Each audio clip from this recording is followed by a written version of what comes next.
state's current 15-week ban.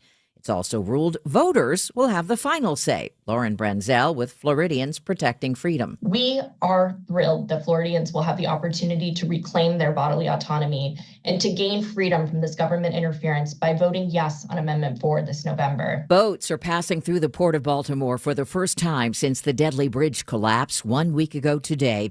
Governor Wes Moore says an alternate channel has opened for smaller vessels. The temporary channel will be marked with government lights to aid navigation and will have a controlling depth of 11 feet. Crews are still working around the clock to remove mangled steel beams trapping the container ship that triggered the disaster. Chef Jose Andres World Central Kitchen has suspended operations in Gaza after 6 aid workers and their Palestinian driver were killed in an airstrike today. The BBC's Yolande Nell. The organisation has been involved in sending the first aid to Gaza by sea from Cyprus. It says its workers had just unloaded more than 100 tons of food in a warehouse in Deir Balach. Their convoy is said to have coordinated its movements with the Israeli military when it was hit. April has paved the way for another day of severe weather. A possible tornadoes left Barnsdall, Oklahoma in tatters. Heavy winds and hail battered the St. Louis suburbs. A tree branch fell through Andrea Kozinski's ceiling in Chesterfield. This is way more than I anticipated. Thank goodness, we were downstairs and safe. It could be so much worse. It's down to the semis and the women's NCAA hoops tournament. Clark evades. That will do it. This time, it's Iowa. Caitlin Clark scoring 41 points on ESPN to lead her team to a 94-87 victory over defending champ LSU. It's amazing to be back in the Final Four. It's so hard to get there, especially with this region and how loaded this region was. But, we told ourselves we're the 1 seed for a reason. The Hawkeyes face UConn. NC State plays South Carolina in Friday's other game. This is CBS News. Think O'Reilly Auto Parts for all your car care needs. Get the parts and service you need fast from the professional parts people at O'Reilly Auto Parts. Dom Giordano. In Northeast Philadelphia, you ought to be able to play a high school football game. Well, apparently they don't believe you can. It's not safe for the parents, the students, the referees, the players, and everybody else. Come on, Father Judge and Lincoln. There's a new mayor. Don't you think you would go to Sherelle Parker and say, here's our problem. What can you do to ensure safety? Is a mayor going to say, that's just the way the world is now? Well, then why the hell isn't Philadelphia just shut down then? It's Dom time. Dom Giordano. Weekdays noon till 3 on Talk Radio 1210 WPHT and the free Odyssey app. When you need to know, depend on KYW News Radio 103.9 FM. I-95 northbound near Port Richmond is going to be closed for the next several days. Donald Trump has posted a $175 million bond in his New York civil fraud case. And no one won last night's Powerball jackpot, so the next one will be for more than $1 billion. Get the latest anytime on KYW News Radio. Now on Crystal Clear 103.9 FM. You've never needed us more. Getting quality employees to fill positions in your company is essential. But finding those people can be a major hassle, unless you use ZipRecruiter. ZipRecruiter makes finding quality people a breeze. And right now you can try it for free at ZipRecruiter.com/radio. With ZipRecruiter, one click sends your job to hundreds of top job sites. But more than that, ZipRecruiter's advanced technology identifies the candidates with the skills you need, sends you a list of great matches to review, then actively invites them to apply for your job. And the results speak for themselves. 4 out of 5 employers who post on ZipRecruiter get a quality candidate within the first day. That's right, the first day. Now you can focus on your business and let ZipRecruiter do the work finding the best people for you. See for yourself. Experience the ease, efficiency, and power of ZipRecruiter for free. Just go to ZipRecruiter.com/radio. That's ZipRecruiter.com/radio. ZipRecruiter.com/radio. There's nothing quite like local. Local is your weekly farmer's market or homemade strawberry ice cream. It's live music on the corner, yoga in the park, and a chance to try something new. That's why AARP is local, right here in our community, offering free events and enriching experiences that can help with finances, family, and fun. Join AARP Philadelphia and Longwood Gardens for a free virtual tour of the garden's history on April 23rd. Register at aarp.org/local. Spring cleaning is upon us, but there's one meaningful box that you don't throw away when cleaning out your closet. It's the box filled with your family's important videotapes, film reels, and photos. Hi, I'm Adam Baselogger. And I'm Nick Mako. We started Legacy Box over a decade ago to help families organize and update their analog media to digital. Legacy Box is simple and easy. It works and is safe. Over 1 million families have trusted Legacy Box. And Legacy Box has been featured in Good Housekeeping, The Today Show, and Rachel Ray. Legacy Box is like magic, converting your shoebox of memories to the cloud or thumb drive, ready to watch and share. Declutter your closet by digitizing your media. Become more organized and accomplished, knowing your family's recorded past is safe forever. Take advantage of our spring cleaning sale going on now. It's the easiest task to check off your to-do list. For a limited time, you can get started for just $9 a tape. Visit legacybox.com/value to get our $9 sale. That's legacybox.com/value to get our $9 offer. legacybox.com/value. Neil Armstrong waited 6 hours and 39 minutes to step onto the surface of the moon. Jackie Robinson waited 20 months to play his first game with the Brooklyn Dodgers. And even DiCaprio had to wait 22 years to win an Oscar. You can wait until your destination. Don't text and drive. Visit StopTextStopWrecks.org. A message brought to you by the National Highway Traffic Safety Administration, Project Yellow Light, and the Ad Council. I'm Greg Gutfeld. I'm Martha McCallum. I'm Brett Baer, and this is the Fox News Rundown. Tuesday, April 2nd, 2024. I'm Jessica Rosenthal. A new wage law in the nation's most populous state means fast food workers now get $20 an hour at major chains. But will that hurt business when the cost gets pushed to the consumer? The person who's now making $20 gets a wage increase, which is great. But then the cost of everything else around them goes up. I'm Gernal Scott. Hundreds of U.S. officials in the past decade have reported symptoms of a mysterious brain injury known as Havana syndrome. Now a new bombshell report suggests our original intelligence may have gotten it wrong, and Russia could be to blame. Essentially, this would be viewed as an act of war. It would be breaking an age-old tradition among spies not to target one another or try to kill one another. There are certain rules of the road in spy games. And I'm Jessica Tarlov. I've got the final word on the Fox News Rundown. California's new fast food minimum wage law took effect Monday, $20 an hour for more than 500,000 workers now at locations owned by the chain as well as by franchise owners. California's Governor Gavin Newsom spoke next to fast food workers before signing the bill last September. We're not just about growth. This state's about inclusion. And that's the foundational principle we're advancing here today. McDonald's, Starbucks, and others have said they'll have to look at passing the cost of the wage increase on to consumers. Papa John's and Pizza Hut laid off drivers ahead of the change.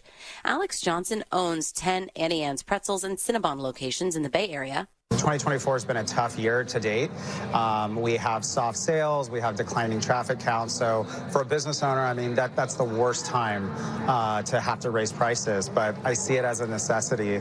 He says he wants to take care of his employees, but this particular wage increase from $16 to $20 an hour may prove to be too much. We're no longer hiring. We're not backfilling positions. We're not growing in the state anymore. We're not expanding more locations.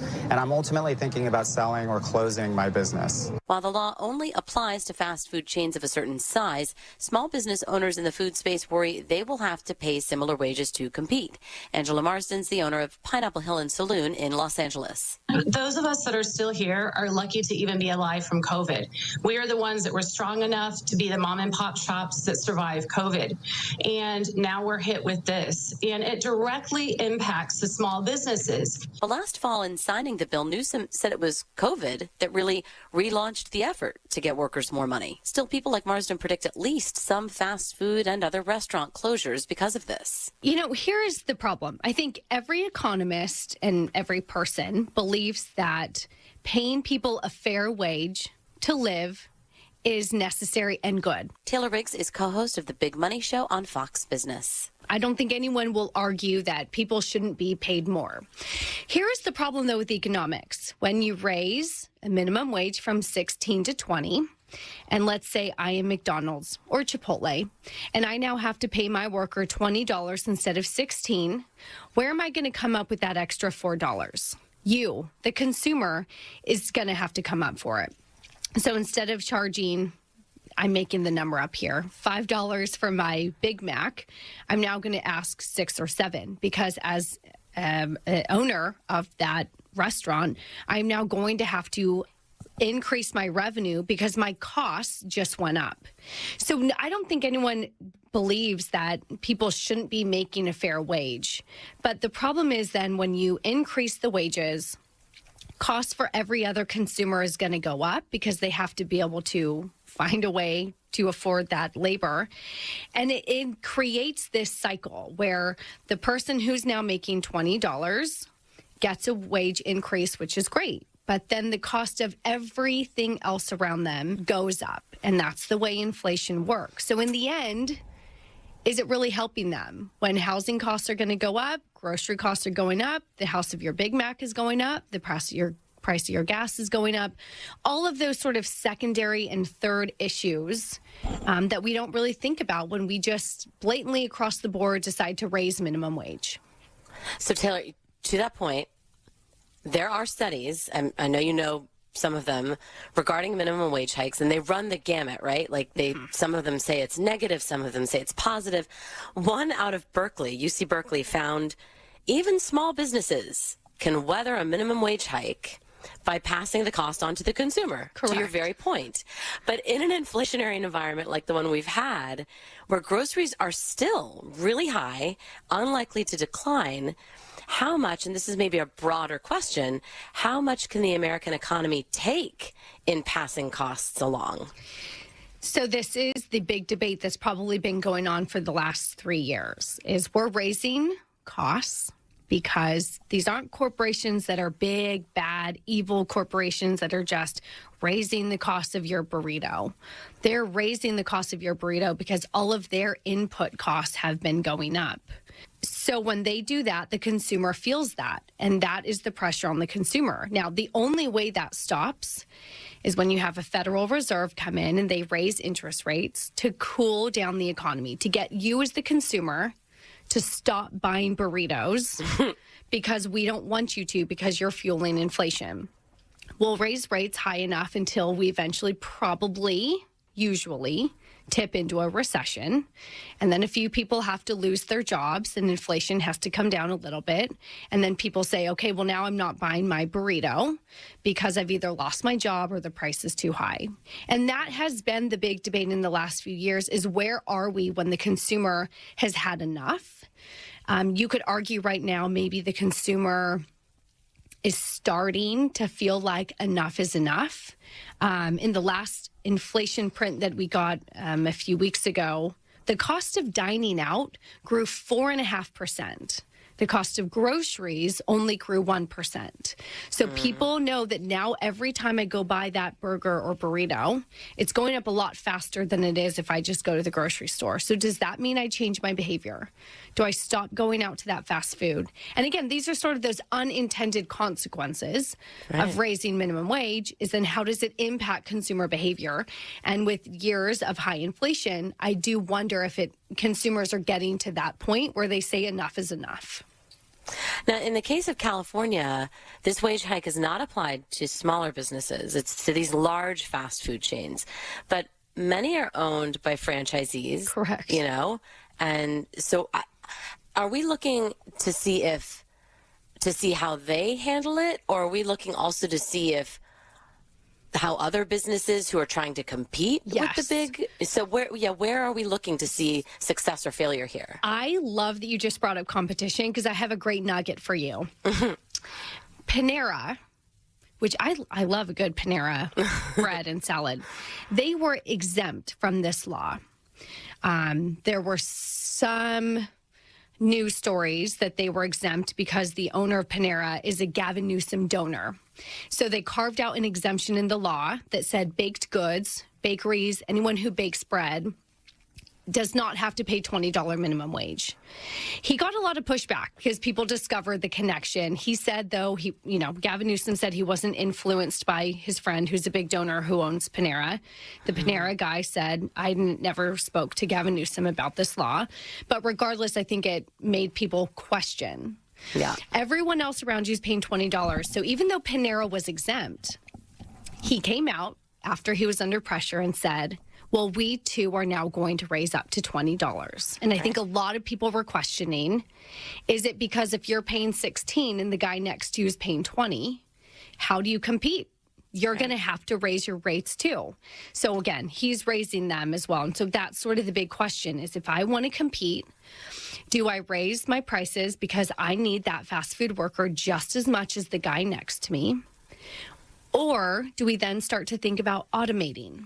So when I go to Taco Bell in my neighborhood, all my ordering takes place through an iPad, a gadget. I now no longer have to go up to the counter. Why? Because it's cheaper. You now don't have to pay that person $20 an hour. I can order it online or on the machine. I still have someone making it, and he gives it to me. But when do we then... But Taylor, I have a quick question. As a quick aside, can you say no sour cream, extra cheese? Yes. Okay. You can that's very important. I know. You can customize the whole order. Now with AI and all of these talks of robotics, when do we get to the point where that is so easy that now we're no longer interacting with people? So again, great to raise wages, but are the costs going to become so high that employers start to automate? Yeah. And then do those people lose their jobs? I don't know. I'm asking these questions. I'm starting to see it in my neighborhood. But I think a lot of people and employers are going to have to be balancing all of those costs. We still have, this is like more broad strokes, but we still have millions of job openings, right? I mean, it's not the 11 million that it was, but we still have I think it's more than 6 million job openings. Yeah. And a similar number considered unemployed. I wonder if $20 an hour might be enough for some people to, even in a high cost of living area, is 20 enough? If that entices some people to work, at least in the short term, while the jobs still exist, maybe. Yeah, with the job openings, it's key to getting people out and back into the labor force to fill those jobs, right? And that'll be sort of a sign that we're getting off of the full employment and starting to see some slack in the market. If people then realize that costs are so high that they have to either come out of retirement or come out of their homes and start to re-enter the workforce. So those will be sort of some signs that we're looking for. I think you're right. There's still millions of open jobs in this country. And I think there's a big question of, are these jobs that people don't want? Are they jobs that don't pay enough? Is the data wrong? And I don't want to suggest that it is, but I think a lot of people have been wondering if how millions of job openings in a full economy can still be persisting for this long. Yeah. And so I think you're right. I mean, we could get into a whole other thing, which I won't open up this can of worms about. $20 is great, except now you're paying probably almost 50% to the government because you're in California and they're a high tax state. So you're sort of opening up all those conversations, which we can save that for a rainy day. But I think a lot of people would say if you're in the Bay Area, $20 minimum wage is not enough. And that's my last question, right? So the line we've heard throughout the minimum wage debate for years is, why are we paying, these kinds of jobs a certain amount? This was, I remember, my days in California. This is supposed to be your college job or your high school job.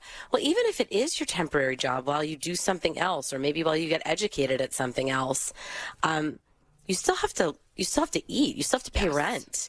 So is there something, I mean, that's the argument for this, right? That's the case for this. Well, and there are good studies too about how this has boosted the lowest income levels on the spectrum. So there are studies that minimum wage would help reduce inequality. Sorry, I'm thinking of my double negatives. Right. And help the lowest income class move up. But does it help overall inequality? Maybe not. But if it does help sort of bring up the lowest of the low up off sort of those deep poverty levels, then that is a good thing. So we'll have to wait and see. We'll have to see the studies, and there will be, I'm sure, at least one. Taylor Riggs, thank you so much for joining. Thank you. Dom time. Dom Giordano, weekdays noon till 3. Talk Radio 1210 WPHT.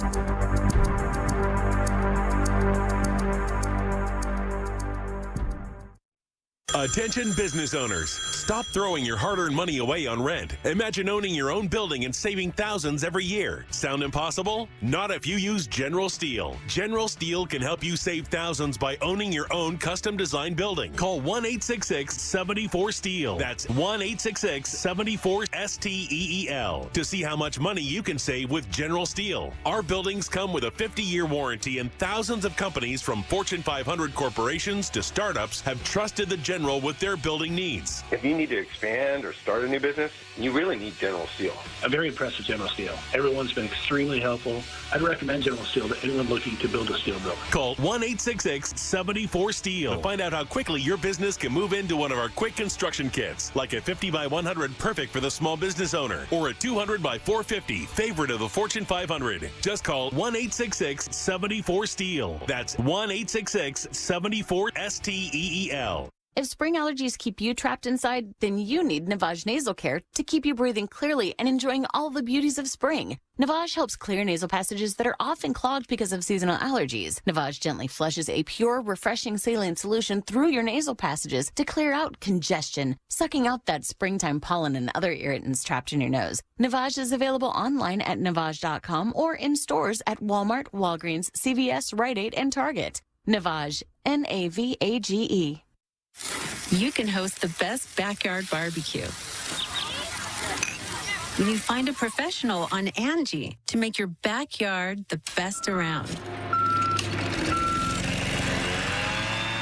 Connect with skilled professionals to get all your home projects done well.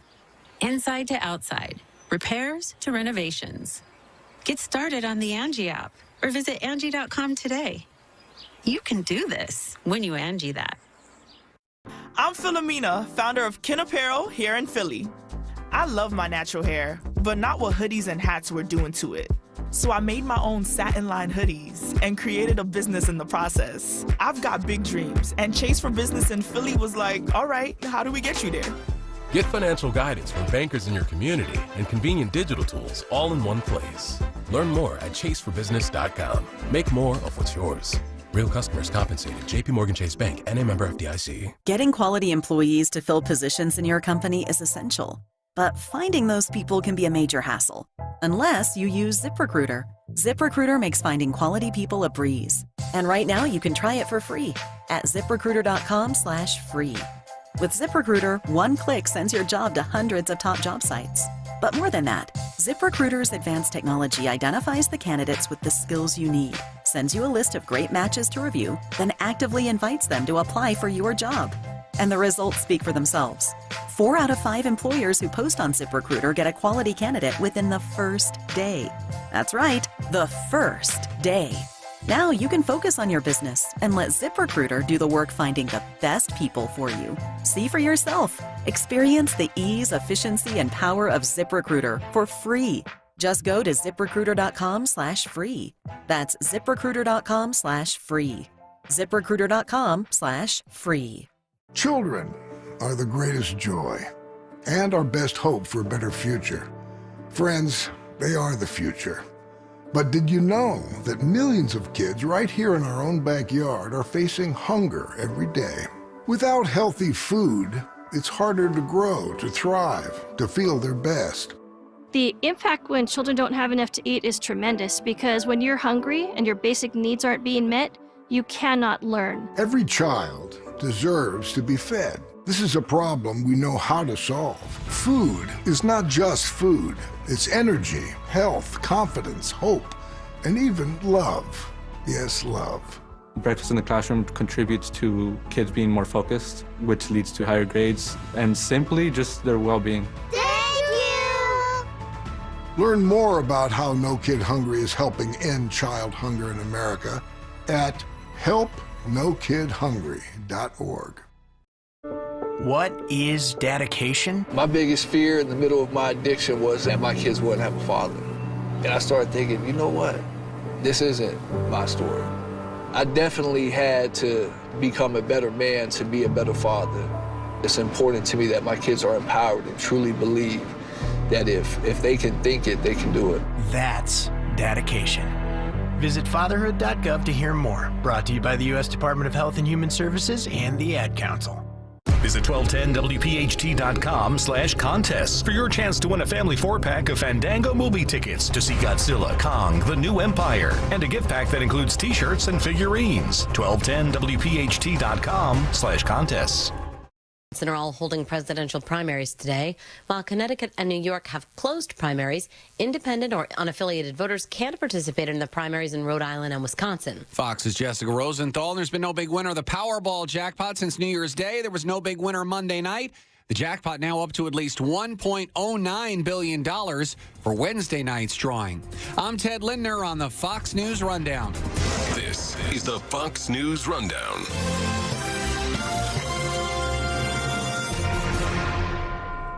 Kayal and Company, mornings 6 till 10. Talk Radio 1210 WPHT.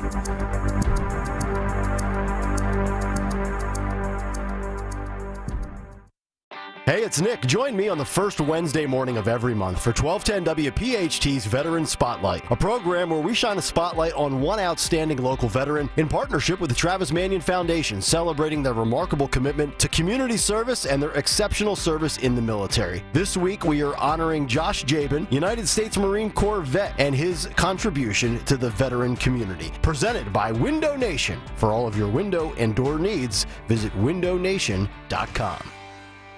Hey, Dawn Stensland here. You've heard me talk about Chapman Windows, Doors, and Siding, how much I love my new patio doors. You know by now, if I needed windows, doors, or siding, I'd only trust the Chapman team. If you're thinking of updating your current siding or removing your current stucco and replacing it with siding, think Chapman. With the new updated siding choices available, the curb appeal of your home will pop. If you currently have stucco, updating it with James Hardy plank or vinyl siding will truly add value to your home. If you're looking to sell, you can bet buyers will value updated new siding. And right now would be a good time to get ahead of the ball and plan your siding project for 2024. The certified Chapman installers are the folks you want on the job. If you or someone you know are looking for windows, doors, siding, stucco remediation, shutters, or hardware, give them a call or text them 610-431-8898, ChapmanWindowsDoors.com. Chapman, the name I trust. Tell them Dawn sent you.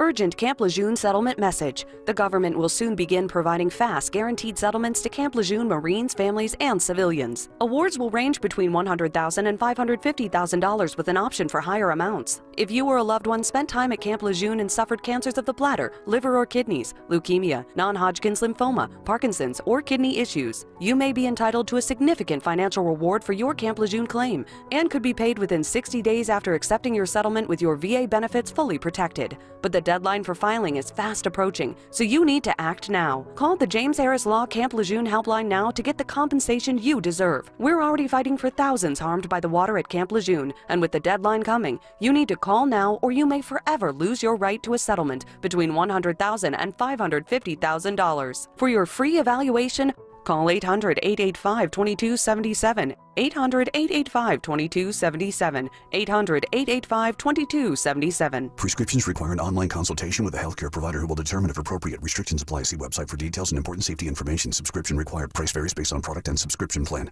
Hey guys, did you know there's a generic form of Viagra that works just the same but is 95% cheaper? And you can get it online at hims.com/joy. Through Hims, you'll get a free medical consultation to determine the ED medication that's best for you. Discreet shipping if prescribed, a 100% online process, and a range of treatment options, including trusted generic alternatives to the name brands, at up to 95% off. ED is personal, and at Hims, so is treating it. Just go to hims.com/joy and get connected to a licensed medical provider online for free, with zero copay, no expensive appointments, and no awkward face-to-face conversations. To start your free online visit, you need to go to this exclusive address, hims.com/joy. That's hims.com/joy for your free online visit, hims.com/joy.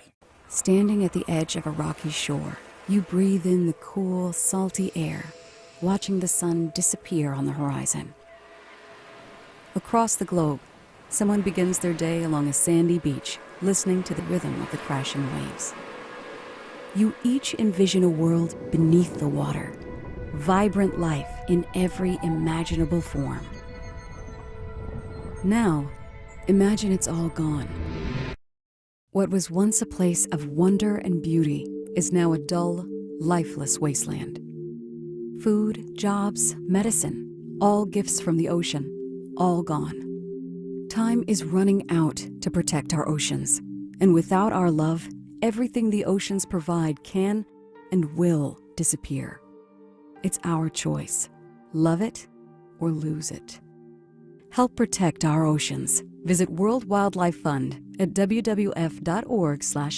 If not me, then who? This ethos is driving the Travis Manion Foundation to empower veterans and families of fallen heroes to develop character in future generations. In 2007, Marine First Lieutenant Travis Manion was killed in Iraq while saving his wounded teammates. Travis's legacy lives on in the 5 words he spoke before leaving for his final deployment. If not me, then who? Guided by this mantra, veterans are continuing their service, developing strong relationships within their own community, and thriving in their post-military lives. Visit travismanion.org. Be sure to follow Talk Radio 1210 WPHT on the free Odyssey app. Download it now.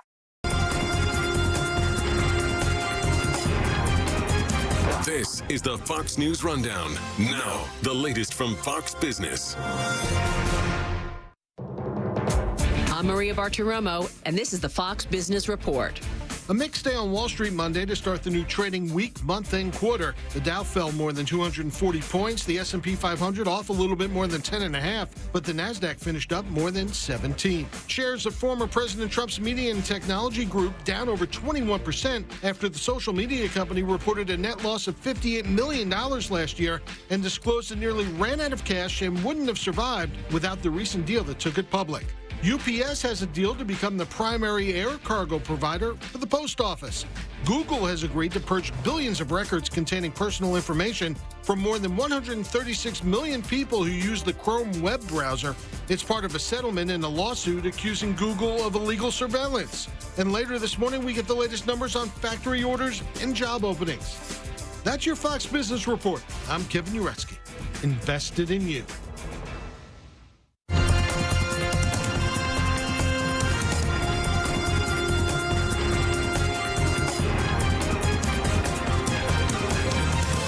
This is the Fox News Rundown. Hundreds of U.S. intelligence and State Department officials have reported unexplained yet debilitating symptoms from a mysterious brain injury known as Havana syndrome. Its cases began popping up nearly a decade ago in Cuba when some intelligence officers reported feelings of extreme dizziness and fatigue, which many suspected to be the result of directed energy attacks. Fox News spoke to Patient Zero, an undercover agent who was working in Havana when he first experienced the crippling auditory sensation. There was a significant amount of head pressure, a lot of ear pain, eventually stabbing ear pain, to the point that I started blacking out. In March 2023, the Office of the Director of National Intelligence released a report which concluded there was no evidence of a foreign actor behind these attacks. Patient Zero, known as Adam, responded to that report, saying, "Frankly, I find the report embarrassing and laughable. In reading the report, there's a myriad of errors, mistruths, twisting of the truths, and flat out, as far as I'm concerned, lies in there." Recently, 60 Minutes, in collaboration with The Insider and Der Spiegel, discovered through intensive investigative journalism that there may be strong evidence to suggest Russia's involvement in these Havana syndrome attacks. But first, let's go back a few years to when this first surfaced on Americans' radar. We first became aware of Havana syndrome back around 2016, and we have since spoken to the patient that is known as Patient Zero. He calls himself Adam, but he was working undercover for another government agency, which we will not name. That's Fox News Chief National Security Correspondent Jennifer Griffin, who's been investigating this phenomenon and its victims for years. but he was under deep cover at the time, and he described to us back then about how he heard this very piercing sound. It almost felt like a pencil poking in on his eardrum, and it was very sudden, and it debilitated him to such a degree that he fell onto the couch.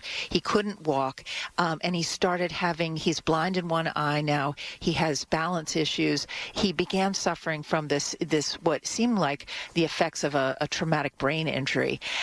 This was something that was so stunning to him.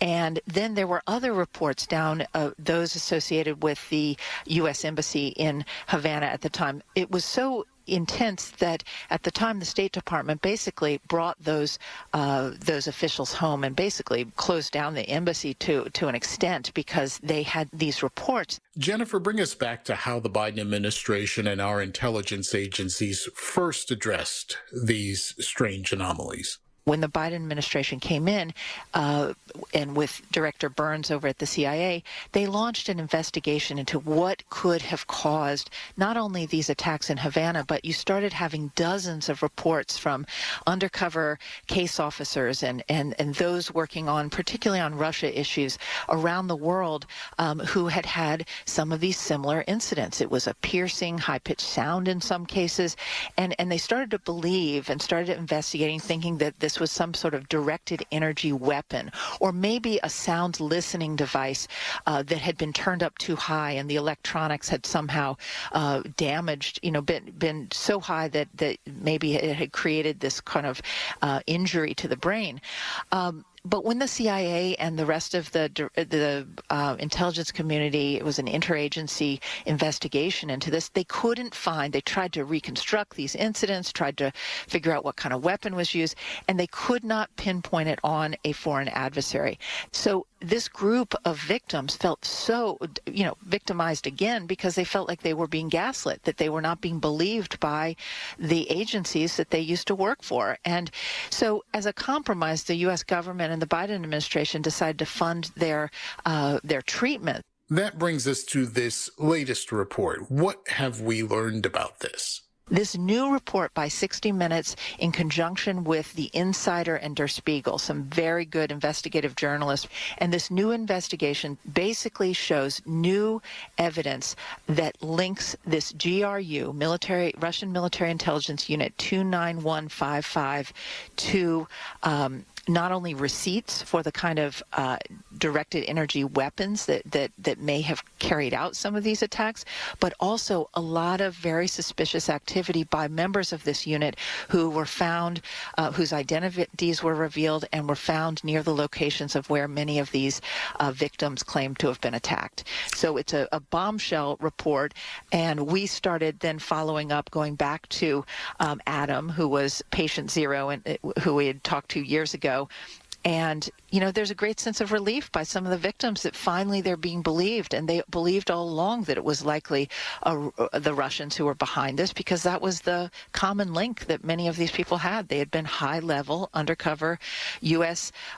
intelligence officers and U.S. officials dealing with Russia issues. For anyone who saw the 60 Minutes report on Sunday, I mean, it sort of plays out like a spy novel or something you might see in a James Bond film, the way you hear about a car chase and evidence found and how it all ties together. And it just seems like something that might just be a little too good to be true, but the evidence seems a little hard to refute at this point. Well, I'm not a conspiracy theorist, and I spent 3 years living in Moscow in the 90s, and so I can tell you that the way that the former KGB and the Russian GRU military intelligence unit that has been carrying out attacks all around the world for years, this is not surprising to me. What is surprising to me is how good the journalists at 60 Minutes, as well as the investigators at The Insider and Der Spiegel, were in terms of following up on some of this evidence. One of the really compelling interviews is with an FBI agent who identifies herself as Carrie, and she had been spending about 80 hours interrogating a Russian operative. His name was Vitaly Korolev, who had been caught during a high-speed car chase in Key West 4 years ago. And inside the car that he was driving at a high speed were handwritten notes of bank accounts, a device that could erase the car's computer data, his Russian passport, and receipts that they say that may link him back to Russian military intelligence. Now, Vitaly Korolev was trained at a military institute that is known for, he had a specialty in electrical engineering, and he was an electrical engineer at this military intelligence institute. And then he shows up in the U.S. a few years back, and he's not here as an engineer. He's here to be a chef. And so suddenly has a change of occupation. He's a chef. He appears on some reality chef TV shows. He's working in restaurants in New York and Washington, D.C., and then suddenly he's found in Key West during this high-speed chase in which the police officers who pulled him over had no idea what they were looking for, and found some of these very damning evidence. Then when Carey, the FBI agent, spends 80 hours with Vitaly Korolev interrogating him, during that period in Florida, she suddenly gets hit by what she can only describe as a high-pitched metallic drilling noise, and it knocked me forward. I immediately felt pressure, and pain started coursing from inside my right ear, down my jaw, down my neck, and into my chest. And it absolutely paralyzed her. And she's had trouble with balance issues ever since, cognitive memory decline. And her interview with 60 Minutes was extremely compelling. And then you have Greg Edgreen, who is a retired lieutenant colonel who ran the Pentagon's investigation into Havana syndrome. He was at the Defense Intelligence Agency, and he comes out right and says that he believes Moscow is behind these attacks, that this is an attack, not an accident. It's not a case of a listening device whose settings were off and might have caused damage to those that they were targeting. He believes that this was a directed energy weapon.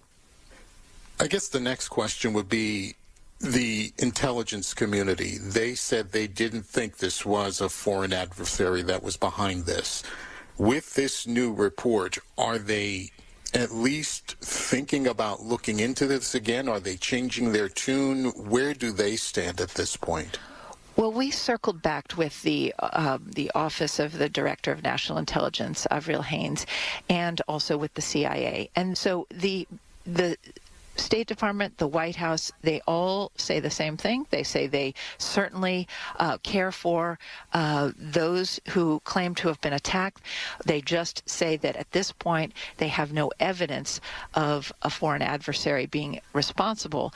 That being said, it would be very hard to imagine that after this report does appear to present some new evidence, and I would be surprised if they did not continue to reopen the investigation and look into it further. But as of right now, they are still sticking with their previous conclusion from last year, which is that there was no foreign adversary that has been involved in these kind of attacks.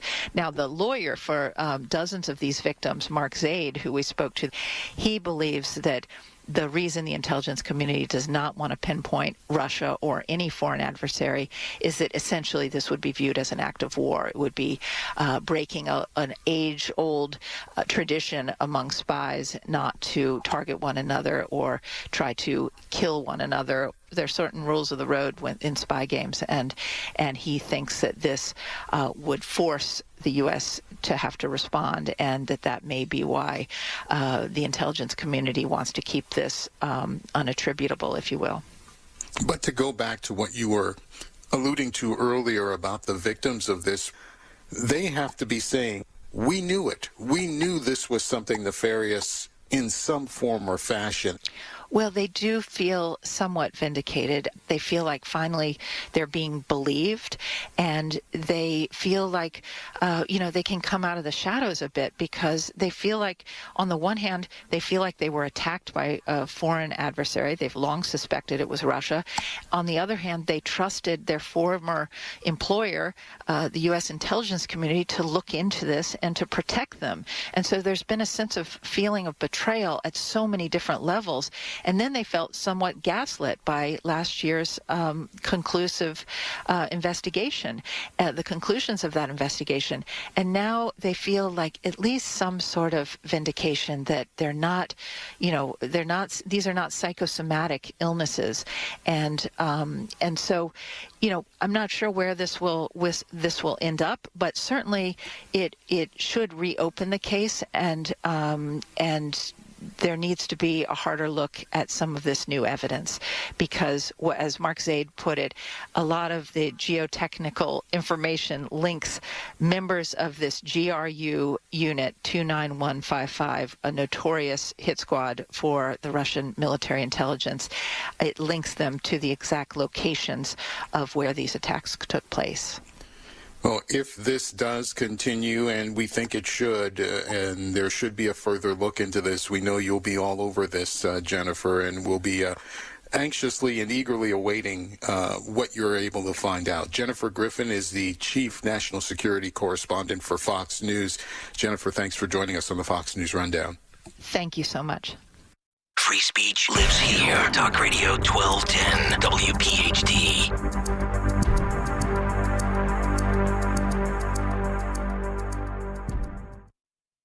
Do these three words make you cringe? Calcium oxalate stones. If so, then this message will be a huge relief, because now there's a kidney health supplement that has shown in laboratory tests to reduce the rate of calcium oxalate crystal growth by 99%. That's right, 99%. It's called Kidney Cop, Calcium Oxalate Protector, and nothing else comes close to its success. In fact, it has a 100% satisfaction guarantee. Kidney Cop is so innovative, it's been awarded 5 U.S. patents, is recommended by doctors and pharmacists, and is winning rave reviews from people all over the country. You can be one of them. Kidney Cop is super affordable. You can purchase affordable Kidney Cop today by visiting Amazon.com, Walmart.com, or KidneyCop.com. If you cringe when you hear the words calcium oxalate and you worry about reoccurrence, then you need Kidney Cop right away. Purchase Kidney Cop today at Amazon.com, Walmart.com, or KidneyCop.com. These statements have not been reviewed by the Food and Drug Administration. This product is not intended to diagnose, treat, cure, or prevent any disease. Sponsored by Calcium Oxalate Labs, Inc. Hi, I'm Henry Winkler. My eyes are very important to me. My eyes connect me with everything I love. I loved my late father-in-law dearly. He always lit up a room, but his vision dimmed with age. He had age-related macular degeneration, or AMD. And since partnering with Apellis, I've learned there's an advanced form of dry AMD called geographic atrophy, or GA. His struggle with vision loss made me want to help others know about GA's warning signs. For some, colors appear dull or washed out. For others, hazy or blurred vision make it hard to see details, like fine print on price tags. Many have trouble seeing in the dark, making driving at night difficult. GA gets worse over time and cannot be reversed. If you think you have GA, don't wait. Treatments are available. Ask a retina specialist about FDA-approved treatments for GA and go to GAWon'tWait.com. Getting quality employees to fill positions in your company is essential, but finding those people can be a major hassle unless you use ZipRecruiter. ZipRecruiter makes finding quality people a breeze. ZipRecruiter's advanced technology identifies candidates with the right skills, sends you great matches, then you can easily invite them to apply. 4 out of 5 employers who post on ZipRecruiter get a quality candidate within the first day. See for yourself. Go to ZipRecruiter.com/free to try ZipRecruiter for free. That's ZipRecruiter.com/free. We are Lions International, the world's largest service organization. We are volunteers committed to strengthening our communities and supporting those in need, one act of kindness at a time. For more than a century, Lions have been serving a world in need, right here in our community and around the world. Lions International makes the impossible possible. This is your invitation to join us, because the only thing missing from our mission to make a difference is you. Visit lionsclubs.org to find a local Lions Club near you. Join us at Odyssey as we all do our one thing, together millions of things for our planet. Earth Day is April 22nd. A simple way to save water is to turn the water off when you are brushing your teeth or shaving. Only turn it on to rinse. What's your one thing? Need to hire quality candidates fast? You need Indeed. Their video interview tool makes it easy and effortless to meet with candidates. Visit Indeed.com/credit. Right now, our country feels divided, but there's a place where people are coming together. I was nervous to talk to someone so different than me. Me too. Love Has No Labels and One Small Step are helping people with different political views, beliefs, and experiences connect through conversation, and it feels good. This conversation gives me hope. It gives me a lot of hope, too. Take a step toward bringing our country and your community together. Start a conversation at lovehasnolabels.com/onesmallstep. A message from StoryCorps, Love Has No Labels, and the Ad Council. Fox News, I'm Sue Guzman. The nonprofit food aid group World Central Kitchen says it is pausing operations in Gaza after an Israeli airstrike killed 7 of its workers. Those killed include a dual citizen of the U.S. and Canada. Former President Donald Trump posting a $175 million bond in his New York civil fraud case. It will stop the clock on collection and then prevent the state from seizing his assets while he appeals. A court lowered the bond last week from its original amount of $464 million. Trump was ordered to pay that amount after a judge found he fraudulently inflated the value of his property. Fox's Ashley Strohmeyer. Trump was ordered Monday to stop verbal attacks on the family of the judge overseeing his hush money cases, and there were no winners in Monday night's Powerball jackpot. America's listening to Fox News.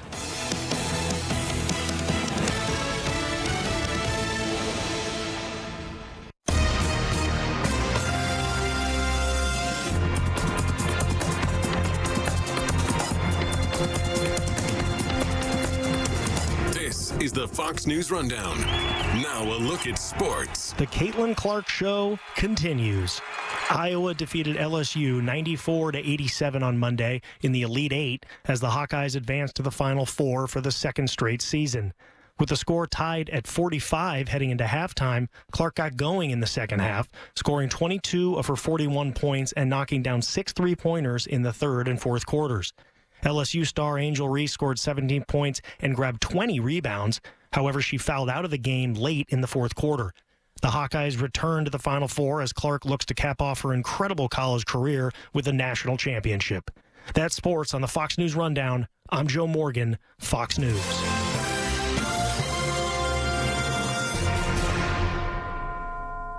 Now an update from Outkick's Hot Mic. Think about how this Alabama team has been built. Through Nate Oates, who is a Midwestern guy who was coaching at Buffalo, who beat Arizona in the tournament, where Greg Byrne certainly was paying close attention to that because he came from Arizona to Alabama. He's kind of outside the box in terms of fitting in. He's replacing Avery Johnson, who speaks the Tuscaloosa language, let's say, right? The storyline they don't have is Brandon Miller. If you rewind 12 months ago, if this Alabama team were the 2023 version, this would have a totally different narrative. But with Brandon Miller aside, now this is a Nate Oates team that plays an exciting style of basketball. It's a bunch of guys who came through the portal that end up in Tuscaloosa.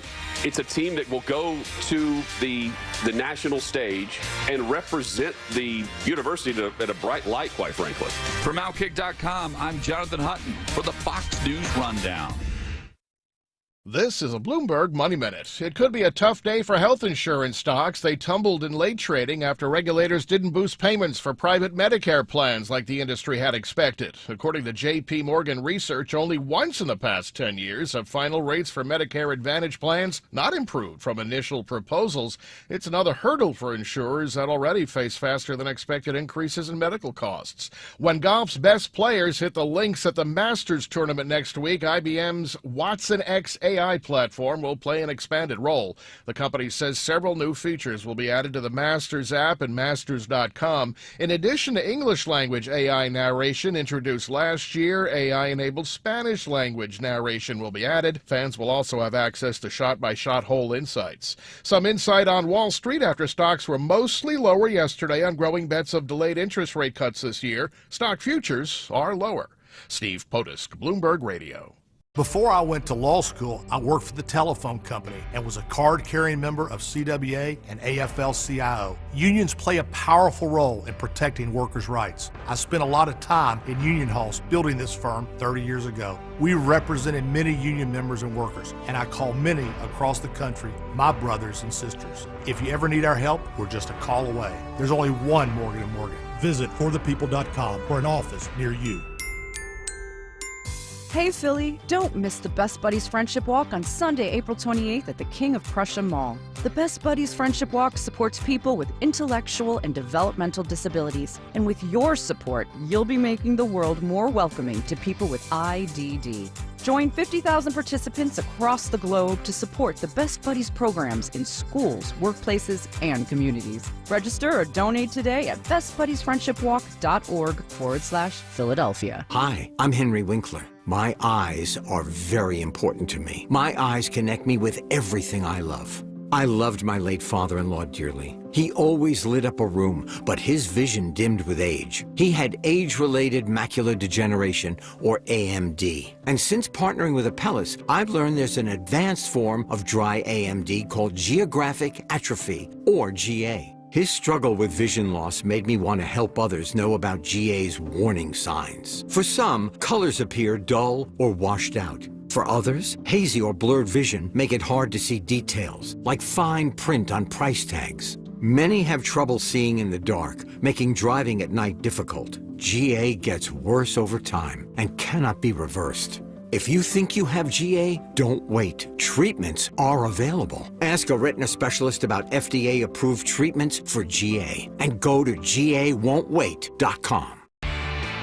Spend a weekend with the White Sox when Chicago comes to Philly on Friday, April 19th at 6:40, Saturday, April 20th at 6:05, and Sunday, April 21st at 1:35. Order tickets now at Phillies.com. Youngsters are sure to smile on Sunday, April 14th when the Phils host the Pirates at 1:35 for Cavity Busters Kids Opening Day. And kids 14 and under receive a sleeveless hoodie. Order tickets now at Phillies.com.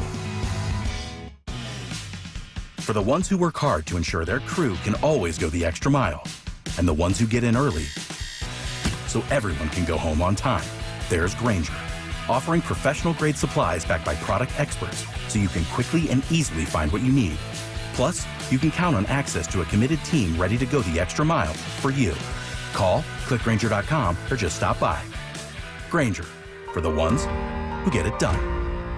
Do you have 3 ex-wives and your current trophy wife wants a life insurance policy 3 times the size of the policies you had to purchase for your previous mistakes?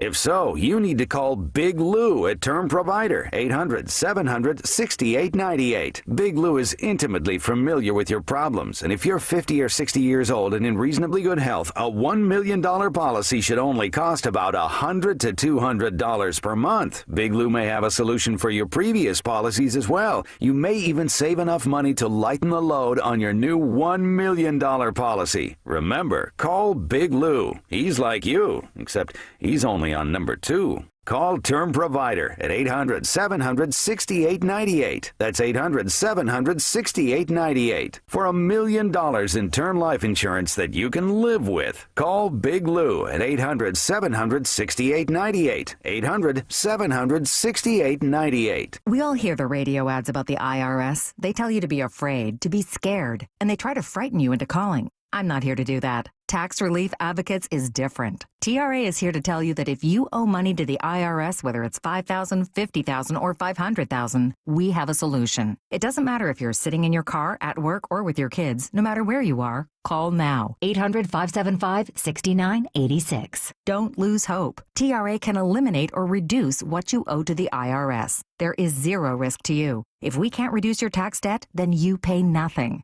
Our passion is taxes and helping individuals fix their IRS problems. We have a 5-star rating on Google and an A+ with the Better Business Bureau. You don't need to be afraid of the IRS any longer. End your tax nightmare today by visiting us online at TRA.com or call 800-575-6986. That's 800-575-6986. Tax Relief Advocates. Real solutions for real people. Right now might be the best time ever to upgrade your old, inefficient water heater to a state-of-the-art Bradford White Aerotherm heat pump water heater. It's eco-friendly, Energy Star certified for high efficiency, and will help lower your energy bills. Rebates and tax credits are now available that could save you thousands of dollars. How you heat your water matters. So ask your plumbing professional about the Bradford White Aerotherm heat pump water heater, or visit bradfordwhite.com to learn more. Hey, Joe DeCamera here. The Family and Company Jewelers Veragio Bridal Sale is back for 3 days only, April 25th, 26th, and 27th.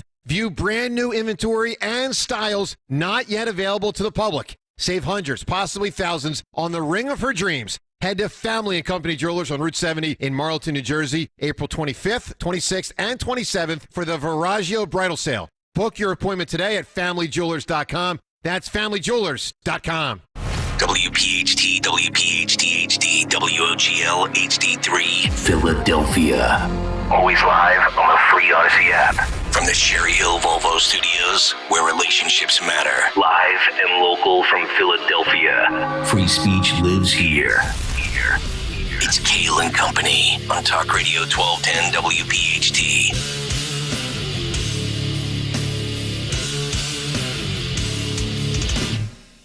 And away we go, live on this Tuesday, April 2nd.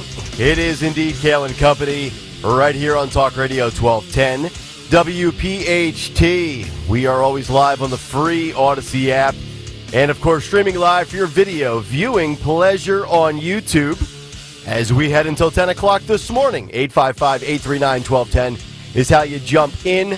On social media, at 1210 WPHT, I am at Nick Kayal, Dawn Stensland with the news, Greg Stocker, the chairman of the board, Phil Almquist, Anthony Dorenzo, our associate producers. Absolutely loaded Tuesday show.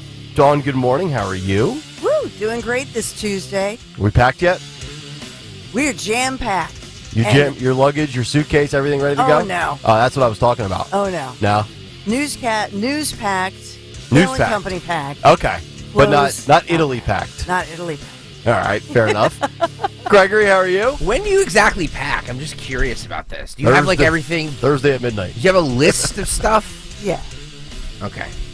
Because you're going to be gone for, like, 2 weeks or 10 days or something. I'm the lightest packer in my house. Yeah.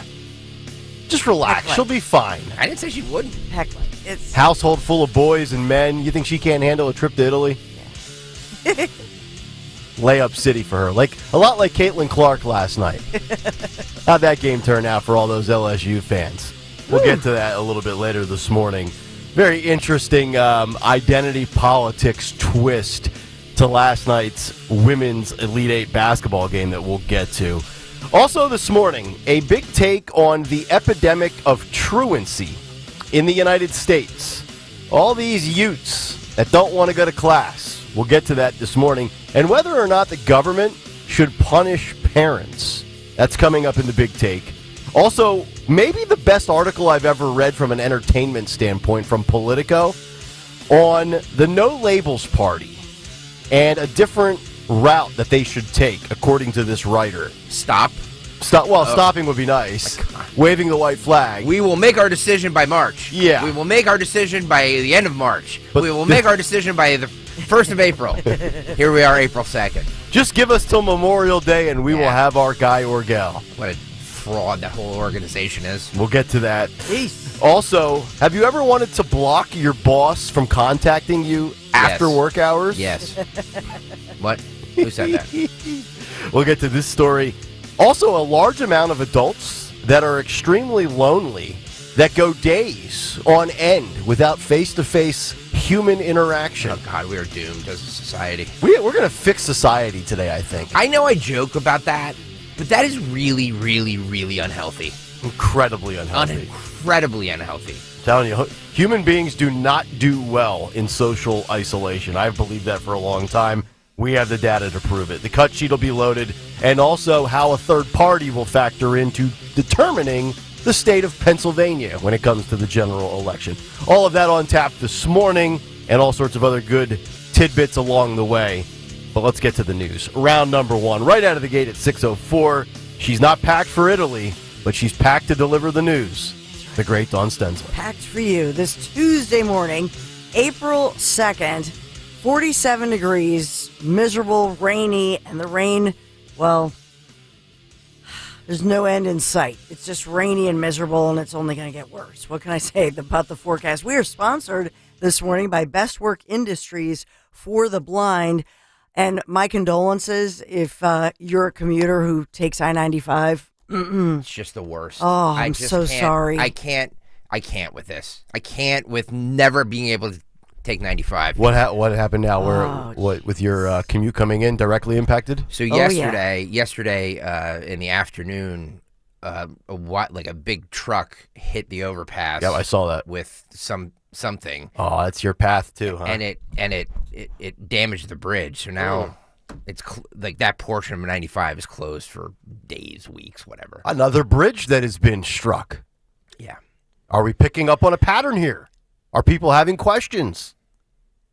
I'm serious. I'm so sorry. I-95 commuters. Yeah. It's going to suck. It's the worst. Yeah. So it's northbound. It's this Port Richmond truck hit the overhead bridge, and it's a hot mess. These are significant delays and detours. By the way, truck drivers, if you know you can't make it, pull over.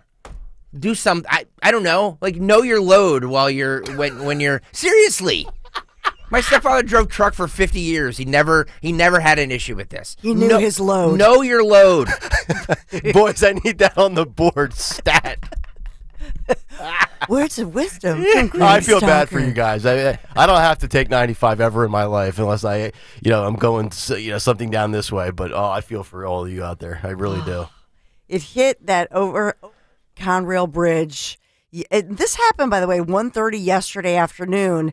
Also, as a result of the crash, this also affects the Atlantic City rail line service. That's suspended in both directions because obviously that overhead bridge carries, the AC rail line.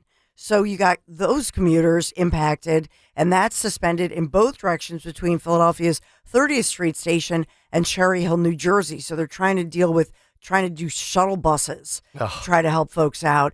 They've been working since yesterday to repair the damaged railway bridge that crosses over the interstate. Those repairs also expected to take several days. And so everybody's talking about it this morning. Add the rain, add everything that's happening, and you see what we're saying, major delays. 2 lanes of the interstate shut down for hours before complete closure happened starting at 10 o'clock last night.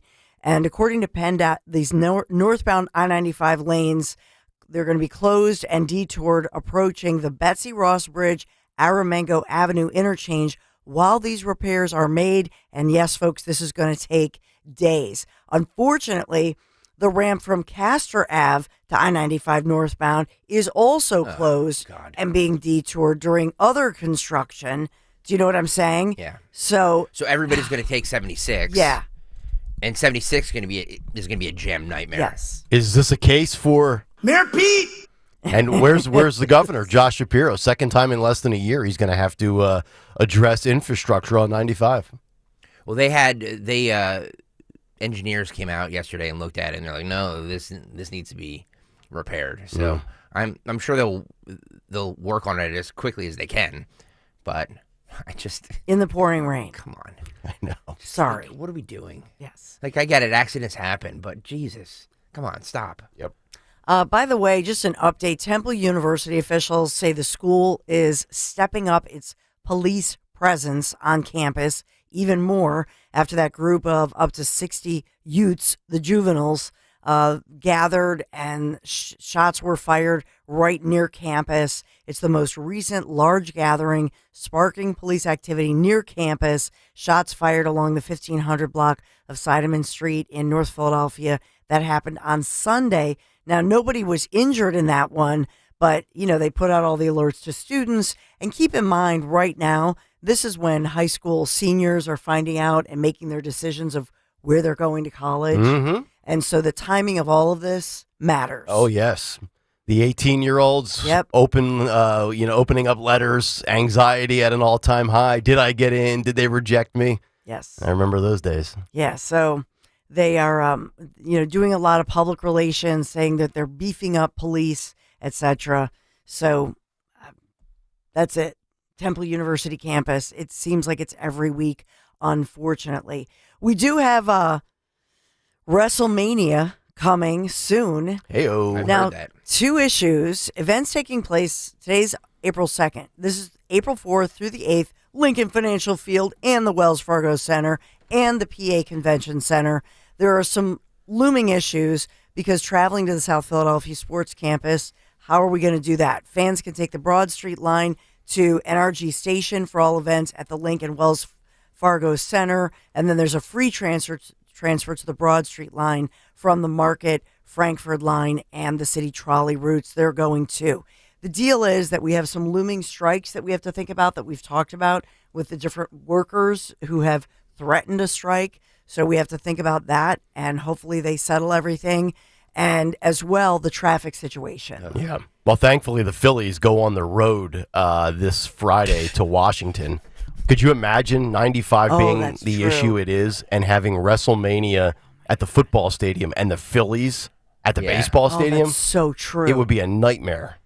So could be worse. Could be worse. Well, what's that? So they're doing SmackDown at the Wells Fargo Center on Friday. They're doing the Hall of Fame ceremony. Yep, and then Saturday and Sunday, the Eagles Stadium will hold night 1 and night 2 of WrestleMania. Monday is Raw here too? That I don't know. It'll probably be here in New York, somewhere within an hour driving distance. Man, yeah, it's going to be a traffic disaster. So nobody hit the winning Powerball numbers drawn last night for that billion. We're already back to $1 billion. Wow. In this, so no tickets sold matched those numbers that were drawn last night. And so what does that mean? That means that there's a new jackpot that could be another record jackpot for tomorrow night, for Wednesday night's lottery. And you said last week, somebody in New Jersey hit 5 out of 6?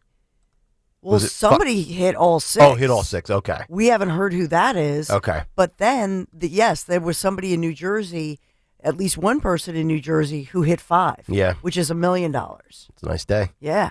How about that? Mm-hmm. Payday. So Wednesdays will be $1.09 billion. Could be the 4th largest Powerball prize ever. And just think, that's 1/60th of what Zelensky gets from Biden, if you're tracking it home. Wow, that was like I was trying to bring you something uplifting. Sorry. And then we have to think about how much money we're giving Ukraine as the deficit goes higher.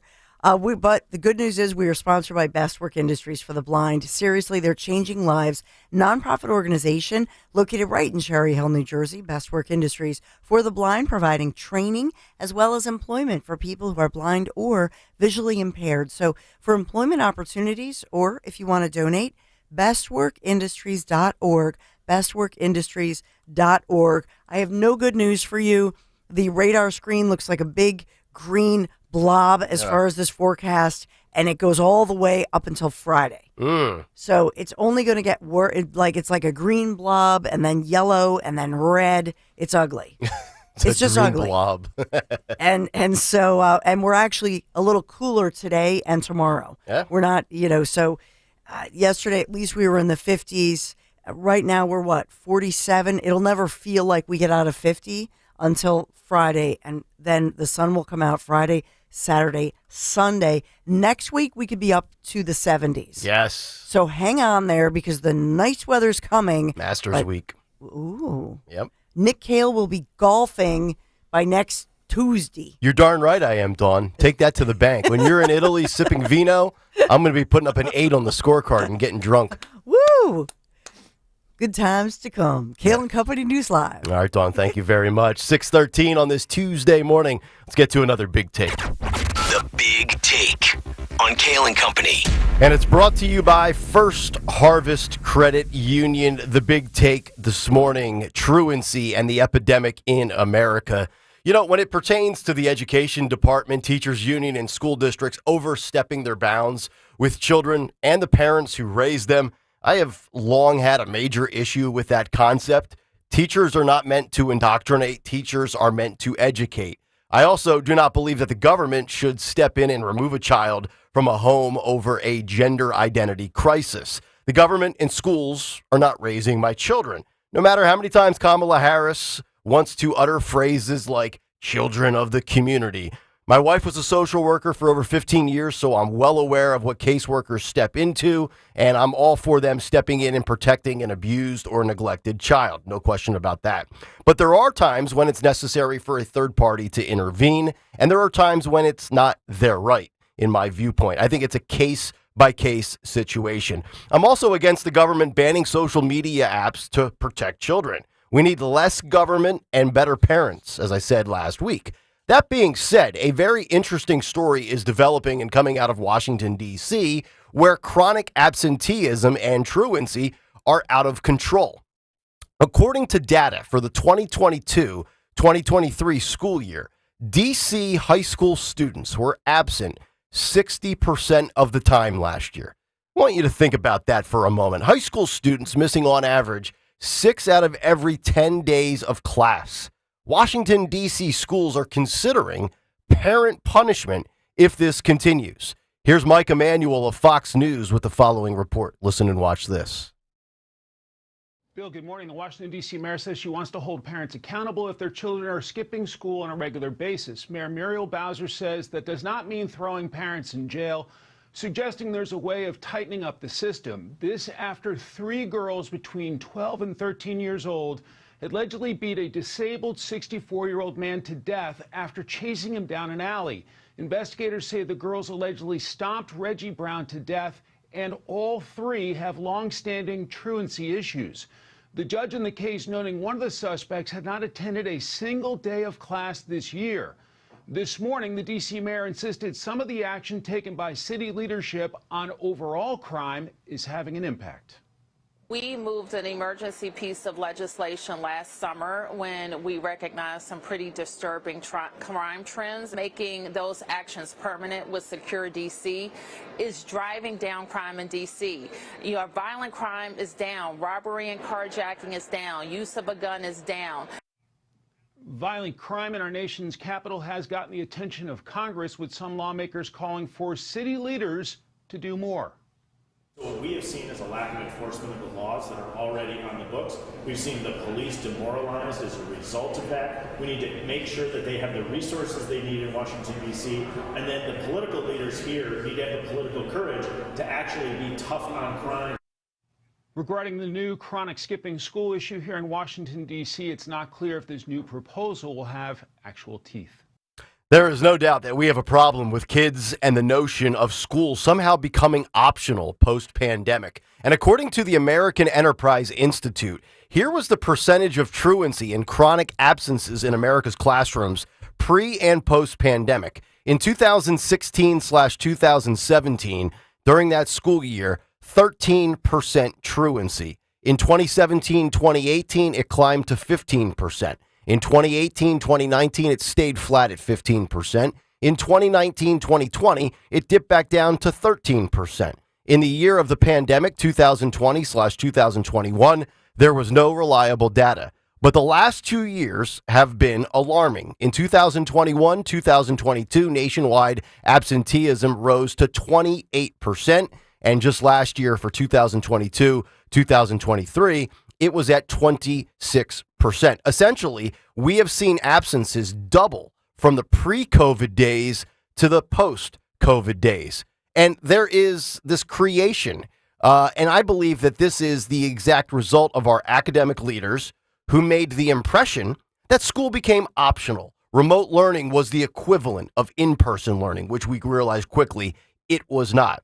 And that you could somehow stay home, not attend class, and you wouldn't fall behind, or flat out lose the desire to go to school each and every morning.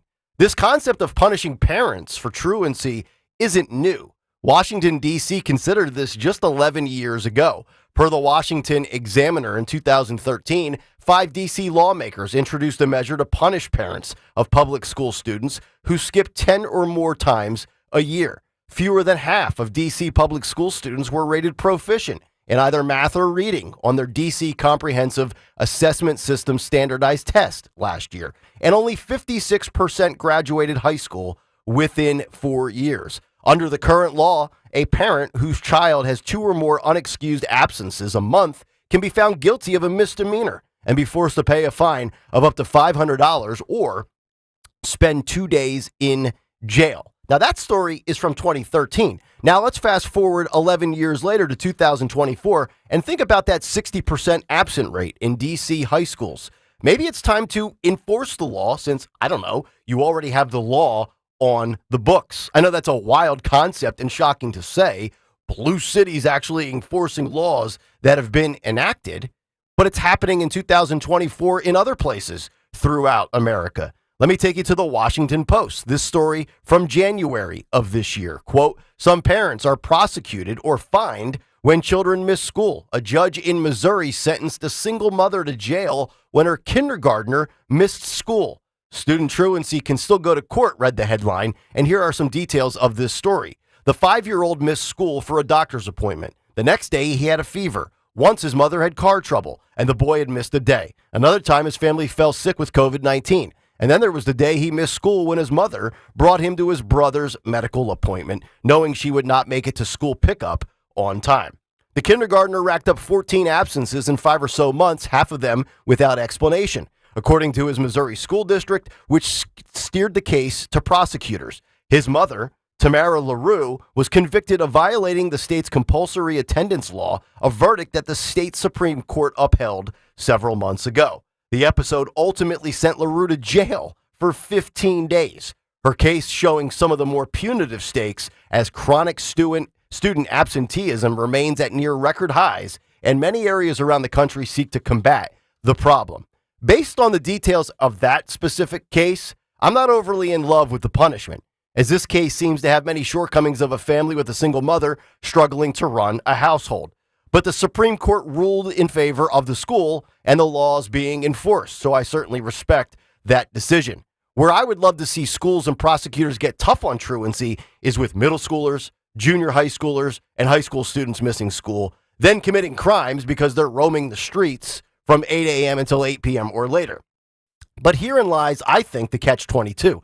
Some kids not only have bad parents, but parents that are virtually non-existent or not a part of the equation. And no other family members are around to care for them if you prosecute and jail the parents.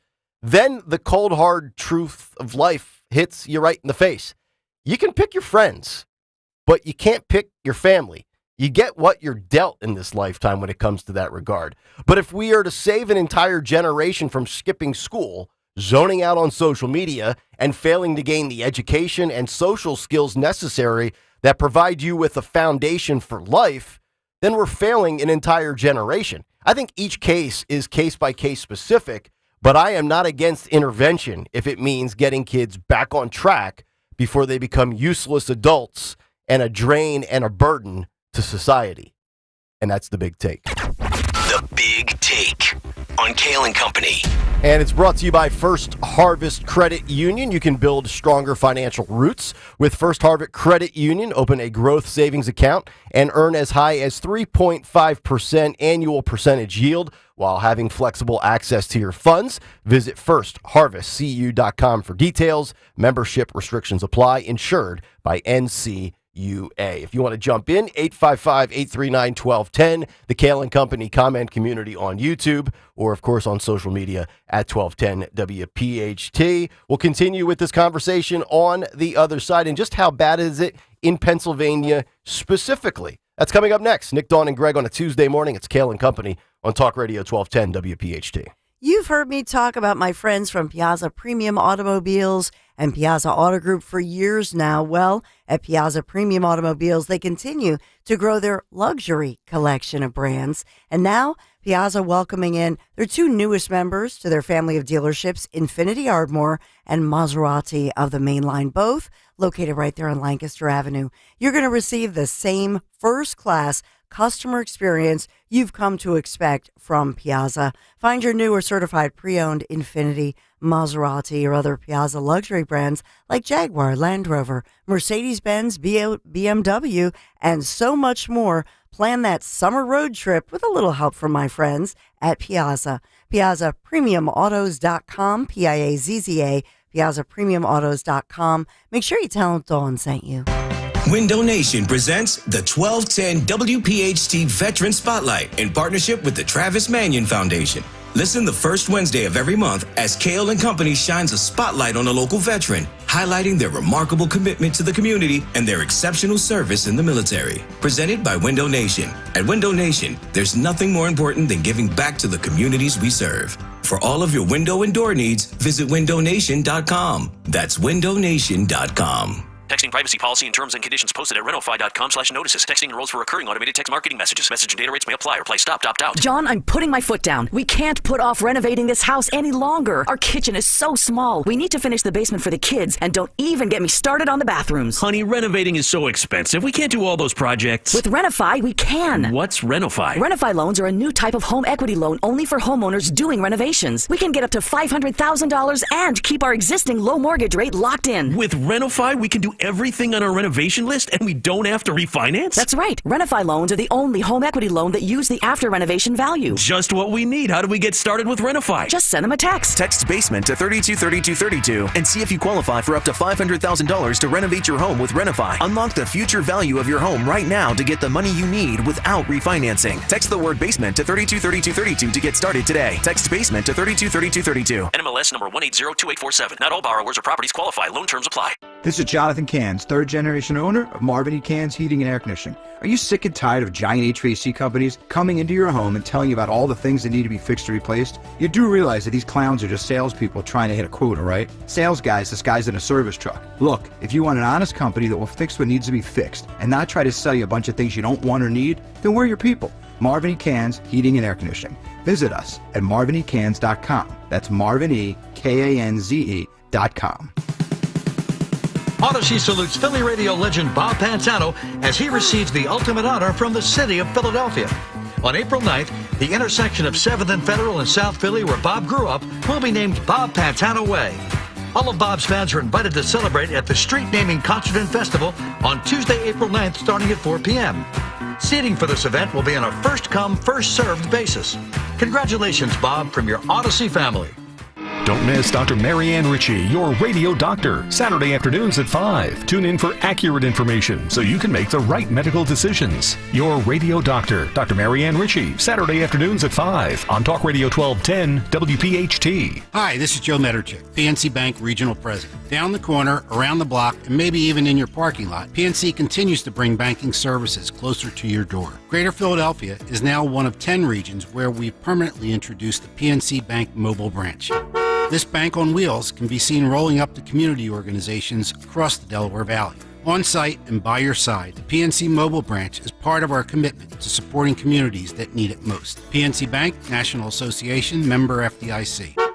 If you're looking for that perfect piece of furniture, you have to check out Bucks County Estate Traders. They have the largest in-stock inventory in the region, and I mean largest, enough to fill a 58,000 square foot showroom. Quality, high-end furniture and accessories, modern, traditional, mid-century, all types of European styles, current pieces, as well as antiques. They'll arrange to ship anywhere, or you can pick up in-store. So visit them on Bethlehem Pike in Hatfield or at buckscountyestatetraders.com. Although you try not to, most of us have used an ATM out of network. And at the end, you get that notice that it's going to cost you $4 extra. Are you kidding me? So you're paying money to get your own money. It makes you crazy. In retirement, you're going to want to use that 401k, but every time you dip into it, you have to pay taxes. Here we go again. You have to pay money to get your own money. Oh, come on! Jim Cipriotti and the Retire Ready Financial Group believes that every retirement plan needs a tax plan. Without it, you're using Uncle Sam's plan. And do you really think that's going to work in your favor? Call Retire Ready Financial Group today at 610-894-7415. That's 610-894-7415 and schedule a complimentary retirement consultation. Or you can find them online at retirereadyfg.com. Investment advisory services offered through Retire Ready Wealth Management, a registered investment advisor. Insurance and annuities offered through James V. Cipriotti, Retire Ready Financial Group, LLC, NPN number 2083768. Hey, genius, it's the King, Howard Eskin here. You might think of me as the king of sports media, but I think of myself as the king of grilling. I've been grilling athletes and coaches for over 30 years, but I've also been grilling for years with my Weber grill from Gerhard's Appliances, from Wi-Fi enabled technology to stainless steel burners and flavoring bars. My Weber grill from Gerhard's Appliances is the real genius. And whether it's summer or winter, it's always grilling season. Grill like a king. Go to Gerhard'sAppliances.com. Calling on Levittown. Hello there. To follow 1210 WPHT on the free Odyssey app. Download it now.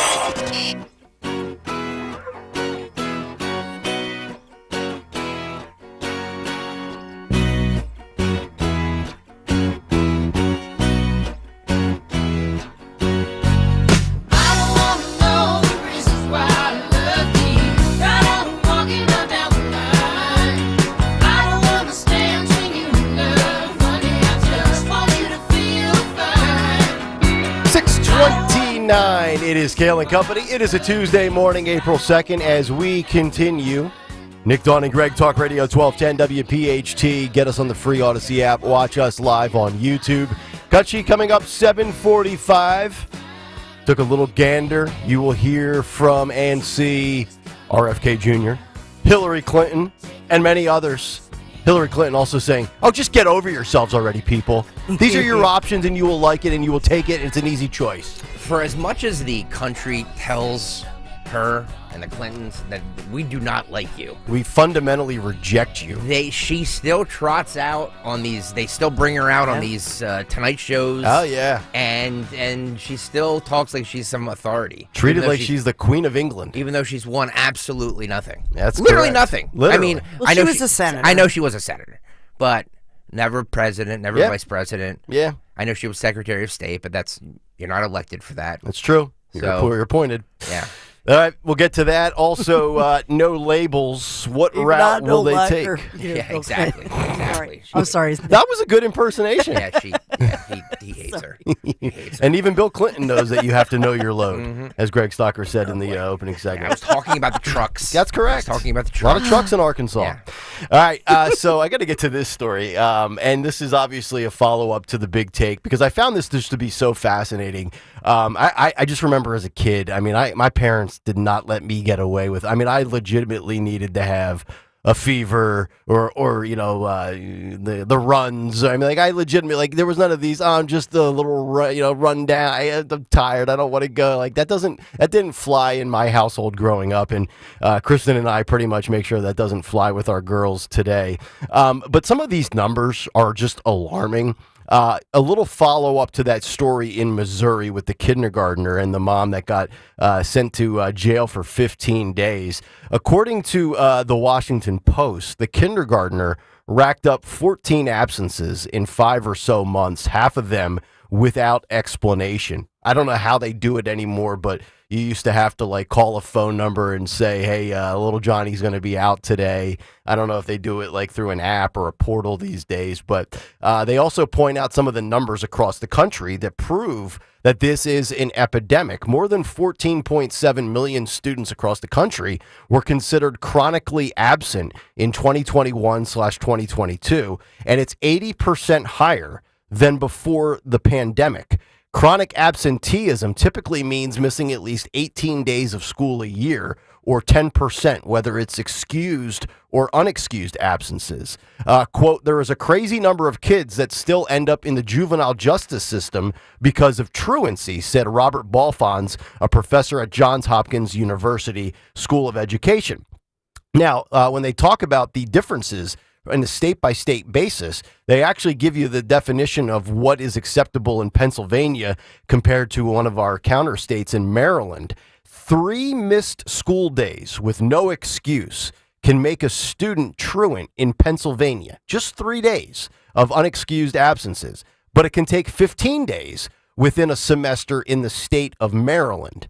In Mobile County, Alabama, the district attorney's office sent nearly 53,000 letters to families last year of school-age children warning about excessive, unexcused absences. And outside of Knoxville, Tennessee, Dan Jenkins, a principal of Clinton High School, recalls a time, maybe 15 years ago or so, when approaches to truancy were far more punitive. Now, he said, a student can still land in court, but only after repeated interventions have failed. Quote, we try to help the kid and the family first. Dawn, I'm going to go out on a limb here, make an assumption, and venture out into the land of the unknown. But I'm willing to bet there was never a truancy problem for the children that you and Larry have raised. There's never been a truancy problem with my daughters. But what's the solution to this? Because it really does seem, and I know everyone's like, oh, we just can't blame everything on the pandemic. Well, the numbers don't lie. I mean, truancy has just skyrocketed after the return from virtual learning. The last time I checked, by and large, going to school was not optional as a kid. You were kind of required to do so until you eventually dropped out. I think there are a few different issues. Obviously, the issue of if somebody's a teenager, because we've talked about in Philadelphia, so there's not a school bus where you see your kid get on the school bus. Right. They walk over to the, they take SEPTA. So that's another issue that I have. I'm telling you, part of this issue is school kids taking SEPTA. Mm-hmm.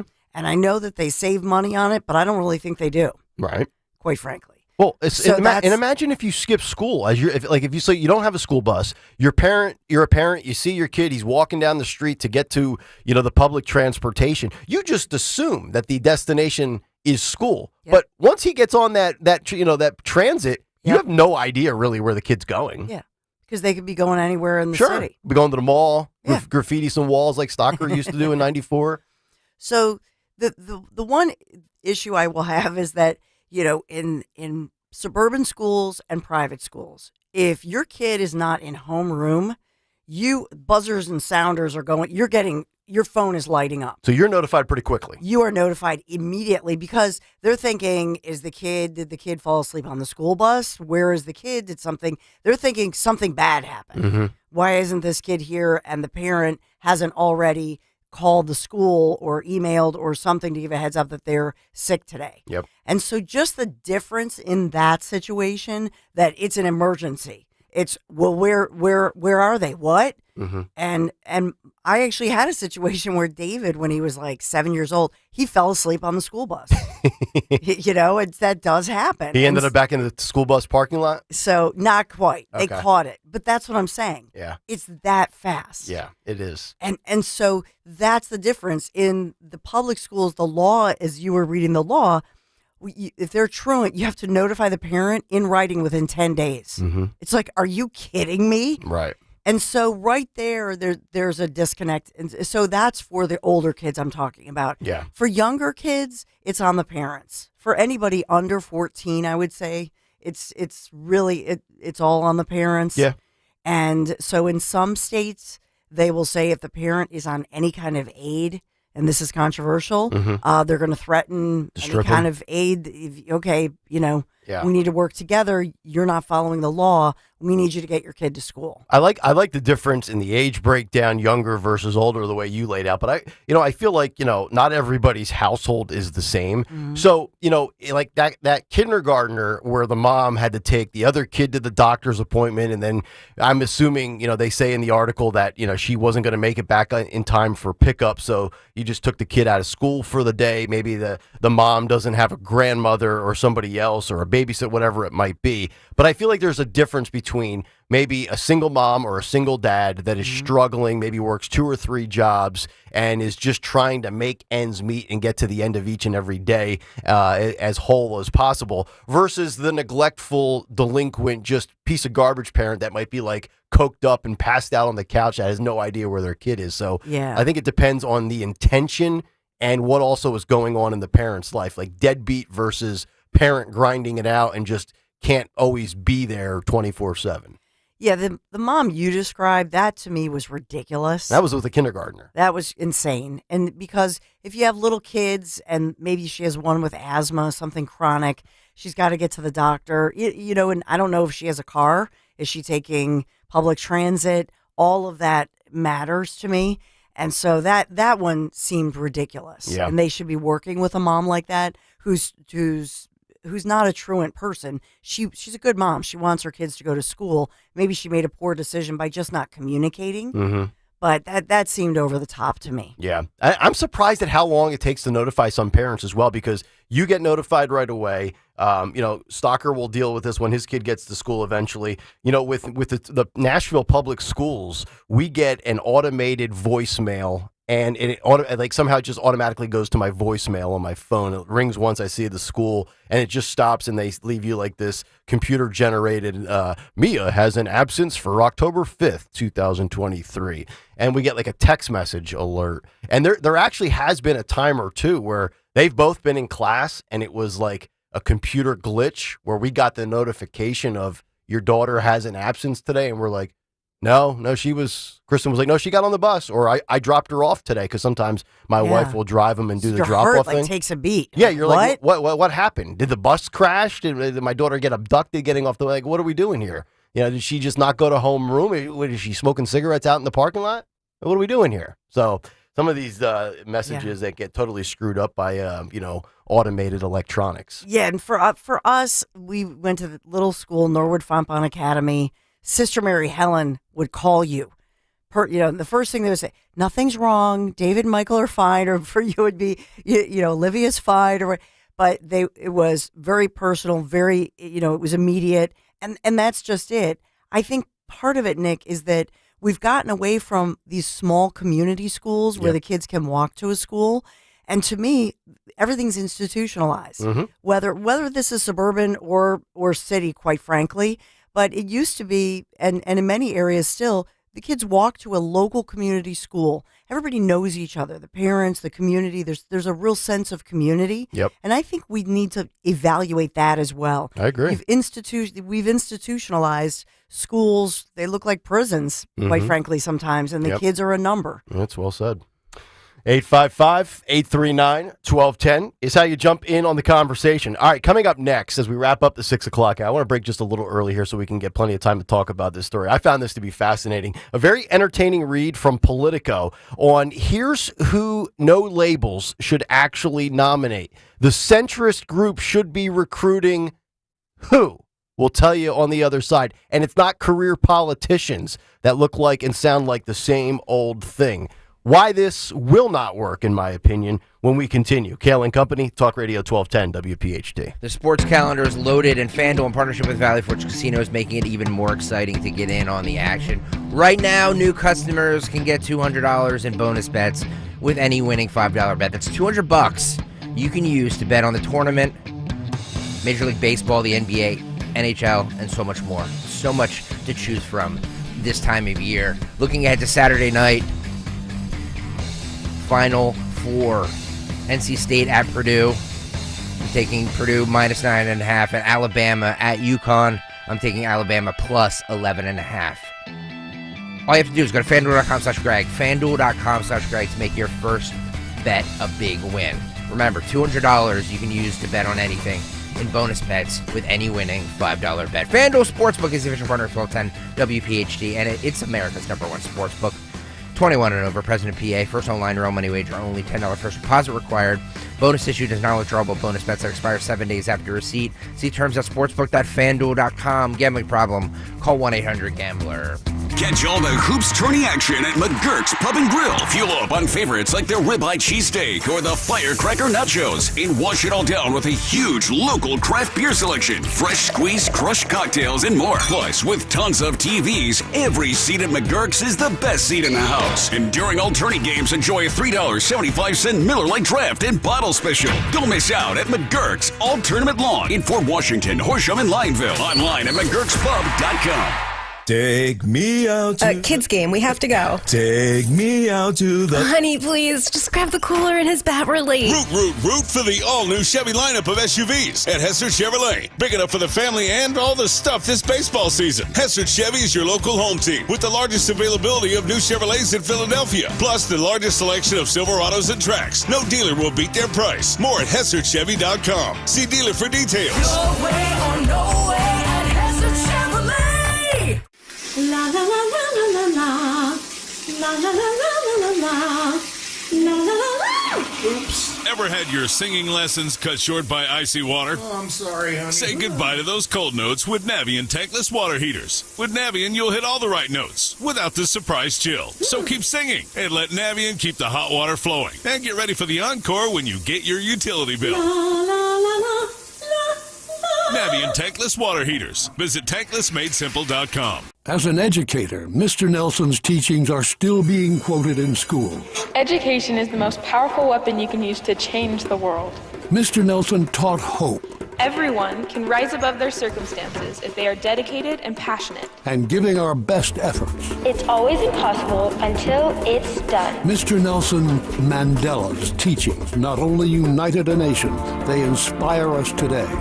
Inspiration. Pass it on from passiton.com. It's a Joe Conklin Comedy Show fundraiser at the Church of the Incarnation in Mantua, New Jersey. We're raising money to send altar server Christina McNasby to the shrine at Lourdes in France. She's such an inspiration to everyone in the parish. When I hear her story and when I hear about all the surgeries that she went through, and my heart really goes out for her. This is why we're going to send her over to Lourdes, because we're hoping for a miracle. The Benefit Comedy Show for Christina McNasby, Saturday, April 20th. Get tickets at joeconklin.com. JoeConklin.com! Hi, this is Dom Giordano. I've been talking for years about my buddy Roy and the original Batteries Plus Bulbs 18 years ago that he founded on Route 73 in Mount Laurel. And when you stop in now, you mention my name, you're going to be entered to win a $50 gift certificate to use at the Mount Laurel and Northfield locations. No purchase necessary. For anything that you want fixed, repaired that involves technology, 856-638-0778. Batteries Plus Bulbs, Mount Laurel and Northfield.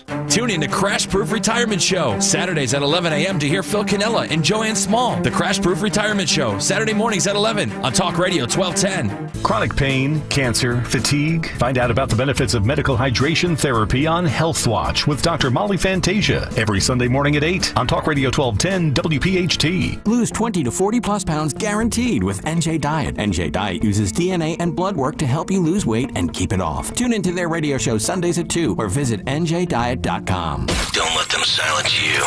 Follow 1210 WPHT on the free Odyssey app. Download it now.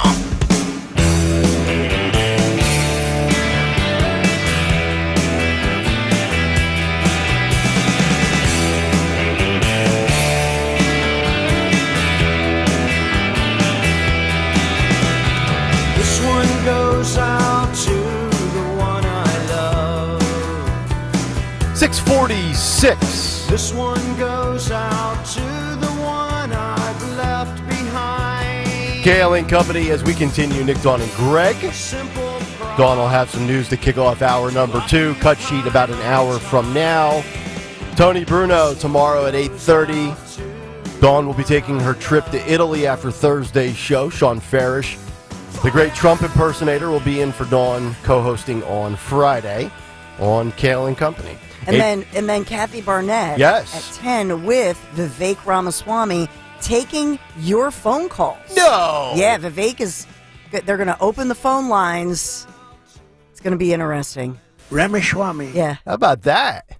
All right. She's got I might be out of work. I don't know. Vivek's pretty good, too. Vivek might be taking over the overnight slot if things don't pan out for him in a spot in Trump's cabinet coming up later this fall. But the No Labels Party is very interesting from the standpoint of there's been a lot of coverage. Like when we talk about people outside of Donald Trump or Joe Biden, we talk a lot about RFK Jr. and we talk about the concept and the thought process behind what the No Labels Party is and what they are trying to accomplish and what they should be. A very interesting column from Alexander Burns of Politico, who wrote that the centrist group, the No Labels Party, should be recruiting entertainers, celebrities, and provocateurs, not career politicians who look like and sound like the same old thing. Now, initially, before I read this, I would likely agree with that. Like, find something different that cuts through. Don't give me the same old minutia of the same career political hacks that are either moderate Democrats or moderate Republicans. But it's easier said than done. And Alexander Burns writes this in his column for Politico. He says, shortly before I finished college, I went to a campus speaker and saw a campus speaker representing a group that was trying to foster a third-party campaign during the 2008 election cycle. And he went and saw the special speaker on campus, and that person was actor Sam Waterston, who, as you know, is Jack McCoy, the district attorney from the original Law and Order.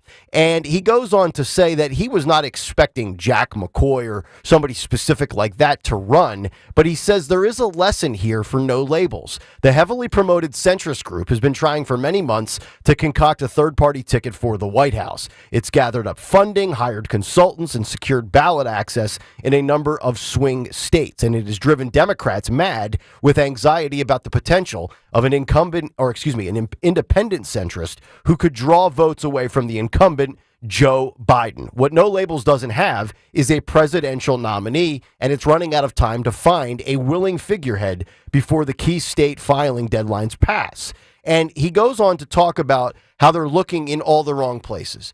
Chris Christie last week on Wednesday said, no thanks, I'm not going to join No Labels. Joe Manchin has long been connected to the No Labels unity ticket. That is come and gone. Nikki Haley never really gained any momentum. That fodder was talked about for about 13 minutes, and she showed that she had no interest. So the writer goes on to talk about people like Zelensky, famous entertainers and athletes, and some of the more showy, the showman type style politician that we are seeing globally. In Argentina, you have Javier Milei, Beppe Grillo in Italy, the guy in the Netherlands. I always forget how you pronounce his name. Was it Geert Wilders? Geert Wilders? Geert. A lot of these eccentric personalities. And the writer for Politico says most of them look and sound more like Donald Trump or Ross Perot.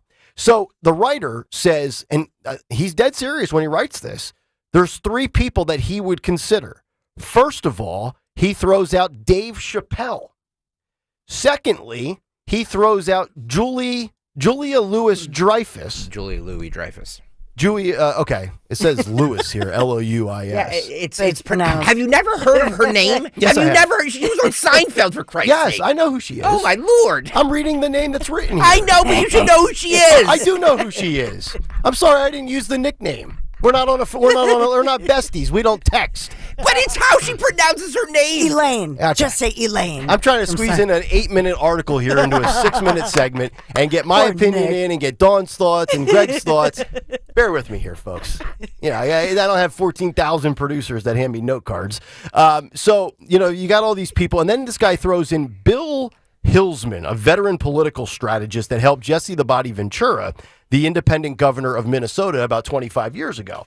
I say all of that to say this. I think on the surface, I'm not opposed to that, but it is easier said than done. Like, we have seen people try to emulate Donald Trump, and I think they have failed, right? Like, DeSantis for a while was deemed like a mini Trump. It didn't work. I think Trump is one of one. The same thing with Carrie Lake. I know she's running for Senate against Ruben Gallego in Arizona, but she tried to be like female MAGA politician.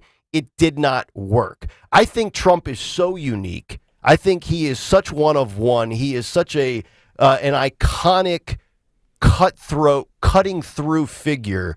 Regardless of whether he serves a second term or not, he's got a place in history for doing the unthinkable.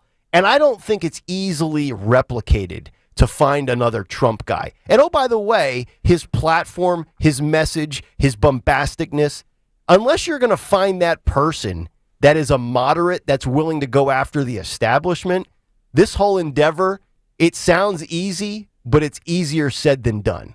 I mean, do you guys ever think we will? Because here's what we always hear. Who are the names we hear? Oprah, The Rock, Michelle Obama. Oh, by the way, I think some of those people might actually pull it off if they were interested. I really thought, and I said, and I believed it, that if Michelle Obama did decide to, make a swing at it, I think she could win. But this idea that you're just going to find somebody from the celebrity world, I think it's a once-in-a-lifetime thing. This No Labels thing has been around since 2009 or 10. It's been around forever. It's never gained traction. There are people that try and make it a thing. There are people that try and make it happen, and it just doesn't. And I think that they just need to. Everybody is always clamoring, we need a third party. We need a third. The majority of the country is independent and in the middle. Well, whenever there's a third party choice, it never goes anywhere. They get rejected. Right. So either we want a third party or we don't, and it seems like we don't. So let's stop. Well, I mean, logistically, it is tough for the third party. I mean, you talk about ballot access. You look at, RFK Jr. and others that are, even No Labels. I mean, they're not on all 50 states yet. I don't know if they have more access than RFK Jr. does at this point. I think, RFK's around 16 to 18 states, somewhere in that ballpark. Yeah. But, I'm of the belief that at some point in America, we will have a third party. I just don't think it's going to happen in my lifetime. I agree with you. I mean, 15 years of, well, this and that, and the data shows it. Who's the face? Who's the voice? Where's the money coming from? By the way, Andrew Yang, give me a break with that a few years ago. That had no shot. I'm all for more choices. I want more choices. I think the American people should get all the choices they want. Yeah. But it just doesn't seem there's this big clamoring for a third party. No, and currently Democrats in the Biden administration are doing everything they can to block third-party access. So we'll see. 855-839-1210. I'm going to text Julia Louie during the break and offer up my apologies. She was on Seinfeld for 100 years. Yeah, I got to know my around. All right, coming up next, Dawn will have some news to kick off hour number 2. And then I've got to defend the city of Philadelphia from national pundits in media that just like to take swipes at this city. We'll do that as we continue. Hour 2 on the way. Kayal Company, Nick, Dawn, and Greg on Talk Radio 1210 WPHT. My kitchen is the heart of my home. Dawn Stensland here. If your kitchen or bath is outdated, you need Kitchen Magic. They're local, family-owned, and operated since 1979. Schedule your free in-home design consultation today. Kitchen Magic is the full-service remodeler I trust to quickly, beautifully, and affordably transform your kitchen or bath. Right now, they're offering 12 months, no payments, no interest financing, and 10% off your remodel. Just visit kitchenmagic.com. Tell them Dawn sent you. Looking to hit a home run on your next car purchase? Swing by the Bush Auto Group. With 2 Nissan dealerships in Exton and Limerick, PA, they're knocking it out of the park with deals hotter than a spring fastball. Score up to $4,000 off MSRP on new 2023 Nissan Rogues. And slide into savings with rates as low as 0% on select Pathfinder models. Whether you're rounding the bases or navigating the city streets, Bush Auto Group has got your back. Visit us in-store or online today at bushautogroup.com. Billy rides with us. Resolve all your home's plumbing problems today. Horizon Services pros are ready to solve any plumbing emergencies that you didn't see coming. From burst pipes to water heater disasters, Horizon's licensed experts have you covered with same-day 24/7 solutions. And to help you save on future emergencies, we're offering $50 off any repair. Schedule your visit online today at horizonservices.com/radio. Lexus of Cherry Hill, a 6-time J.D. Power dealer of excellence for customer service. Why would you buy your Lexus from anyone else? The 2024 Lexus models are here and moving fast, and the 2024 Lexus GX will be arriving soon. Tony LaBelle and his team at Lexus of Cherry Hill are your source for the Lexus of your dreams. Over 300 new and pre-owned vehicles are in stock and ready to roll. Face it, you deserve this Lexus, and you deserve award-winning customer service. Start your journey at lexusofcherryhill.com. Wesley Financial Group is not a law firm. This story is called The Ugly Truth About Timeshare. If you think you've done your family a favor by buying a timeshare, you need my help. Hello, I'm Chuck McDowell, founder of Wesley Financial Group. 10 years ago, I started helping folks cancel their timeshare. And in the process, started what's now called the timeshare cancellation industry. The ugly truth is when you buy a timeshare, you can't tell me how much it's going to cost or when it's going to end. I recently helped a couple that had their maintenance fees go from $800 to $3,200 a year. They also received a $4,000 assessment for a hurricane that was over 1,000 miles away. Sound crazy? The crazy thing is this never ends. Call my office now. If we take you as a client, I guarantee we'll cancel your timeshare or you'll pay nothing. Call for your free information kit. Call 800-329-2121. That's 800-329-2121. 800-329-2121. Do you feel like you're going through life clouded by doubt? Talk to California Psychics. Our trusted and accurate psychics are available 24/7, and we guarantee if it's not life-changing, it's free. Download the app or connect with us at CaliforniaPsychics.com. Right now, new customers get 80% off their first reading. Experience the joy of certainty. California Psychics. Hey everyone, it's Ted from Consumer Cellular, the guy in the orange sweater, and this is your wake-up call. If you're paying too much for wireless service, you don't have to keep having that nightmare. Consumer Cellular has the same fast, reliable coverage as the leading carriers for up to half the cost. So why keep spending more than you have to? Seriously, wake up! and call 1-888-FREEDOM or visit consumercellular.com. Savings based on cost of consumer cellular single line 1, 5, and 10 gig data plans with unlimited talk and text compared to lowest cost single line postpaid unlimited talk, text, and data plans offered by T-Mobile and Verizon January 2024. My brother-in-law died suddenly, and now my sister and her kids have to sell their home. That's why I told my husband we could not put off getting life insurance any longer. An agent offered us a 10-year, $500,000 policy for nearly $40 a month. Then we called SelectQuote. SelectQuote found us identical coverage for only $18 a month, a savings of nearly $300 a year. Whether you need a $100,000 policy or a $10 million policy, SelectQuote could save you more than 50% on term life insurance. In a hurry? Don't worry. With SelectQuote, you can get up to $2 million in instant, affordable same-day coverage with no medical exam. Call SelectQuote at 1-800-637-9116. That's 1-800-637-9116. Or go to SelectQuote.com. That's 1-800-637-9116. Full details on example policies at SelectQuote.com/commercials. WPHT, WPHT HD, WOGL HD3 Philadelphia. From the Cherry Hill Volvo Studios, where relationships matter. Always live on the free Odyssey app. Designers, excavators, engineers, architects, listen up. What are you doing? We're working here. If you want to save time, effort, and money on your next underground utility project, start using Pennsylvania One Call System's Coordinate PA application. Coordinate PA is the next generation of utility coordination that allows you to easily transfer and manage your complex projects from start to finish, all the way from the designer to the excavator. Be prepared for your next underground utility project with Coordinate PA. Makes sense. Visit PA1call.org to learn more. Calling on Blackwood to follow 1210 WPHT on the free Odyssey app. Download it now.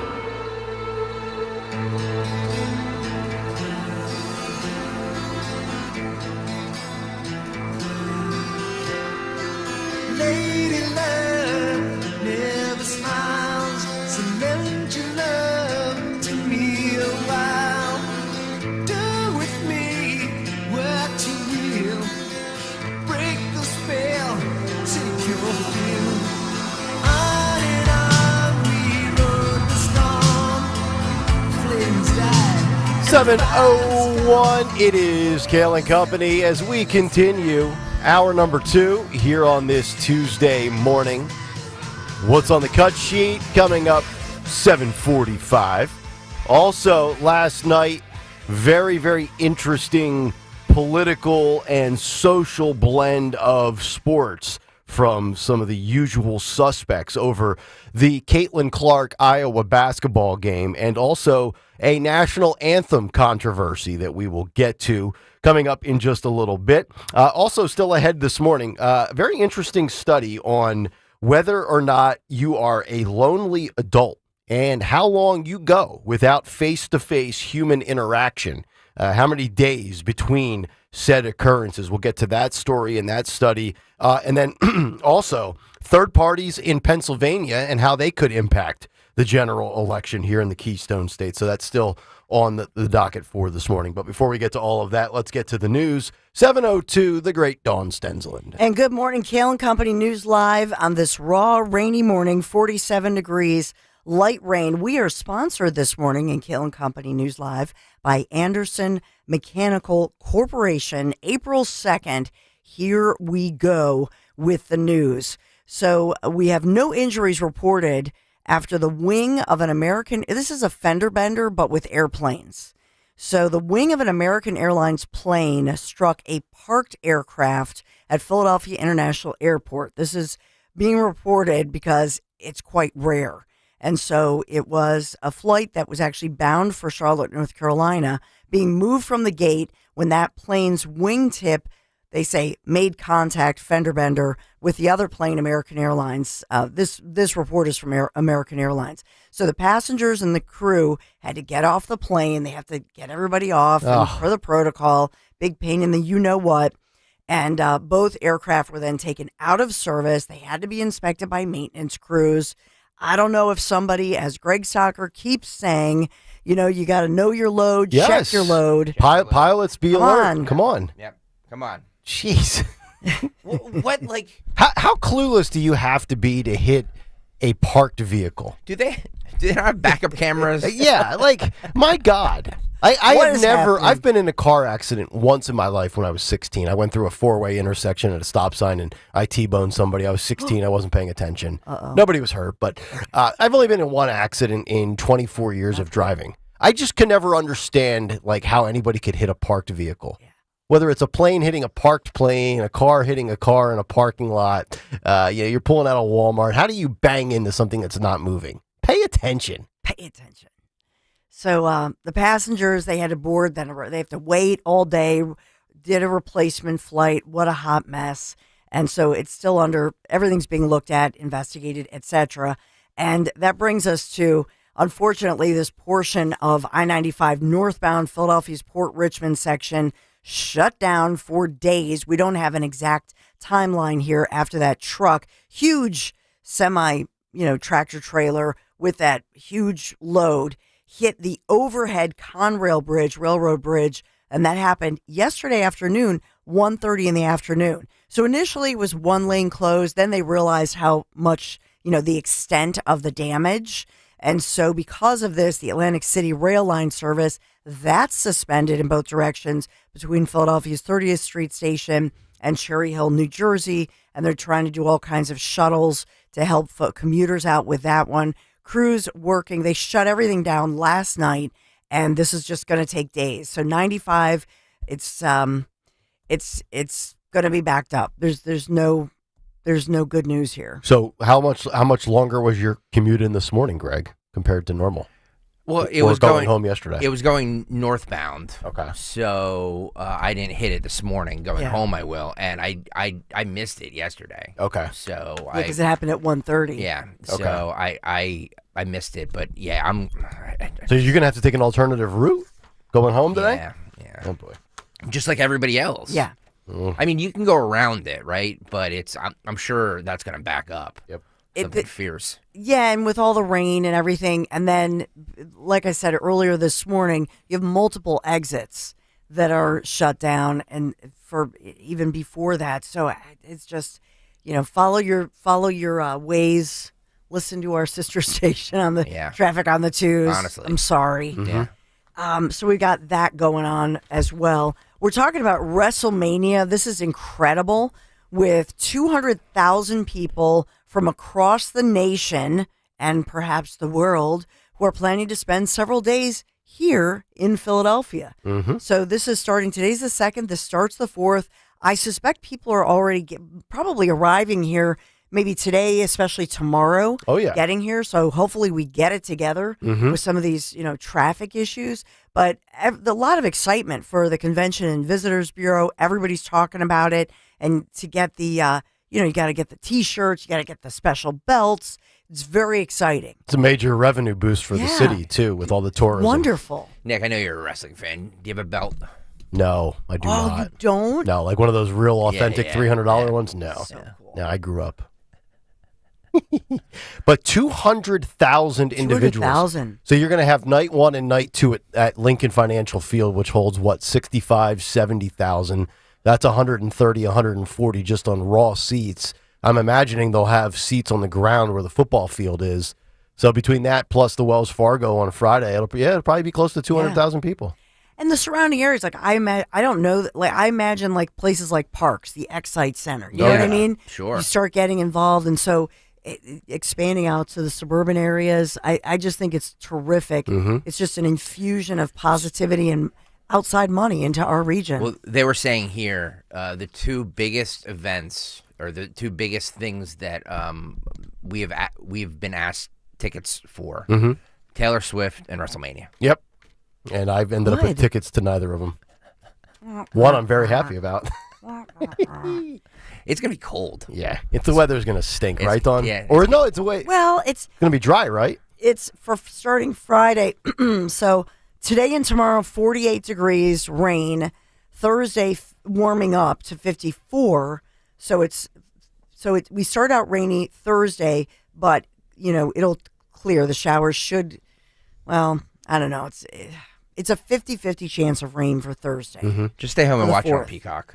Well, no, we got 200,000 people here. It's not going to be a rain out. Thursday's better, and at least it's 54 degrees. But then Friday, at least the sun comes out. And so for Friday, Saturday, Sunday, we're looking at, Friday 50, Saturday 52, Sunday 60 degrees. But starting Thursday night later and then through Friday, through the weekend, it's sunny. And then, by the way, next week, we're 65 by Sunday. I'm happy for the revenue that this is bringing to Philadelphia. It's going to be great.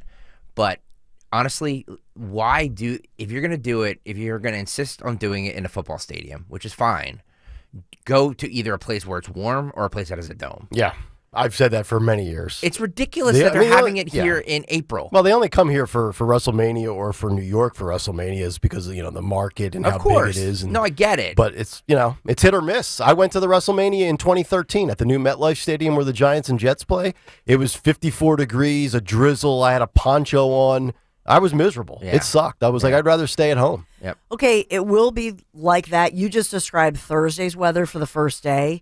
However, starting Friday, because it goes through the 8th, right? Yeah. So starting Friday and then through the 8th, the last day is 65 degrees and sunny. Okay. So they just have to get through that first day of WrestleMania, bad weather in Philadelphia. The rest looks sunny and nice. It'll be lovely. Good. I know it was a rough night for Philadelphia fans, Phillies and Flyers losing. Phil's lost to the Reds 6-3. Boy, that bullpen stinks. Oh, it stinks. Even Bryce Harper's, he's 0-11, 1-3. Oh my God! Another slow April out of the chute. And then Flyers lost to the Islanders 4-3 in OT. That was 2 games that went in. One went in extra innings, the other went in overtime. It's amazing you can actually win 90 games in a season when you take April off. Stop. So the good news is Joel Embiid. He might return. Yeah? He might return tonight. We don't know. I'll take that. Keep hope alive. I'm just trying to keep hope alive. Right. I don't know in the news if you want me to bring up Trump and v. the judges. Are you going to bring that up later? Trump v. the judges? What about Maybe we can spend 2 more hours talking about Trump v. DeSantis. How about Trump v. DeSantis? No, what do you have? The judge presiding over Donald Trump's impending New York criminal trial expanding the partial gag order last night following the former president's social media attacks against the judge's adult daughter. Oh. So this is state judge Juan Mercon. He said that Trump is barred from attacking his family members and those of Manhattan DA Alvin Bragg, in addition to the witnesses, prosecutors, court staff members, and their relatives, whom he was directed to refrain from talking about in the previous gag order issued last week. I will point out something that nobody's really reporting, and that is that Judge Mercon's daughter, who's an adult, is a major Democratic campaign fundraiser. Oh, the hell you say. She's president of Authentic Campaign, Chicago-based progressive political consulting firm. She has raised, some $93 million. She's raised a ton of money for the Dems. Mm-hmm. She's a major Democrat progressive fundraiser person, and has a lot of ties with this. And so what Trump is pointing out, the judge, his adult daughter is a major progressive Democrat campaign strategizer. Is he claiming some bias here? And what he's saying is, doesn't that then bias the judge? Don't you have to look at the judge in the case? I think that's his point. Right. If I'm Trump-splaining, if I'm reading between the lines here. Right. Nobody's really talking about the fact that the daughter is not just, your random individual living her best life. Yeah. She's a major... heavily involved in politics. Yep. As is every case against Trump is very political. But that's going on, so we'll have to... I know that we'll dive into those weeds moving forward, but we've got to talk about Anderson Mechanical Corporation, the people to call to make... Who are you going to call? Call AMC. The people to make sure you call to make sure your home is ready to keep cool this summer. Carrie, Bill, their entire team, they're awesome guys. They're dedicated to providing the highest quality service. Call them today. Call AMC today. Schedule that spring tune up and save big time. Visit amcontheweb.com, amcontheweb.com.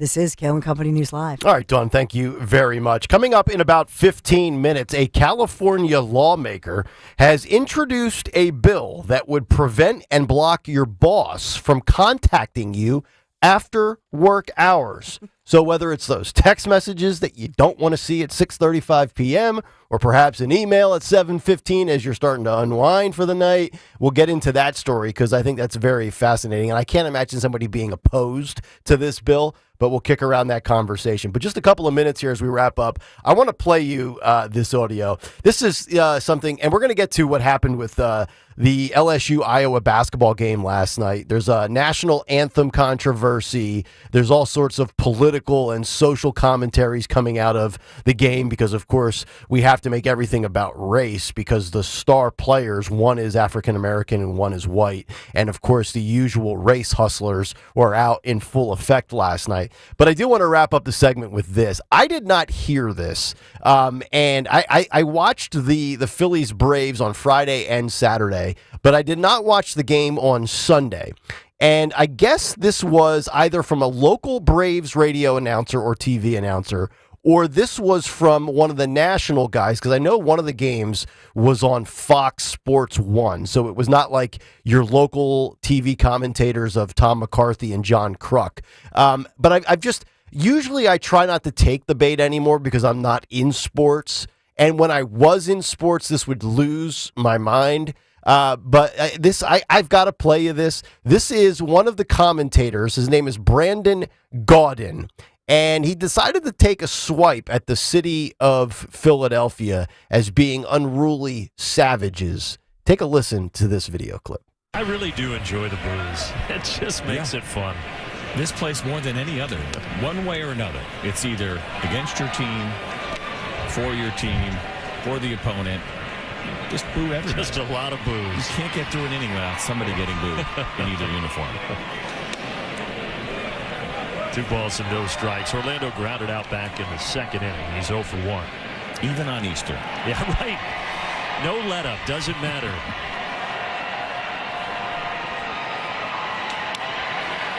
They might have booed Christ after the resurrection. I don't think so. I don't know. I wasn't there that day. No one is immune. There's Brandon Gaudin. That was, I believe, from Bally Sports. So that was a regional Braves telecast. So he's the play-by-play TV voice of the Atlanta Braves. And I'm not making this like about some religious, offensive comment. I'm so tired of the national media taking swipes at our city. Like, I get it. Our city is a hellhole at times. We have crime issues. We have violence. We have carjackings. There's no doubt about it. There's a lot of unruly things about Philadelphia, and that's the same thing with a lot of big blue cities under Democrats in this, post-2020 world we live in. But it's the biggest low-hanging fruit. It is. Of all time. Mm-hmm. Yep. And it's not about sports. It's just boring. about defending the people of this city, which I think largely are good people. We can insult our city. You can't insult our city. That's right. Yeah. Thank you. Yeah. And did he really have to bring Jesus into it? Well, I guess that was the Sunday Easter game because they had the uniforms on and it was sunny out, so that was Easter Sunday. Can we please get Philly Jesus and get a video of Philly Jesus booing Brandon? Right. Saying, no, Jesus is here booing you. Right. And it's Let's go, Brandon. Exactly. It's just, we're never going to live down the fact that we booed Santa Claus.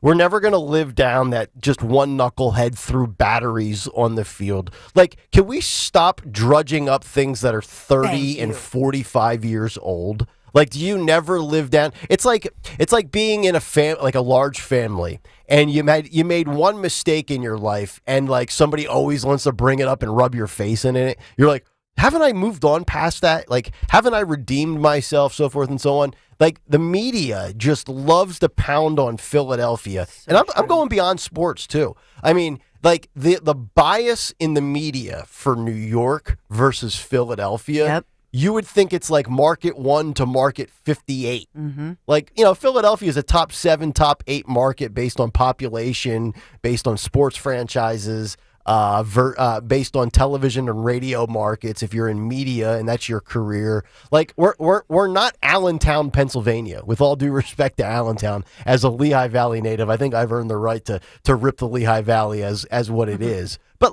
come on already with this. Enough. I'm tired of it. It's low-hanging fruit. Find something else. And I get it. You're a baseball broadcaster. You have a lot of time to fill. It's a slow thing to do. Yep. I couldn't do it. But my God, enough of the Philly bashing. We would not boo Christ. Very Catholic city, by the way. Yeah, Jesus lives here. Jesus is booing you. That's right. Boo. And by the way, our boos are justified. Of course they are. Because I think as a city, Thank you. Philadelphia, and this is beyond sports, we appreciate blue-collar, hard-hat, lunch pail mentality. We're not one of these little bougie cities like Phoenix or San Diego. It's like, just buck up, get ready, go to work, grind it out, come home, have a cold one. Like that's Philadelphia in a nutshell. Yeah. Tired of these weasels. By the way, in television markets, we're number 4 overall, number 2 on the East Coast. Oh, I didn't know that. Mm-hmm. All right. It's New York, L.A., Chicago, Philadelphia, but on Okay. the East Coast, we would be second after New York. All right. There you So go. there. Thank you very much, Dawn. Booing Christ. Take that. Yes. All right. 855-839-1210. Maybe we would boo Christ. If he was a Cowboys fan, it's possible. Absolutely. It's totally possible. Listen, Jesus is not a Cowboys fan. Everything's on the table for us. No. All right. Coming up next, did you know that Caitlin Clark, the great basketball player from Iowa, only gets the coverage that she gets because she's white? Yeah, that's what one person said. We'll get to that story as we continue on Kayal and Company, Talk Radio 1210 WPHT. But we've got to talk about this time of year with all the rain that you got to think about your lawn. Before you know it, the grass is going to be overgrown with all those weeds, really taking away from the beauty of your home. Swing into spring with Natural Lawn of America's safer lawn care treatments. Natural Lawn has been creating green lawns quickly, more naturally, and with fewer weeds for more than 35 years now. Okay, this is not your one-size-fits-all lawn care company, and that's what I love about Natural Lawn. They have certified specialists who are going to tailor their treatments to your lawn-specific needs. They use exclusive organic-based fertilizers and safer weed and insect controls that are going to give you the results you want, as well as the peace of mind that you deserve. Locally owned, family operated right here in Pennsylvania and New Jersey, Natural Lawn is competitively priced. They have a satisfaction guarantee. Get started today. Take advantage of their limited time offer right now. Free seeding every year. Schedule Natural Lawn's full service program. Get free seeding every year. You want to call 800-FREE-SEED or just visit naturallawn.com. This is my lawn care company. Trust the leader in organic-based lawn care. Natural Lawn of America. Greener grass, fewer weeds, guaranteed. Tell them Dawn sent you. Just like our offensive line protects our star quarterback, plumbers protect the health of the nation. And Philadelphia Plumbers Union Local 690 is no different. In hospitals, commercial, industrial, and residential, with the best trained plumbers in the world, you can be sure your project is done on time and on budget, no matter how big or small. So when your business needs to build new or expand existing facilities, you can count on the members of Plumbers Union Local 690. Visit plumbers690.org. Hi, I'm Rachel, and I have a serious heart condition called hypertrophic cardiomyopathy, or HCM. Some symptoms include being short of breath, feeling tired, or having dizziness or chest pain. I still had symptoms on my beta blocker, so I asked my cardiologist about any treatment advances. It was a breakthrough for me. That's why I'm working with Bristol Myers Squibb to raise awareness about HCM and to help others like me. Talk to your cardiologist today and visit hcmrealtalk.com for more information. Sponsored by Bristol Myers Squibb.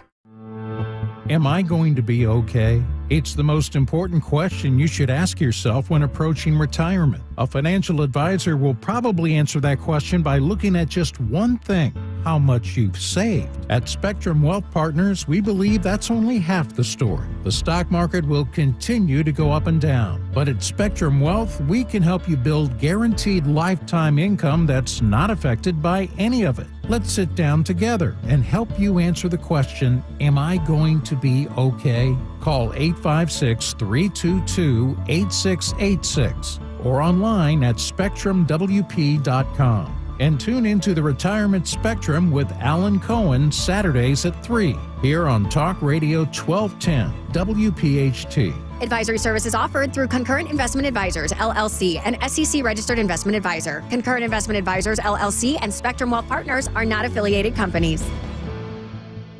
Hi, this is Dom Giordano. If you're dealing with inflammation or stiff joints, then Glyco Plus from Rescue Natural Supplements can be your ticket to a healthier spring. Glyco Plus features a unique blend of green-lipped muscle complex and UC2 collagen, specifically designed to support joint health. Collagen, a vital component of joint cartilage, plays a crucial role in maintaining strength and flexibility. And right now, Rescue Glyco Plus is buy one, get one free for anyone with our exclusive radio code. Just use the code RELIEF to double up your order for free. Again, that's RELIEF. Call them today at 800-26-ALIVE, 800-262-5483. Speak to a knowledgeable rescue product consultant. You can also use the code online when you visit res-q.com.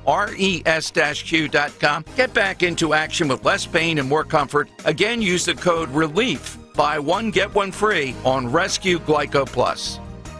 I'm Philomena, founder of Kin Apparel here in Philly. I love my natural hair, but not what hoodies and hats were doing to it. So I made my own satin-lined hoodies and created a business in the process. I've got big dreams, and Chase for Business in Philly was like, all right, how do we get you there? Get financial guidance from bankers in your community and convenient digital tools all in one place. Learn more at chaseforbusiness.com. Make more of what's yours. Real customers compensated. JP Morgan Chase Bank, N.A. member FDIC. Thinking about popping the question? Springtime is the perfect time to show that special person in your life how much you care. When you show them that beautiful cozy diamond, they won't have any doubts thanks to Cozy's 5 C's. Color, cut, clarity, carat, and the cozy touch. All that adds up to an unforgettable moment. And an engagement ring from Cozy Jewelers is the only way to improve on a perfect spring day. So head to Cozy Jewelers in Newtown Square for all your jewelry needs. Or shop online at CozyJewelers.com. Hey, it's Jim Costa from Cash the Ticket. Tourney time is here. Mike Valeni and I are going through every matchup of the big dance over on the podcast. We're talking sides, totals, mix in a reckless parlay every now and then. Come on, it's fun. We've got tourney trends, futures plays, who wins the national title, something for every bettor and every sports fan. Region by region, game by game, however you want to digest it, it's there. Download Cash the Ticket today. It's on the Odyssey app or wherever you get your podcasts. Spring cleaning is upon us, but there's one meaningful box that you don't throw away when cleaning out your closet. It's the box filled with your family's important videotapes, film reels, and photos. Hi, I'm Adam Baselogger. And I'm Nick Mako. We started Legacy Box over a decade ago to help families organize and update their analog media to digital. Legacy Box is simple and easy. It works and is safe. Over 1 million families have trusted Legacy Box. And Legacy Box has been featured in Good Housekeeping, The Today Show, and Rachel Ray. Legacy Box is like magic, converting your shoebox of memories to the cloud or thumb drive, ready to watch and share. Declutter your closet by digitizing your media. Become more organized and accomplished, knowing your family's recorded past is safe forever. Take advantage of our spring cleaning sale going on now. It's the easiest task to check off your to-do list. For a limited time, you can get started for just $9 a tape. Visit legacybox.com/value to get our $9 sale. That's legacybox.com/value to get our $9 offer. legacybox.com/value. Yo, Roy is Ford. What? We know your favorite station is 1210 WPHT.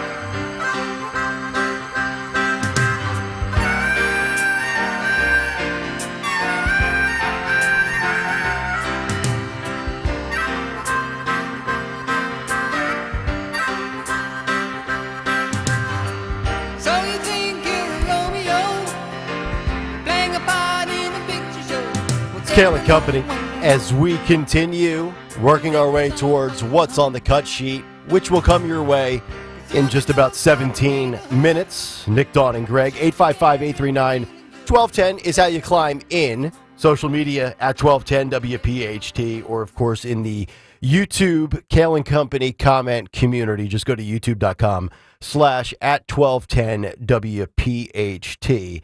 So I think what I have found fascinating about this audience is over the course of 18 months, I've seen more and more of those that listen to the show that will tweet me and respond to some sports stuff. Yeah. During the Eagles games, during Phillies playoff games, for sure. So I found that to be very refreshing because I do think, some people are like, oh, it's just nobody cares about sports in this format. And we're not going to talk about sports, but we do talk about sports when politics and social issues blend over into the sports stratosphere. And Jemele Hill is a former ESPN anchor, now writes for The Atlantic. I would say if you don't know who Jemele Hill is, I would say she's basically the Joy Reid of sports. She looks at everything in sports, and I don't think she does sports exclusively anymore for The Atlantic. She writes about politics and social justice and things like that. But every time she has a commentary that goes viral in the world of sports, it's through the race lens, and it's so infuriating. I'm not a women's basketball fan by any stretch. When I was a kid and I was in high school, I paid attention to a little bit of it when Connecticut was a juggernaut, and that'll make Phil in the back very happy as a UConn guy. But I tuned in last night. This was the first women's college basketball game I have watched since last year when LSU and Iowa played for the national championship. And that became a big story last year because LSU won the national championship. Their top player is Angel Reese. She is black. Iowa's top player is Caitlin Clark. She is white. Caitlin Clark last year in the national championship was doing this, if you're watching on YouTube, this little hand wave in front of your face, basically saying that you can't stop me, you can't see me. Angel Reese did it to her last year in retaliation, I'm using that in air quotes, in a competitive moment, and the whole world lost their minds. And we quickly decided to go to our little corners of racial injustice inequities, and white people are rooting for Caitlin Clark, and black people are rooting for Angel Reese. I sat down last night to watch the game because Caitlin Clark is must-see entertainment. She's not must-see television. She's not must-see sports. She's must-see entertainment. She's not only the highest scoring player in college basketball for women, averaging 31 points a game, much to the chagrin of noted Pistol Pete apologist Dawn Stensland, she broke the NCAA scoring mark. But I know Dawn puts an asterisk next to it because of the three-point line. And all of this racial hoopla, and Jemele Hill is coming out and saying things like this in an interview with Uprocks over the weekend. Quote, everything about this sport has been trending up for years now. College basketball's uptick for women did not just start with Caitlin Clark. Caitlin Clark is getting a ton of coverage because she is, quote, white. And she talks about some other females in college basketball that have dominated and won at every level. And she cites a study that she covered in a column for The Atlantic that compared the media coverage of certain players. And Jemele Hill argues that black women only get half of the coverage that Caitlin Clark gets. I don't think Caitlin Clark gets coverage because she's white. I think Caitlin Clark gets coverage because she's the greatest of all time. Imagine if a writer came out in the world of golf and said, Tiger Woods only gets the coverage he gets because he's half Asian and he's half black.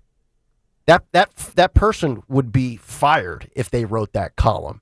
And oh, by the way, Tiger Woods did not get the coverage he received because he was not white in a predominantly white-dominated sport. Tiger Woods got the media coverage he got because he's the greatest of all time, or a close second to Jack Nicklaus. It's one or two. He's a legendary figure. So I am so tired of all of these Al Sharpton, Jesse Jackson, Joy Reid race hustlers that want to put the stench of racism and hatred and division on something as enjoyable as watching the greatest player in the history of a profession or a sport. And that's what it is. And there was a time, and I think this started a lot with the whole Kaepernick thing about 8 years ago, but I recall a time where I would sit down and watch sports or go to a sporting event, and the last thing on my mind was, wow, that's a heck of a black athlete, or that's a heck of a white athlete. I just appreciate greatness and like to watch entertaining stuff regardless of what your gender is, your race is, or your sexual orientation. And I think what these people have done with these left-wing sports media members, and then those that leave sports like Keith Olbermann or Jemele Hill, they go to their next platform and they only comment on sports when it hits a narrative that they are trying to sell to a segment of the population. Because I would argue when any of us in this audience go to a sporting event, we're all there together as fans of one team. We're all Eagle fans. We're all Phillies fans, Flyers fans, Villanova fans, Sixers fans, whatever it might be, right? And in those 3 hours that you're at a sporting event, you don't care what the person next to you's politics are. You don't care what the person's race to your right of you is. You don't care if there's two guys in front of you that are holding hands. You don't care about any of that. All you want to do is see your team beat the opposing team. And oh, by the way, since this is an audience that consumes news and politics, if you do go to a sporting event, you probably want an escape for 3 hours from Joe Biden did this, or the left mainstream media said Trump did that. Like, that's your disconnect from the realities of life. Okay, maybe news and politics isn't the be-all, end-all. Maybe ultimately it doesn't matter to you who the president is, but you certainly live that, you consume that. And when you want a little reprieve, and you want to be like, you know what, just for 2-3 hours, I want to stop thinking about grocery prices, or all white people are bad people, and all white people are racist, and I want to watch Caitlin Clark, or Nick Foles, or Donovan McNabb, or Allen Iverson, and I want to have a good time. I'm so glad I don't have to do that on a daily basis anymore, because, number one, you can only have one viewpoint when you talk about racial or social issues in sports media. It's a one-way street. I think you guys are all aware of that. Trust me, I am, having lived it. But, like, can we just sit down and appreciate Caitlin Clark for what she is? One hell of a basketball player. And Phil Almquist, our associate producer and video guy, he knows this as a UConn fan. They've had great white basketball players before. Rebecca Lobo, Diana Taurasi, Sue Bird. They were all white, and they were all covered ad nauseum by the mainstream media. Not because they were white, but because they were excellent. Can we just appreciate excellence regardless of identity politics? It's a wild concept.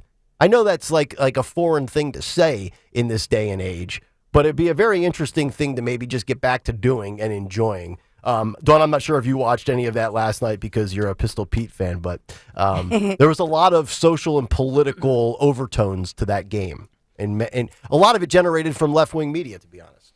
Yeah, no, I like her. I'm a fan of hers. I watched a little bit of it, but I hope she's the one who breaks through and brings, to the forefront women's sports. I think that's fantastic. And I like Angel Reese too for LSU. Yeah. She's a hell of a player, but she's not Caitlin Clark, and that bothers some people. But I don't think, and just looking up the headlines, is Caitlin Clark the face of white privilege in women's sports? I mean, those are some of the headlines. That's ridiculous. And just imagine what would happen if we started doing that about every ethnicity. I know. We would not do that. I know. We talk about this world of victimization and victimhood. What has Caitlin Clark done to deserve any of the negative press that has come her way? What, because she celebrated last year by throwing up a hand gesture that some people viewed as taunting? Give me a break. This is big-time college athletics. Deal with it. If you don't like it, stop the player from scoring. And what has she done this year other than be the clickbait hit piece material from many left-wing people like Jamel Hill, that Washington Post hit piece that was coming out over Kim Mulkey. Now Kim Mulkey is again under fire from the left of all people for claiming that she left the court in pregame warmups and her team was not on the floor during the national anthem, to which he said, "We leave the court after warmups after this routine all the time." So why that became an issue last night, I have no idea. But based on my assumed politics for Kim Mulkey, I don't think Kim Mulkey is somebody that's going to disrespect the national anthem. So all of that out there today. So 855-839-1210. We'll come back, get to the cut sheet. Also, I'm going to squeeze a call or two in before we get to what Stalker has lined up for a Tuesday edition of What's on the Cut Sheet. But first, a word from my friends at the Piazza Auto Group. Just 7 weeks ago, we dropped the debut episode of Kale Pool Karaoke, and we filmed it in a brand new 2024 Honda Pilot Trail Sport. Men, women, I'm telling you, this is the SUV for you if you are looking for a combination of powerful rugged, all-terrain sport utility vehicles with also, the luxury of all the accessories, the amenities, and also that convenient third-row seating. The 2024 Honda Pilot Trail Sport features a 7-mode drive system, Trail Watch multi-camera view, so unlike a Pilot, you can actually maybe park and not hit vehicles that are parked, like we are hearing about in the news today. 18-inch alloyed wheels and wireless Apple CarPlay. And there are many renditions and variations of the Honda Pilot Trail Sport, and you can check them out at any of the 5 Piazza Honda locations in Philadelphia, Pottstown, Reading, Springfield, and Langhorne. Or shop all their inventory, PiazzaAutoGroup.com. It's a Joe Conklin Comedy Show fundraiser at the Church of the Incarnation in Mantua, New Jersey. We're raising money to send altar server Christina McNasby to the shrine at Lourdes in France. 24 years old, she's been going through a lot. Her faith is steadfast. She's an unbelievable parishioner. Christine is in pain quite often. All she has to say is she's offering up that pain to the Lord. Can get her to Lourdes, and we're going to do that with your help. The Benefit Comedy Show for Christina McNasby, Saturday, April 20th. Get tickets at joeconklin.com. joeconklin.com!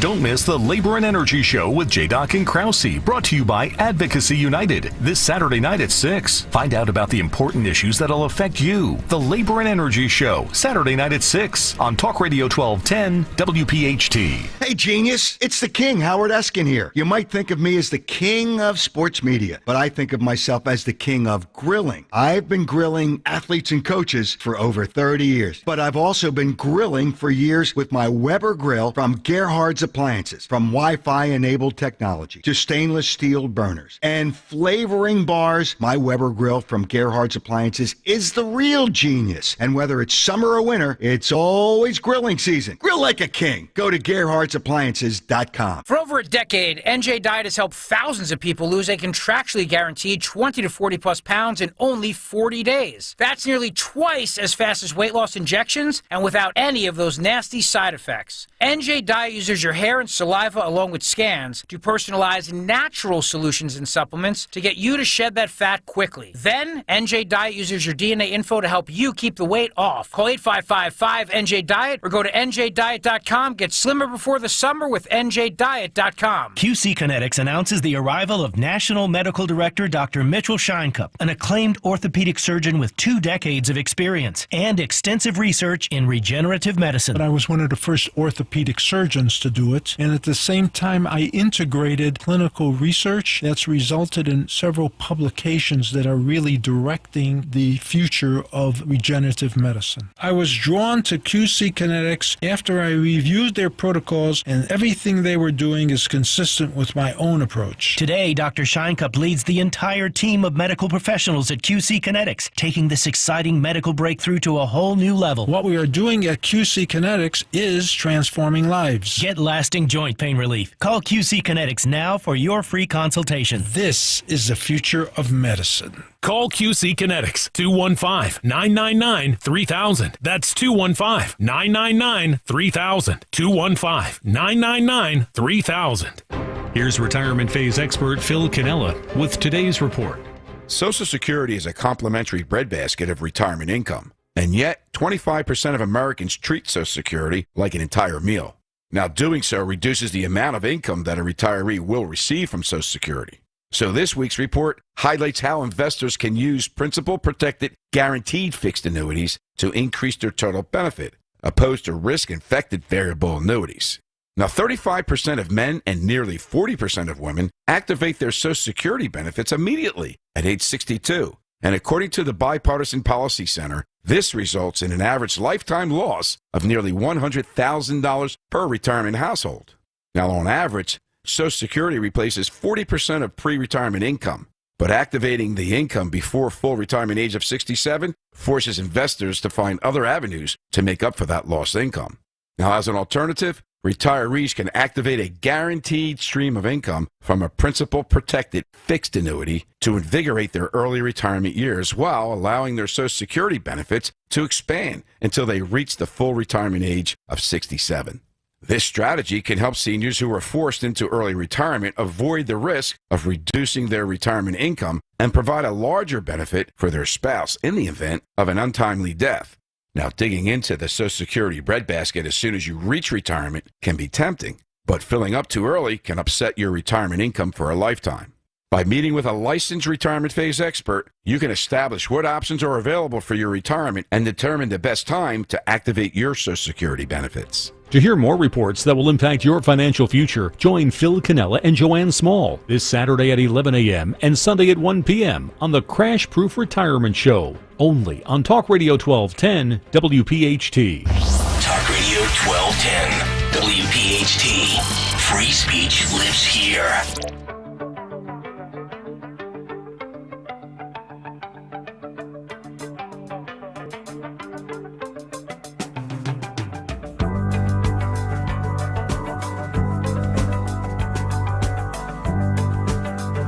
$7:43, Kayal and Company on a Tuesday morning. Nick, Dawn, and Greg as we head until 10 o'clock this morning. Cut sheet coming up in just a moment. 855-839-1210. That is the phone number. On social media at 1210 WPHT.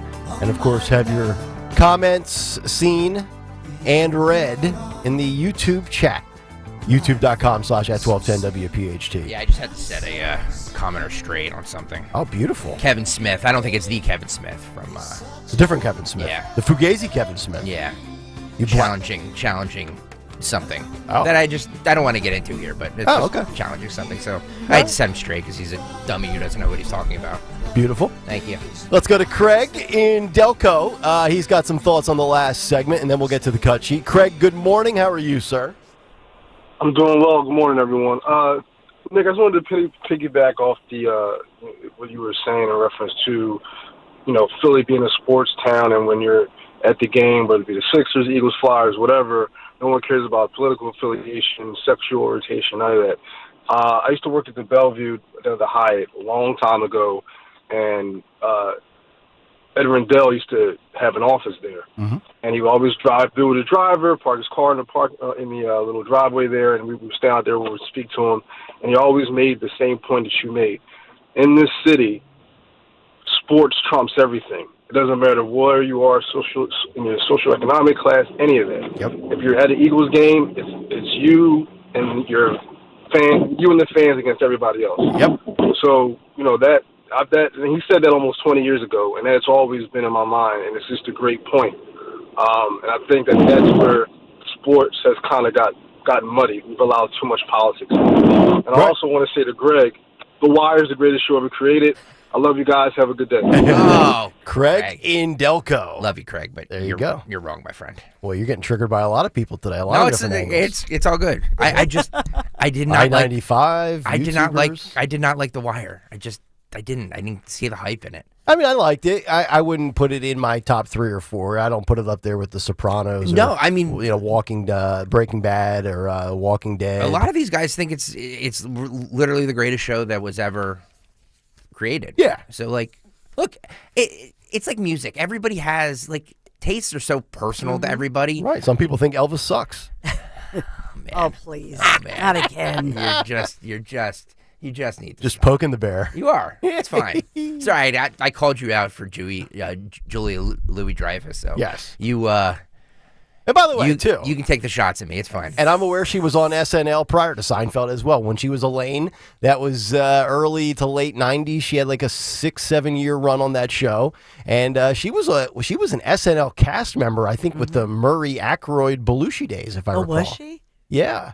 I think she was on. No, she was in like the late or the early 80s. Yeah, like 82 to 84, maybe. I think it was a little later than that. A little later, but okay. Yeah, and then Veep, she was so funny. Well, as Veep. that's where she met. That's where she met Larry David, because Larry David was a writer on SNL. It's a good point. It's good. It's good entertainment knowledge out of this show. All right, 7:47. Yeah, for all these people who come at me and say I don't know what I'm talking about, like there are things I do know. What do you know? You know what he knows? Radio? Know your load. Know your load. That's right. He knows his load. I was talking to the tractor trailer drivers. Yes. If you're driving, know your load. Right. That's all I'm saying. Right. Dude. Because of that, because they clipped the overpass because they didn't know how high their truck was, how much they were carrying. Yeah, what exactly was it, right. that semi-truck carrying anyway on I-95? It's like a huge cylinder. Newman Price was stuck in the traffic I saw yesterday. that picture he tweeted us. And he was listening to Zioli, who, of course, is off this week. So he was listening to Michael Pelka, and he tweeted the picture. He said he was stuck in that traffic for 3 hours yesterday. Yeah, you can. He sent us. He tagged all of us in a tweet. You can see it. There's like the construction vehicles with the arrow saying, "Hey, this lane's about to shut down to one lane." But it looks like in the first picture. Now, I don't know if that came off the truck or if that's some sort of piece of equipment that they're using to deal with, the overpass. But in the first picture, I thought that looked like a big barrel of hay or something initially, until you zoom in and it looks like a big rusted cylinder of some sort. Yeah, like a pipe. Yeah, I don't know what that is. Like a nuclear bomb or something. No, right. Anyway. What are they transporting? I know. That's what I want to know. I want answers to all of these questions, and I want to know this driver's history for sure. All right, 7:48. Let's get to a Tuesday edition of Greg Stocker's What's on the Cut Sheet. What's on the Cut Sheet? What's on the Cut Sheet on this Tuesday is sponsored by Cherry Hill Volvo, where right now they have ample inventory of brand new and beautiful pre-owned Volvos. Enjoy the luxury experience you deserve. They always go the extra mile for their customers because relationships matter at Cherry Hill Volvo. Check them out over at 70 in Cherry Hill Volvo, where relationships matter. Streaming live on YouTube, youtube.com/@1210WPHT, where yes, I had to jump in the chat real fast and just set somebody straight. They still don't believe me, but I mean, there's nothing I can do. Do you want to have an intervention here? No, it's fine. Okay. Peter S. says, Greg, you watched 2 episodes of The Wire. You didn't watch The Wire. I agree, but if something doesn't hook me in the first 2 episodes, I'm not going to sit through it. Well, I've got news for this entire audience. With the dwindling attention spans of society, you have less time than ever to capture anybody in any realm of media consumption or entertainment. Yeah. I mean, think about all the options we have in society today. I know. Like, if you don't, that's the thing I never understood. If you don't like a show or you don't like a host in any walk of life, there's 5 billion other things you could do to entertain yourself. I agree with you. And that's why, everybody always talks about competition. There's competition on the radio. Do we compete with WIP? Do we compete with WMMR? No, we compete with people's time. That's right. We don't compete against any other radio station. Like, if you are on right now at 7:50 in the morning, if you're on YouTube or if you're listening on the Odyssey app or 1210 WPHT, we thank you for that because your time is valuable and we don't want to waste your time like we're doing right now, not getting to the cut sheet. But we do like the fact that you're stuck on 95 in traffic because that's good for us. It is. But we're sorry for you. Well, I'm sorry for you. Like, right now, my husband is watching The Bear and loves it, the streaming show. Mm-hmm. And so I watched part of the first one. I'm not into it. And he's like, just give it a chance. So it's kind of to your point. Yep. It's all, he's like, just give it a chance every day. It's like, he's like a lobbyist for the Bear. I will get to the cut sheet in 1 second, but I would just say, Masters of the Air. The best. Is a great series. Watch it. And also there is a documentary on Steve Martin right now on Apple TV. If you like Steve Martin or a fan of that old, his comedy, it's a fabulous documentary. So there are we started watching that too. Yeah, there are my two recommendations for this Tuesday. Okay, nice. RFK Jr. was on with who is this? I think this is Erin Burnett last night. Yeah, she asked him who's more of a threat to democracy, Trump or Biden? Okay, so Erin Burnett asks RFK this. Gotcha. I think you'll be surprised to hear what his answer is. Okay. Cut 18, Phil, go. On too many issues. While I admire his high-minded ideals, his suggestion that there is no difference between Mr. Gore and Mr. Bush is irresponsible. A moment ago, you said you essentially see Trump and Biden as the same, different issues. But do you really believe that when people talk about the threat to democracy that Trump poses, do you really think that is an equal evil to Biden? I mean, listen, I can make the argument that President Biden is a much worse threat to democracy. And the reason for that is President Biden is the first candidate in history, the first president in history that has used the federal agencies to censor political speech, so to censor his opponent. I can say that because I just won a case in the Federal Court of Appeals and now before the Supreme Court that shows that he started censoring not just me. 37 hours after he took the oath of office, he was censoring me. No president in the country has ever done that. The greatest threat democracy is not somebody who questions election returns, but a president of the United States who used the power of his office to force the social media companies, Facebook, Instagram, Twitter, to open a portal and give access to that portal to the FBI, to the CIA, to the IRS, to CISA, to NIH, to censor his political critics. President Biden, for the first president in history, to use his power over the Secret Service to deny Secret Service protection to one of his political opponents for political reasons. He's weaponizing the federal agencies. Those are really critical threats to democracy. Donald Trump, of course, tried to overturn a free and fair election. He tried to overturn one, right? He's still fighting in court. Yes. How is that not a threat to democracy? Well, I think that is a threat to democracy. If him trying to overthrow the election clearly is a threat to democracy. But the question was, who is a worse threat to democracy? And what I would say is, I'm not going to answer that question, but I can argue that President Biden is, because the First Amendment, Aaron, is the most important. Adams and Hamilton and Madison said, we put the guarantee of freedom of expression in the First Amendment because all of our other constitutional rights depend on it. If you have a government that can silence its opponent, it has license for any atrocity. So just to be clear, you're saying you could make an argument that President Biden is a worse threat to democracy than... Yes. So, yes, and I think he makes a really good point, and there's more points to be made. Not only has the Biden administration violated your First Amendment rights, they've also violated your Fourth Amendment rights under search and seizure. Not only have they silenced critics on social media, citizens of this country, they've also, through the power and the collusion with big tech, shut down the speech platform of Donald Trump on sites like Twitter and Facebook. And, oh, by the way, when we talk about threats to democracy, RFK didn't even mention the fact that some of these states, on a state-by-state basis like Colorado, trying to remove the guy from the ballot. To my knowledge, Trump never did any of that. He never weaponized anything when he was the president. He also talks about Trump and Biden belong to the system that spits out bad policies. So he's kind of claiming to be the outsider in this, where that was the mantle that Trump took in 2016. RFK is trying to take that mantle in 2024. This is cut 17. Phil, go. It's to get on the ballot in the state of Wisconsin. So what do you say to Democrats who point to Jill Stein and say, that's going to be you? Well, right now, I don't know what I'm going to do, who I pull more from in November. Right now, I'm pulling pretty much equally, probably a little more from President Trump. As you pointed out, I want to pull from both of them. But, do you want kind of a glib answer or a thoughtful answer? I'd always prefer thoughtful. Okay. I mean, what I would say is you have both sides using scare tactics. Republicans say that if Joe Biden gets in, it's going to be the end of the republic.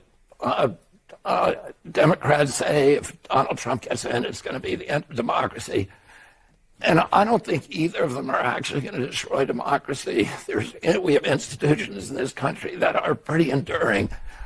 And if you look at both those candidates, they're very different in their temperament. They're very different in their ideology, and in their rhetoric. But on the issues where they actually depart from each other, it's a very narrow band of issues, and it's the culture war issues like abortion, guns, the border, and they're all important issues, but they're not existential issues. On the existential issues, neither of them has the capacity to address them, the biggest one being the debt. We now have $34 trillion in debt. The service on that debt is more than the... Is it painful to listen to this? Yes. I don't want to be rude, but It is. I have to think of listeners. I've got to factor into the fact that he's so unlistenable that I think that works against him gaining more support. I really do. Sadly, we look at these optics and maybe stuff that shouldn't matter. RFK's voice, DeSantis's boots, DeSantis's awkward giggle and smile. Like, these things matter. Yeah. And RFK, he's nails on a chalkboard. It's bad enough watching him on CNN with Aaron Burnett, who's a different nails on the chalkboard. Yeah. But my God. So let me, in regards to, because there's two things I want to mention. One, we're going to get to this third-party concept here in Pennsylvania being a factor. But I fundamentally reject the idea that Donald Trump is a part of the establishment now and a, quote, career politician. This is the RFK in that clip, in that long-winded clip, is trying to play the same card that Nikki Haley did, where Nikki Haley tried to position herself as the let's shake things up variable. Nikki Haley is a career politician. RFK Jr.'s got more claim to being an outsider, especially when he's been rejected by his own party and his family legacy. But Donald Trump, even though he's been in the political spectrum for 9 years now, I still don't view him as a politician. And why do I think he's still an outsider? Because that's the way the Democrats portray and treat him. They don't treat him like one of their own in the swamp. They still view him as the villainous outsider. So when the left is telling you that, believe them when they tell you that. He is still the outsider. I really believe that. Let's take a little comedy break for a second, shall we? Yep. Rob Schneider, we were talking about SNL earlier. Rob Schneider, who is an SNL alum, although might not be welcome back these days because of his political views. I know. Posted this on his X account yesterday. It's from one of his stand-up specials. You know, we were talking yesterday about the LGBTQ community having like 97 million days during the year. And he wanted to compare this to Lincoln and Washington, who basically share one. Share one, yeah. This is his comedy bit from a couple years ago. This is cut 15, Phil, go. President's Day, Abraham Lincoln freed the slaves, kept the Union together, gets a day, not even his own day. He's going to share with Washington. He doesn't get a day either. He founded the whole country. He doesn't get a day. He's going to share it with Lincoln. What if they would have each other's dicks? They would have got a whole month. That's all I'm saying.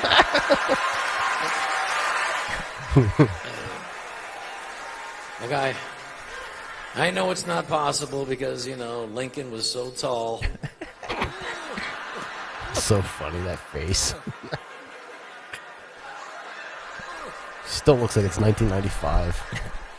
Sorry, George. There you go. It is really remarkable that a segment of the population, trans-specific, accounts for 1% of society. The LGBTQ plus community as a whole is accounting for 9% of the population, yet they have 40% of the calendar dedicated to them. I've never seen this urge and this desire to lift up such a small fraction of 1% of humanity than we are seeing right now. I really think it's run its course, to be completely honest. I think there's a lot of people that are like, you know what, I'm over it. You do you, live your life, but I'm not doing Pride Month in June and this Awareness Day and this celebratory week, and then we'll give you another month in the fall. Oh my God, enough already. The Easter egg roll happened yesterday at the White House. Joe Biden welcomed everybody to the White House lawn and then had a special message for the bunnies.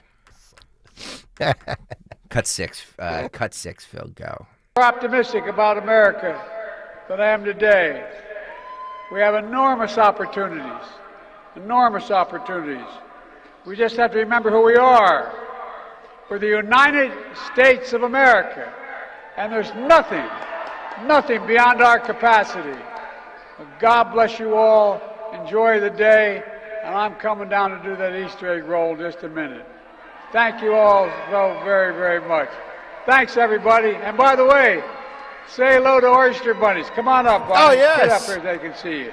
The oyster bunnies. The oyster bunnies. Say hello to the oyster bunnies. You know, when I rank my bunnies, I like the scallop bunny. Yeah. I like the clam bunny. I'm not a huge oyster bunny guy. Thanks, everybody. And by the way, say hello to oyster bunnies. Come on up, bunnies. The Get oyster up here so bunnies. they can see you. Yeah. The oyster bunnies. What would you rather have, a Cadbury creamed egg or an oyster right now, if you had to pick a choice? Oyster bunnies. Yeah, the oyster bunny. Wow. I'm coming down there to celebrate with you. Hopefully I don't trip coming down those steps. Not a joke. Yes. I thought he was going to give us the speech, by the way, where he talked about what America's capable of. Yeah. He loves to say, and I tell him, one word, possibilities. You an oysters fan, Kayal? No. Nah. No, I like almost everything out of the ocean, but I do not like oysters. I don't like them cooked. I don't like them raw. Not like oysters, Rockefeller? No. No, but I can eat scallops, clams, mussels, obviously shrimp, crab, lobster. You ever have shark? No. How about tuna? You like a nice little fresh tuna out of the ocean? Love it. Yeah, I get tuna when I'm at the shore all the time. Nice fresh tuna. Yeah. Rare. Oh, yeah, right on top of like a nice salad or something. Absolutely. Mhm. Yeah. Do you ever go to a clam bake? I love clams. I love clams. Yeah. Yes. The only thing I can't do, or I don't know if it's just oysters come off a little slimy. I don't know. It makes me, it brings in the gag reflex. Yeah. Well, the Oyster Bunnies are back. Oyster Bunny. Speaking of comedy, last night on the late night comedy show of Jimmy Fallon, The Tonight Show, where hosts such as Johnny Carson used to reside. It'd be funny. Hillary Clinton was on there and says her message to voters complaining the Trump-Biden rematch. She basically told everybody to get over yourselves. Oh, yeah. So this should ingratiate herself with voters. Mm-hmm. This is cut 16. Phil, go. No more Easter Bunny talk. Yeah, I mean it's Biden versus Trump. We know that. It is. It is. What do you say to voters who are upset that those are the two choices? Get over yourself. Those are the two choices. Yeah, love that. Right? And it's kind of like one is old and effective and compassionate, has a heart, and really cares about people, and one is old and has been charged with 91 felonies. Yeah, okay. I mean... Okay, interesting. I don't understand why this is even a hard choice, really. I don't understand it. Yeah. But we have to go through the election, and hopefully people will realize what's at stake, because it's an existential question. What kind of country we're going to have, what kind of democracy we're going to have. And people who blow that off are not paying attention, because it's not like Trump, his enablers, his empowerers, his allies are not telling us what they want to do. I mean, they're pretty clear about what kind of country they want. Yeah. Yeah. So get out there and vote. Get out there and vote. Well, that's what this is really about. Get out there and vote. So she doesn't care that, I mean, she's actually slapping Democrats in the face. I mean, think about it. Joe didn't want to have any type of, debate with RFK Jr. or third parties, forcing him to go, the independent route. Basically, Hillary Clinton doesn't care about democracy. This is your option. Shut up and vote for the better guy in her world. Boy, she's so bitter. Mm-hmm. I've said this before. Yeah, every day for the last 8 years, she's got to wake up just hating life. Like, probably loves her daughter to death, but she just despises her husband, and she still can't accept the fact that she lost to the outsider. It just chaps her keister. And by the way, too, we don't want to think about her keister being chapped. No. Neither does visual image there. Neither does Bill. Well, exactly. And we've talked about this before. Oh my God! Gotta get Jimmy in. Dude, I won't talk over it. Go ahead. Give me the bill one more time. I don't even want to see that case. Oh no, God, he doesn't. Because you'd feel my pain. Oh yeah, felt you would. that thing. Yeah, you would. You think?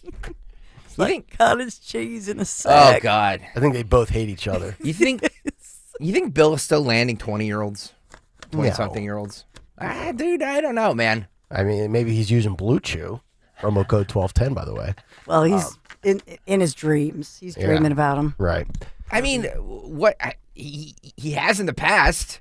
What does age have to do with it? You see all these rock stars now, and he's basically a rock star to some people. Well, that's true.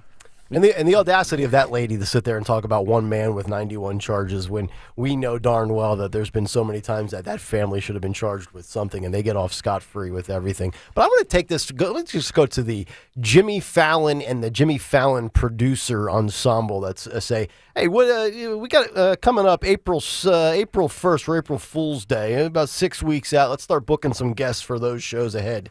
What do you think about Hillary Clinton? Yeah, it's been about 6 weeks since she's been seen on television. I don't understand the infatuation with bringing on politicians that don't provide comedic value. Like, I could even justify Bernie Sanders. Bernie Sanders is painful to listen to, but if you're Jimmy Fallon and you had a level of humor and a little bit of stones, like you could maybe like imitate Bernie Sanders or mock him or, wind him up. Like if I'm bringing politicians on a late night comedy show, I would want to do something entertaining with them. I wouldn't want to say, I agree. So what do you think about the election matchup? I agree. Play beer pong with Hillary Clinton. Yes. Honestly. I'm dead serious. I totally agree. Yeah, do something entertaining. Have her sing something. Yes. Bring RFK on, and I know you're not going to bring Trump on, so I'm not even going to bring him up. But, bring on RFK and do something out of the box where people have a viral moment and laugh. Have her watch her husband hit on a 25-year-old. I mean, come on, just do something a little funny. Ask her if the logo for Nickelodeon is shaped exactly like Epstein Island. Something that let's move on to something that's not funny, but I wanted to play it, and shame on me for not playing it yesterday because I had it with me yesterday, and we always have so many cuts that I always skip over a few, and I skipped over this one. We were talking yesterday about the funeral or the wake for NYPD officer Jonathan Diller. Yep. On Long Island. His widow Stephanie spoke, and she said something very poignant about how many more police officers and how many more families need to make the ultimate sacrifice before we start protecting them. I think this needs to be heard far and wide. This is Stephanie Diller from her husband's wake on Saturday night, or Saturday afternoon. This is cut one. Phil, go. It's been 2 years and 2 months since Detective Rivera and Detective Mora made the ultimate sacrifice, just like my husband, Jonathan Diller. Dominique Rivera stood in front of all the elected officials present today pleading for change. That change never came, and now my son will grow up without his father. I will grow old without my husband, and his parents have to say goodbye to their child. How many more police officers and how many more families need to make the ultimate sacrifice before we start protecting them? When you sign up to become a police officer, there's an inherent risk that you just assume based on the nature of the job. And I've got to imagine it's every wife or husband's worst nightmare for that day to come when tragically somebody from the department shows up on your front porch of your doorstep and says your spouse was killed in the line of duty. There's an inherent risk, no doubt about it. And they should get all the credit in the world for being courageous and doing what they do with little to no thanks and for a salary that maybe doesn't even justify the threat of your own livelihood. But on top of it, the last thing we need is mayors and district attorneys and judges with letting off criminals, whether it's no bail, shortened prison sentences, not arresting these people, and creating even more unnecessary trauma, tragedy, and heartache for these families. We always talk about inflection points. Sadly, it might have to come down to a New York police officer losing his life for that inflection point to happen. We talked about Lake and Riley, that maybe that's an inflection point for the border. But she's right. We just went and saw Officer Christopher Fitzgerald, and also the lady that we've had in multiple times, Stephanie Mack. Yep. I thought of her because this widow here is also Stephanie. Mm-hmm. Like these families and these wives and these spouses, they're so right. Like how many more, and I'm not going to sit here and over exaggerate numbers or anything like that, but this is a preventable tragedy. It's like the whole defund, demonize, demoralize police thing. That's another thing that's completely lost its luster. It's time to move away from that. You're correct about when you take jobs like this, you assume some risk. Everybody does. Everybody knows the risks of being a police officer, a firefighter, all that stuff. Military. But seeing stuff that's so preventable, like this individual that killed this officer, he had 21 priors. His nickname was Killa, and he was out on the street.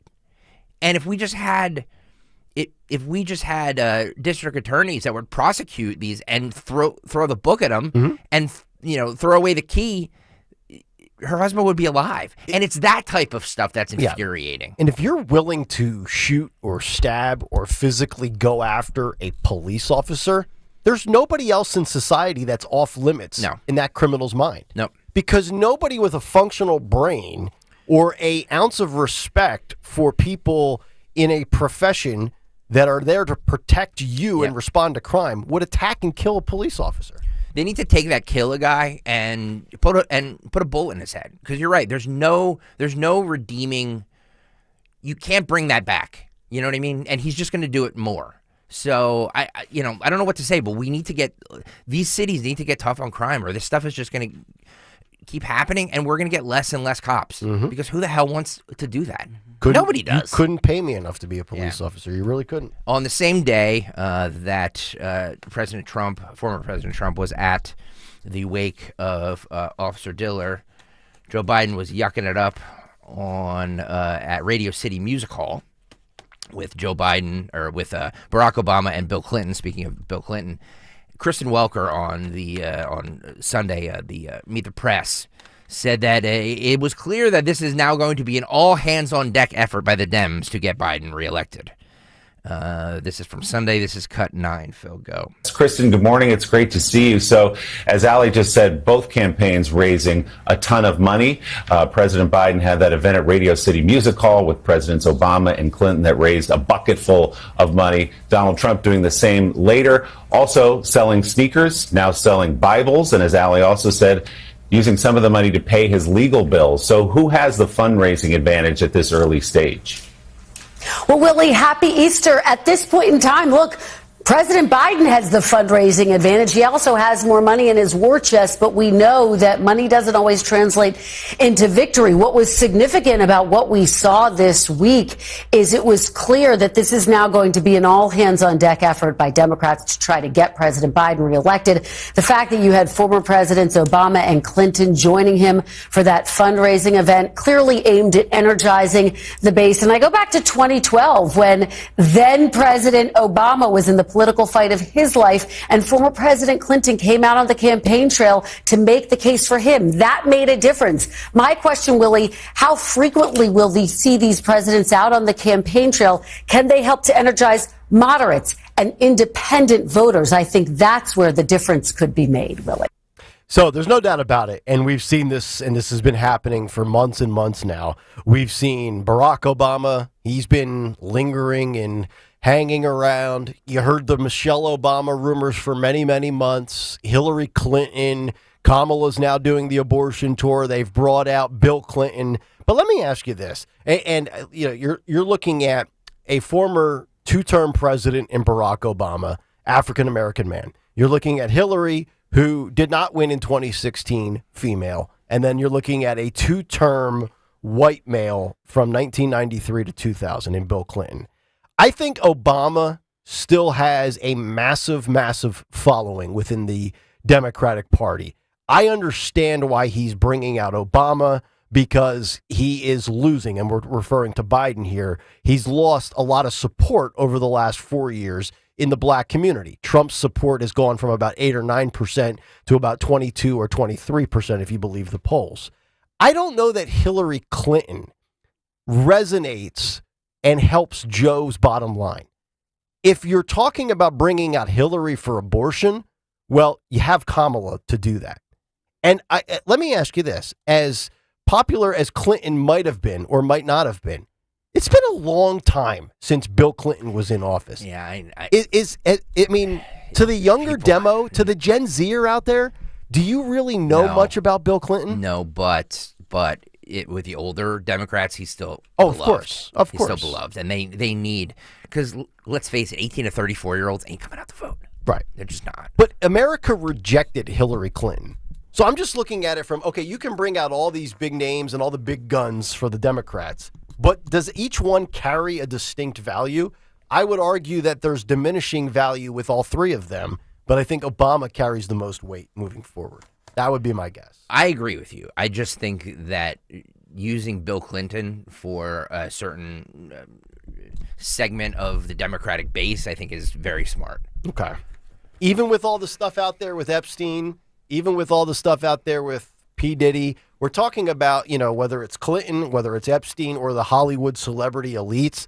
It feels like the lid's about to be blown off on a lot of very immoral stuff. We say that all the time. It's not. Okay. But you don't think Clinton, the powers assumptions that be, with Clinton? The powers that be are never going to let the Epstein stuff come out. Let's just be honest. It's never.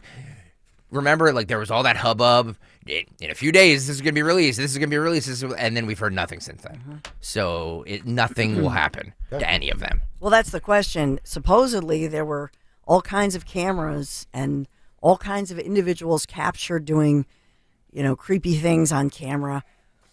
The feds seized all of that, much like they allegedly seized all kinds of secret videos in the P. Diddy homes, Sean Combs case. Where are all those videos? They don't want those videos. They don't want us to see them. That's the bottom line. They do not want us. What to powerful see them. people are on those? And when I say they, I mean everybody. Every elected politician that is getting their wheels greased by somebody will not let these come out. Yep. And we, the American people, suffer because of it. Yep. We talk about crime and how DAs and big blue cities are not prosecuting them. Well, San Francisco just unveiled a new thing. This should really stop crime on subways in San Francisco. They just unveiled the intervention card for when you get attacked on the subway or the train. Okay, so what do? You pull out your card? It's literally a card that says, I'm being harassed. You have to see this video, youtube.com/@1210 WPHT. When I first saw this, I swear to you, I thought it was a joke. Okay. And then I looked into it, and it's absolutely not a joke. Yeah. Before I even see this, this reminds me, did you see the movie with Joaquin Phoenix as the Joker? Oh, sure. About 4 years ago, 5 years ago. Remember in the beginning when he's on the bus and he's laughing hysterically and the citizens are like, what's wrong with that guy? Yep. And he pulls out the card saying, I have a health issue. Yep. That's what I'm having flashbacks. Here's my intervention card. Help. Exactly. This is cut 7. Phil, go. Hello, excuse me. Will we be able to have some bystander intervention cards, please? Sure. How many do you need? I swear to you, this is not a joke. Yeah. It's like getting napkins as you leave Thank you the so much. drive-thru. So this card over here is for when you're being harassed. It says, you got me. So you'd hand it to somebody else, and it gives them instructions on how they can help you. If you see someone being harassed, you can also give them this I Got You card, which gives them instructions on the back to find the BART police or call someone, or more instructions on how to be safe. I really appreciate these cards because they gave me a concrete way to deal with an unsafe situation. I'm not very equipped to deal with them on my own, and so these cards give me a sense of community and a sense of support. Especially for young college students and for youth, I think these cards are really accessible. It just gives a very easy way to either help someone or to ask for help without having to do much. If everyone has one, then we'll just be able to support each other so much better and feel safer. As somebody who has a criminal justice degree and has studied recidivism rates and deterrence in crime, shame on me as a Temple criminal justice alum to not have come up with the intervention card, because that's really going to deter crime. You're going to have some low-life criminal that's got 13 priors harassing some lady on public transportation with a knife or a gun, probably banged up on some illegal substance. And, that should... Well, look, here. The police will be here in 48 hours. But in the meantime, here's your intervention card. How many would you like, ma'am? Would your mother like one, too? I've got a family pack of intervention cards. Buy one, get one. These women are young women. Yes, vulnerable people. Who are vulnerable, and this is dangerous because now they feel safer. But feeling safer is not being safer. Here's an idea. You are. This is more dangerous than anything I could say. Yep. You're 100% correct. I mean, imagine that. And then what's the person next to you supposed to do? Oh, excuse me, criminal. My buddy handed me the intervention card. I have to get up and call 911. Yeah. Can you let me up? Think about what we're doing now. San Francisco has intervention cards. Yeah. New York brought in the National Guard. Remember the stretch we had of, we're not going to send police, we're going to dispatch social workers. We're doing everything but locking up the criminals. And enforcing laws. It is, they're looking for solutions that there's an easy fix for. Yeah, there is an easy fix. Ladies, get your firearm, get your Glock. Yeah, not your car, not your stupid little intervention. And that's the problem. The problem is that you're going to have a situation where a petite young lady like that is going to go into New York City and is going to be armed and is going to shoot and kill. Yep. And then we're going to see everything explode because she's going to be charged. Tommy on the YouTube chat writes, I hope that was an April Fool's joke. I thought it was. Honest to God, I thought it was. I was like, because I don't want to, I try and give factual information here. So I wanted to make sure that I wasn't getting punked or something. Yeah. And I looked into it, and it is 100%. That's what these progressive lawmakers come up with. They just keep trying to reinvent the wheel when the wheel wasn't broken to begin with. You just caved into one specific case with George Floyd and decided to completely upend the criminal justice system, which is just outrageous. I'm telling you, the whole experiment is coming to a close. But the only way that you truly get change is by voting these people out of office. And sadly, these big blue cities, they keep making the same mistake. What was the clip we played for you yesterday? You had the African-American male who returns to Baltimore twice a year, and he was going off on how Democrats have destroyed Baltimore. And Baltimore hasn't elected a Republican mayor since the 60s. Let's go to Karine Jean-Pierre v. Peter Ducey, shall we? This is actually the undercard at WrestleMania this week. This is their back and forth from yesterday, starting with cut 2. Phil, go. Most of the border crossers accused of beating up Texas National Guardsmen in a riot last month were released on their own recognizance Sunday. How does that make people in this country any safer? So I have to refer you to Department of Justice and DHS on that particular Got it. I would refer you to the House Counsel. I will say this, as the event unfolded, the Border Patrol was able to act quickly and get the situation under control and apprehend the migrants. And we were grateful that the Border Patrol was able to do their job. Look, there is a challenge at the border, right? Our immigration system has been broken for decades. Even before this president became president, obviously, more than 3 years ago. And this president, a couple months ago, worked with the Senate in a bipartisan fashion to get a negotiation done, right? And what we saw is from the last president, President Trump, told Republicans in Congress not to move forward with this negotiation, this agreed plan, this agreed proposal, because it would help Joe Biden. That's what was reported by some of you. And we can actually deal with this. We can actually deal with what we're seeing. And because they didn't move forward, right, because they didn't move forward with this proposal, because of the last president, and because they put politics ahead of the American people, we are seeing chaos. And so we want to get this done. We did. We worked with Congress to get this done, to deal with the challenges at the border. President Trump got in the way, and because President Trump got in the way, Republicans are now getting in the way. No, it's always Trump's fault. It's always the Republicans' fault. I mean, the notion that the idea, the temerity to ROR somebody, release on own recognizance, and let somebody out after they just assaulted a Border Patrol agent is next level insanity. I mean, that's no different than letting somebody out of prison for assaulting a cop or a elected official on the streets in a major big blue city. The fact that we would, and think about this, I'll use the same analogy I did for if you're willing to shoot a police officer who's off limits, if you're a migrant coming across illegally and you're attacking those people at the front lines, what do you think's going to happen when one of these migrants goes into an Aldi's or goes into a gas station or walks into any other place in civilized society? If you're willing to bum rush somebody at a border, what are you going to do in a retail line? Streaming live on YouTube, youtube.com/@1210WPHT, youtube.com/@1210WPHT. Please hit the subscribe button if you have not done so. Also, please hit the like button on today's program. I'd appreciate it. What about squatters? Squatters are becoming an issue again. How are we going to deal with that? This is what Karine Jean-Pierre said to Peter Ducey on this issue. Cut 3, Phil, go. Totally different topic. How worried do Americans need to be about squatters?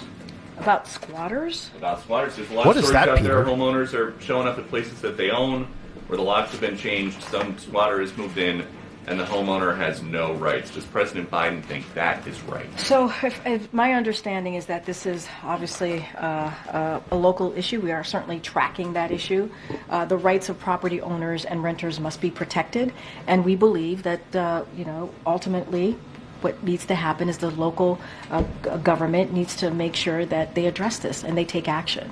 And so everyone in their community in this country wants the same thing, right? They all want the same thing. They want their families to be safe, and that's what we want as well. We want to make sure that Americans and their families feel safe. Or you could just do, because she talks about local governors and the government doing it at a local level, you can just do what the governor in Florida has done. Florida is where woke goes to die. And that's where squatter rights go to die, as Florida Governor Ron DeSantis late last week eliminates squatters' rights in Florida, giving the power back to the police to remove offenders. DeSantis, Wednesday of last week, signed legislation into law that eliminates squatters' rights in the Sunshine State and increases penalties against offenders. DeSantis was quoted as saying, quote, "You are not going to be able to commandeer somebody's private property and expect to get away with it. We are in the state of Florida ending the squatter scam once and for all." I'd like to see every other governor pick up that policy as well. I don't know if you guys saw, but yesterday started the $20 an hour minimum wage for fast food workers in California. Does Joe Biden support that? That was the question on the table. Green Job here answered like this. This is cut 4, Phil, go. Does the president support the $20 minimum wage that's going into effect for fast food workers in California today? Let me look into that. I have not seen that reporting. Obviously, the president believes that every worker should be paid. Should be able to be paid to support their family. And you hear the president talk about making sure that folks are able to live in dignity, right, and respect, have that dignity and respect to raise their family. You hear the president talk about his own experience growing up and how difficult it is to be when you're around the kitchen table making those difficult decisions. On this particular report, I don't want to speak about it until I get more information. Yeah. It's not in my binder. That was a big story yesterday. I know. I actually watched a story on it was Fox Business, and they had a business owner on talking about it. Those small business owners in California are just getting destroyed right now. They've had to go to a $20 an hour minimum wage for their staff, and the cost of products for and I'm not talking about the major companies that can buy in a ridiculous bulk and then save money, but like the small business owner that has like 5 to 20 employees, the cost of cheese if you run a pizza place, or beef if you own like a burger shack or something like that. They're already working on relatively small margins. Probably under 20% is their margin. Now $20 an hour minimum wage with the cost of everything, these businesses are just getting crippled. On Biden declaring Easter Sunday as Transgender Day of Visibility, we talked about this a lot yesterday. This is what Karine Jean-Pierre said. Cut 5, Phil, go. So the criticism over the Transgender Day of Visibility, the White House said that the president wouldn't abuse his faith for political purposes. Does the president think that's what Republicans are doing on this? I mean, look, just a couple of things, and really so surprised by the misinformation that's been out there around this, and I want to be very clear. Every year for the past several years, on March 31st, Transgender Day of Visibility is marked. And as we know, for folks who understand the calendar and how it works, Easter falls on different Sundays, right, every year. And this year it happened to coincide with Transgender Visibility Day. And so that is the simple fact. That is what has happened. That is where we are. And I do want to say a couple of things because I think it's important here. As you just stated in your questions, what we've been hearing out there, a lot of misinformation done on purpose. And as a Christian who celebrates Easter with family, President Biden stands for bringing people together and upholding the dignity and freedoms of every American. Now, sadly, and it's not surprising, right? It is actually unsurprising that politicians are seeking to divide and weaken our country with cruel and dishonest rhetoric. It is dishonest what we have heard the past 24 hours. It is untrue what we heard over the weekend.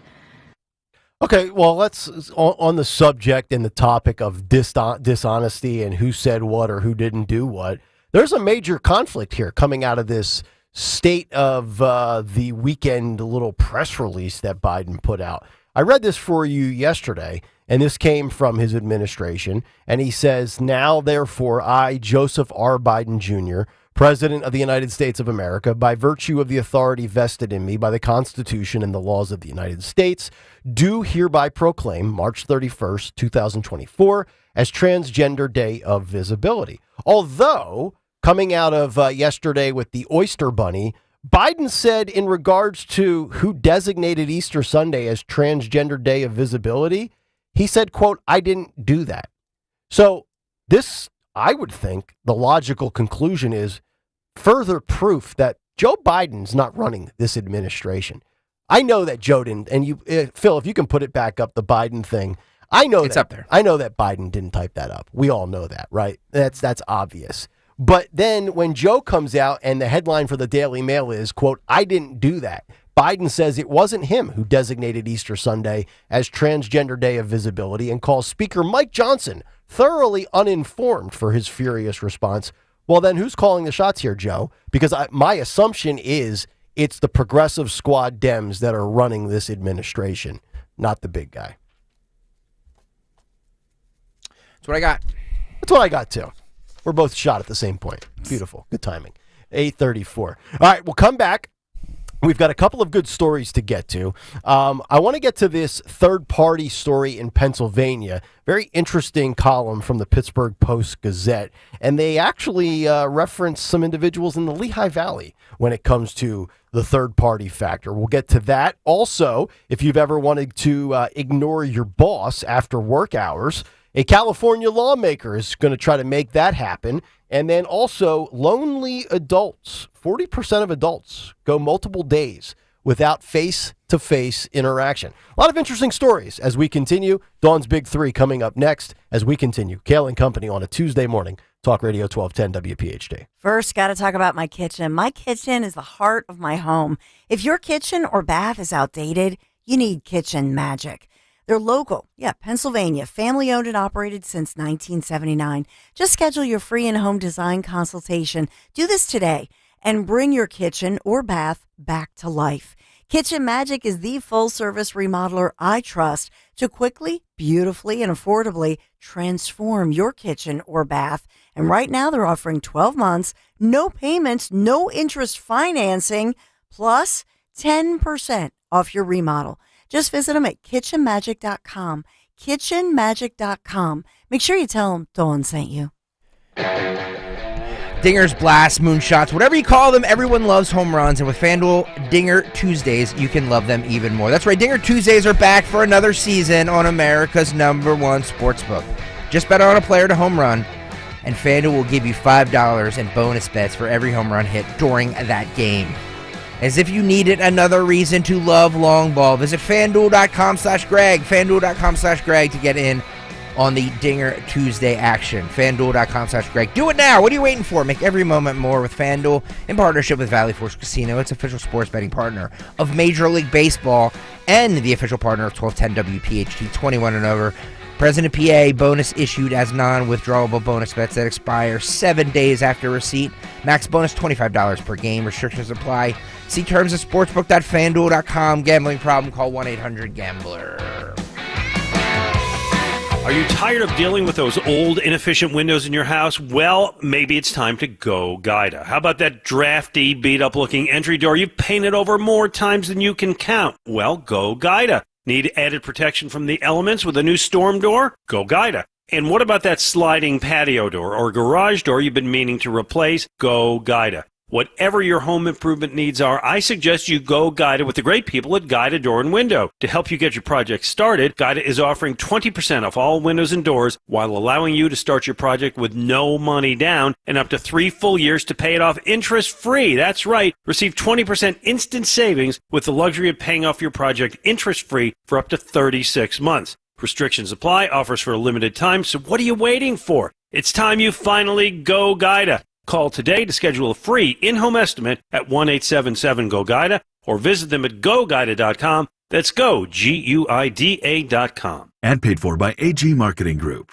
Attention timeshare owners. If you need to get rid of your timeshare for any reason, please listen to the following message. Getting out of a timeshare commitment is not easy, and it takes time. but we specialize in helping consumers legally get rid of their expensive timeshares forever. Can't get the vacation dates that work for you? Maybe you felt taken advantage of or forced into the timeshare? Maybe you just can't continue to shoulder those monthly payments any longer. If you need to eliminate your timeshare commitment, then you need to take down this number, 800-866-7061. We will safely and legally get rid of your timeshare payments forever, all with a 100% satisfaction guarantee. Don't continue to let your timeshare be a financial burden to you and your loved ones. Call us now at 800-866-7061. The call is free, the consultation is free. Call 800-866-7061. That's 800-866-7061. Again, 800-866-7061. If you want jazz music, go to New Orleans. Bagels, New York. And for psychics, think California Psychics. You want the best, you go to the best. At California Psychics, home of free spirits and open minds, we know better than anyone what makes a good psychic. That's why we guarantee if your reading isn't life-changing, it's free. Visit CaliforniaPsychics.com and experience the joy of certainty. California Psychics. You've heard it said, he's a diamond in the rough. Or maybe, diamonds are forever. Here's something else I've learned about diamonds. They're just pieces of coal put under pressure for a long, long, long time. So when I start feeling like I want to give up, I think about that little piece of coal. And if that piece of coal can make something of itself by not giving up, so can I. Persistence is in you. From PassItOn.com. Listen to Joe Yakovich on The Heart of Your Money, Sunday mornings at 9 on Talk Radio 1210 WPHT. Learn about investing, tax strategies, and more. Joe Yakovich on The Heart of Your Money, Sunday mornings at 9. Odyssey salutes Philly radio legend Bob Pantano as he receives the ultimate honor from the city of Philadelphia. On April 9th, the intersection of 7th and Federal in South Philly, where Bob grew up, will be named Bob Pantano Way. All of Bob's fans are invited to celebrate at the Street Naming Concert and Festival on Tuesday, April 9th, starting at 4 p.m. Seating for this event will be on a first-come, first-served basis. Congratulations, Bob, from your Odyssey family. Visit 1210WPHT.com/contests for your chance to win a family 4-pack of Fandango movie tickets to see Godzilla, Kong, The New Empire, and a gift pack that includes t-shirts and figurines. 1210WPHT.com/contests.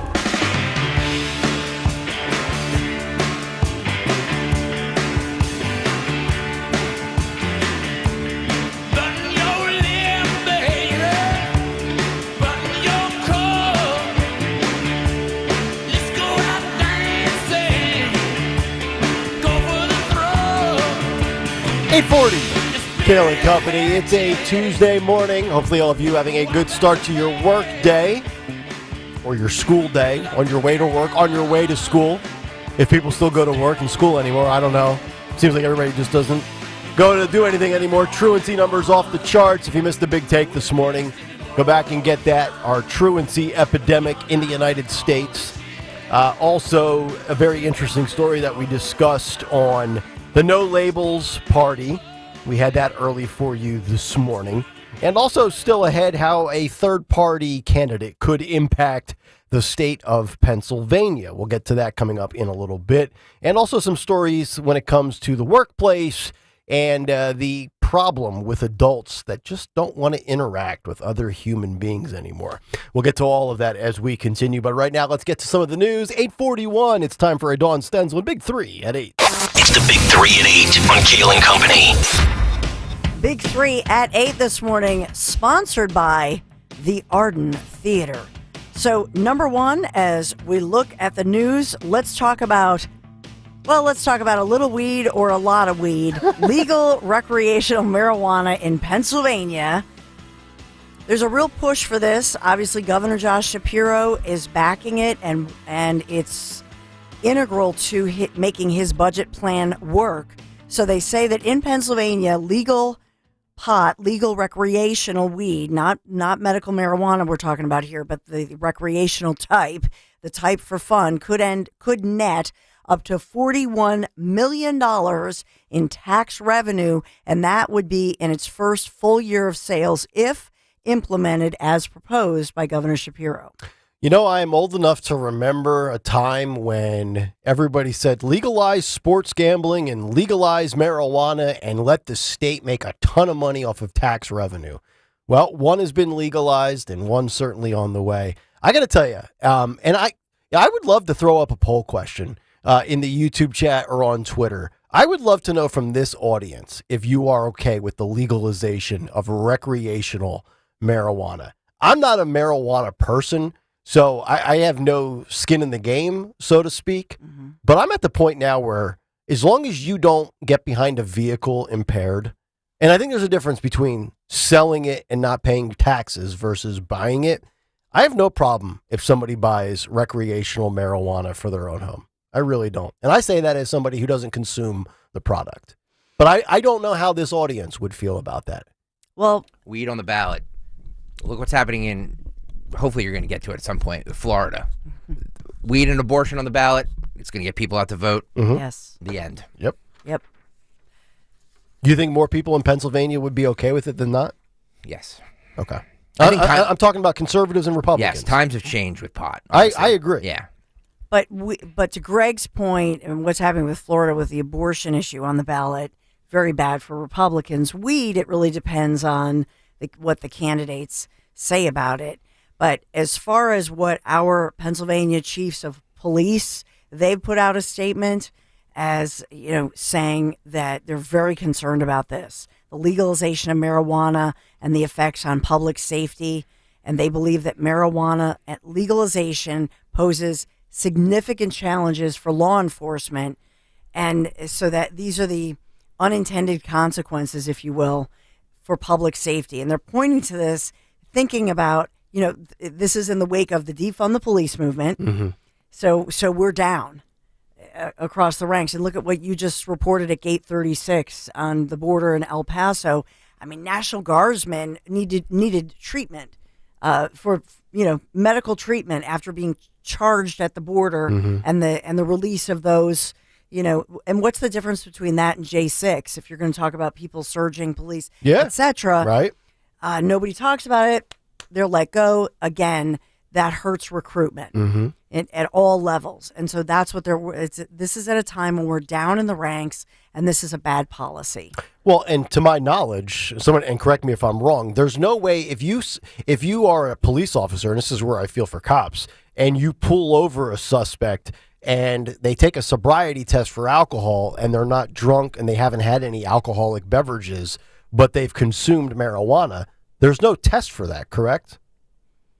I think there are now some tests. Okay, but is it like a balance test? Does it follow my finger with your eyes? You can't blow into a device and have it come back that you're high, correct? It's not. You don't blow into it. Okay. Yeah, they would have to do with something, I think, a little more invasive. Okay, I didn't know if there was actually a scientific way of proving a DWI under the influence of pot. I don't think there is. I think that they would have to do a blood test. I don't know of another test. But they don't have cops don't have the ability or the resources to test your blood on the fly. With pot, you can tell when. Your eyes are all red and bloodshot, and you can smell it. Well, obviously, but here's the thing: what if it's a gummy? What if somebody's high from an edible and not from smoking, or they're high from a vape? To my knowledge, the vape. A few of my buddies will vape when we're golfing outdoors. There's no smell of marijuana from a vape, is there? No. Nope. So it's only if you do it the traditional way in your vehicle that the whole car stinks like crap. Yep. And that's just it. If they're doing it by vape, it's more difficult. That's what I would think, yeah. But you still know they're on something. Mm-hmm. But to your point, unless they get them to a blood test, I don't know how they tell. Yeah, I feel for the police that have to deal with that for sure. Since you spoke about, and your dad, Nick Kayal is a dad of daughters, and so 7 paternity tests have confirmed. In fact, I am the father. Stop. But he's talking about girls' sports and real girls and real women and biological girls and women in sports. A lot about Caitlin. So we got to talk about Villanova advancing to the inaugural WPHT championship game with that 58-53 win over Penn State. Oh. So it's pretty exciting. So Villanova beat Penn State. Yes. And what is this? And this is women's basketball? First women's basketball invitational tournament semifinal. Oh, it's So the lesser exciting. tournament. But it's exciting. No, it's exciting. They didn't make the. I could be wrong.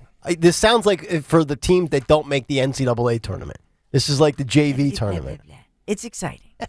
Villanova. I got to give the girls a shout out. Take that, right? mainliners. And number 3, we talked this week about, first of all, the solar eclipse next week and the inmates running the asylum. So I thought I would mention that inmates in New York State are suing the state corrections department over the decision to lock down their prisons during next Monday's total solar eclipse. All right, so you can't go out and work out in the yard for an hour to get your daily exercise in fear of your eyes getting burned out? Well, what they're saying is that the April 8th lockdown violates the inmates' constitutional rights to practice their faith by preventing them from taking part in a religiously significant event. The plaintiffs are 6 men with varying religious backgrounds, they say, who are incarcerated at the Woodburn Correctional Facility. Okay. And they include a Baptist, a Muslim, a Seventh-day Adventist, and 2 practitioners of Santeria, as well as an atheist. What religious rights are being violated on Monday, April 8th at 3:23 p.m. as this solar eclipse rolls through? By the way, it's Santeria. Santeria? Yeah. But, okay, Santeria? Yeah. Is that like... I guess. I don't practice Santeria. What is I ain't Santeria? got no Like crystal Santa ball. Claus? Santeria sounds like a refreshing alcoholic beverage. Yeah, it does. I'll take a Santeria. There's like Salt the rim worshiping while you're Santa at it. Claus. Does nobody know the song? No. I know the song, but I don't know that religion. I'm sorry. I have to leave. Yeah, good. But there are Jehovah Witnesses, a Baptist, a Muslim, and a, how do you say it? Santeria. Santeria. How did I say it? Santeria. Oh, sorry. Santeria. Well, anyway, they say a solar eclipse is a rare natural phenomenon with great religious significance, they say. Thinking about noting Bible passages they put in there during an eclipse-like phenomenon during Jesus's crucifixion, while sacred Islamic works describe a similar event, they say, when the Prophet Muhammad's son died as well. You know, after further review, what we should do is just take these criminals, especially the ones that are violent repeat offenders, let's let them go outside, get their exercise, and we'll tape their eyelids wide open and force them to stare at the sun till their retinas melt. Well, I guess they want to worship. They want to gather and worship. Yeah, I'm tired of all these people outside during the defaulting eclipse. to religion. By the way, Peter S. on YouTube is 100% right. Nick, you always claim that you're a Gen X at heart. Yes. Yeah, you don't know Sublime. I mean, that's just bad. That's just bad out of you. Okay, well, I'll take one. Put me down on the list. By the way, bad knowledge of the week. By the way, Santeria is Way of the Saints. It's an Afro-Caribbean religion based on the Yoruba beliefs and traditions with some Roman Catholic elements added. Play Sublime Santeria coming back from the break. Okay. Let's see if I actually can say, okay, yeah, I've heard that song before. It's you- probably you have 50-50. I probably have, but my ability to recite things is not good. It's insane if you haven't. Come on. Nothing? I got to hear it when it kind of kicks into the chorus. This is a famous Talk it song. up to the post, Stalker. Santeria is an Here we go. Afro-Cuban. Yes, I've heard this. Yes, absolutely. 1996? Yes. No, did I really hit the year? Yeah. Yeah, I've heard this. Yeah. Okay. Yeah. I have. But you don't know the name of the song, though? Off the top of my head, no, it doesn't resonate. No. Gotcha. Yeah. I only have so many things in my filing cabinet. I'm like, what was that movie? Every time you fed the person one fact of new information, they lose an old fact from their brain. That was a Married with Children episode. That's right, it was. I'm like Kelly. You got to feed me slowly here, Stalker. I can get full. By the way, this is Dawn's Big Three still. Big Three Sublime Santeria, sponsored by the Arden Theater. Experience Arden Children's Theater. Their modern retelling of the classic tale Pinocchio, adopted by Greg Wood. A wooden boy, a nose that grows, a huge whale, and a cricket with a lot of opinions. Live on stage starting April 10th next week. Info at ardentheater.org.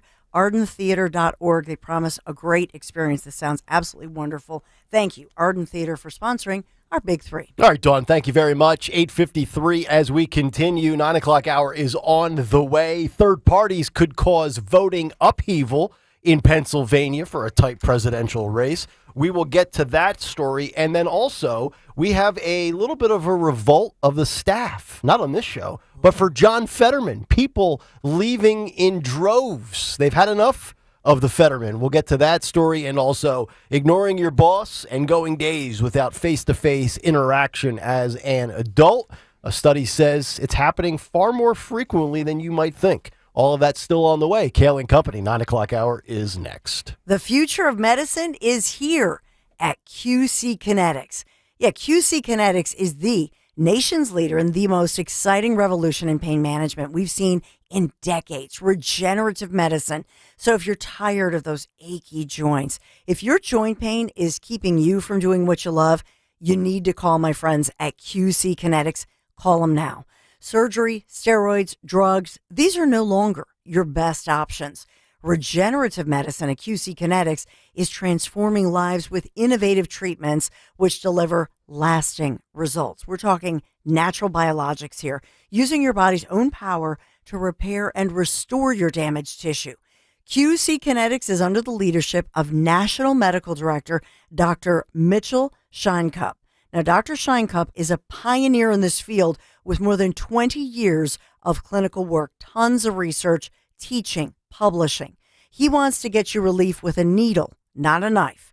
Call QC Kinetics now. Learn about these exciting options. And this is a revolutionary approach that gets you long-term relief, no downtime. Call QC Kinetics now for a free consultation, 215-999-3000, 215-999-3000. Call QC Kinetics today, 215-999-3000. Tell them Dawn sent you. There's nothing quite like local. Local is your weekly farmer's market or homemade strawberry ice cream.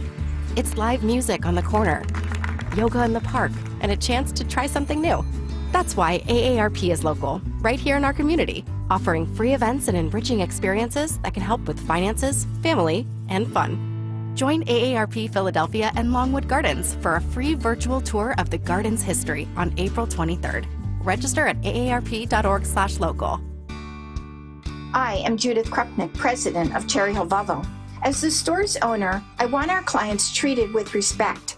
I want our employees to have extensive product knowledge and be genuinely engaged with our clients.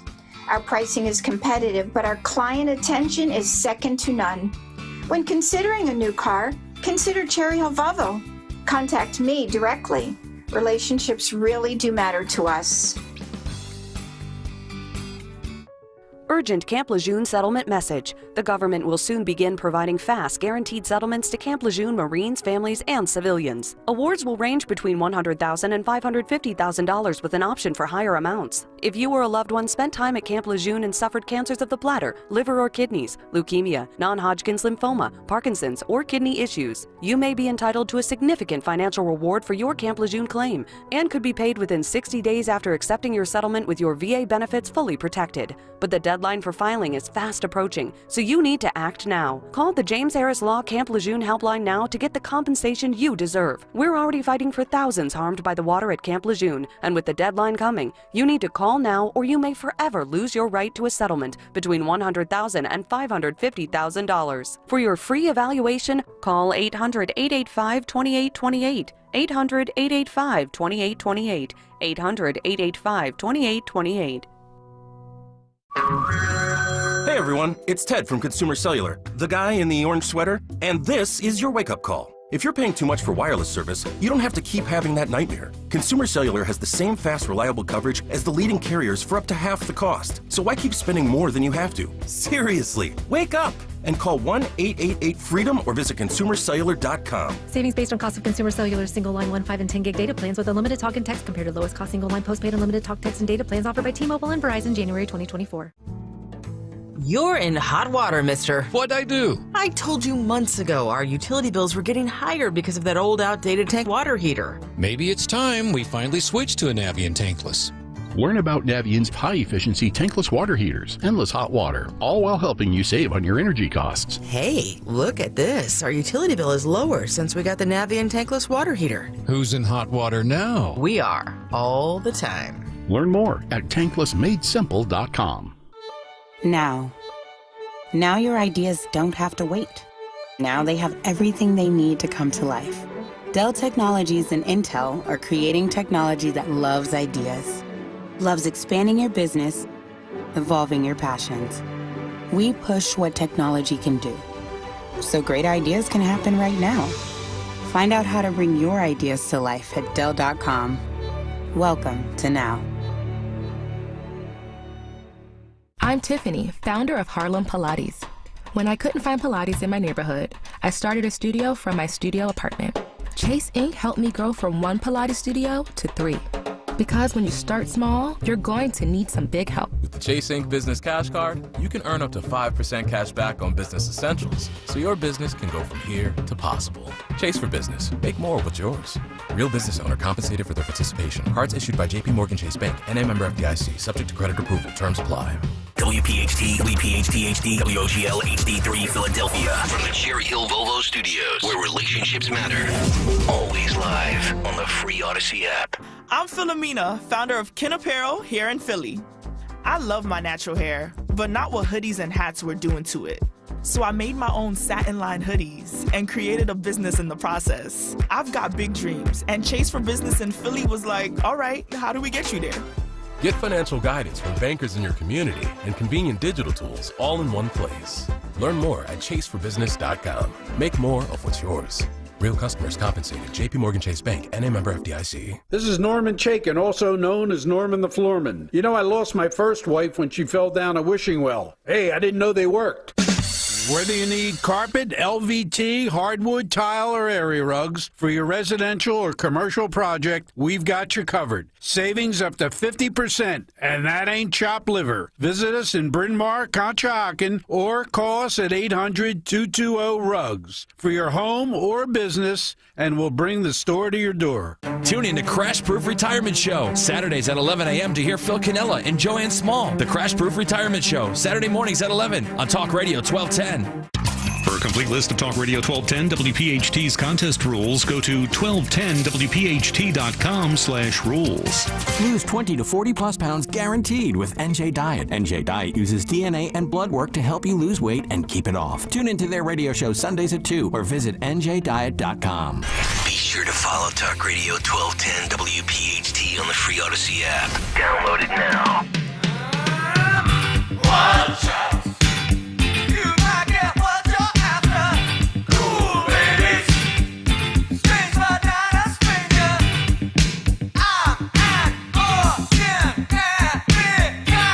All right, Kayal Company. Running it down on a Tuesday. Tony Bruno tomorrow at 8:30. Sean Faresh will be guest co-hosting on Friday as Dawn embarks for a 3-month trip to Italy. She'll be back around Independence Day. We'll hold down the fort, Dawn, as you continue your tour of Europe. On a 3-hour tour. How many days are you out for?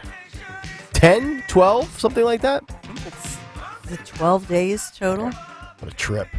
What a trip. Looking forward to your Trip of a feedback. lifetime. Yeah. It's where I did my honeymoon for 11 or 12 days. Loved it.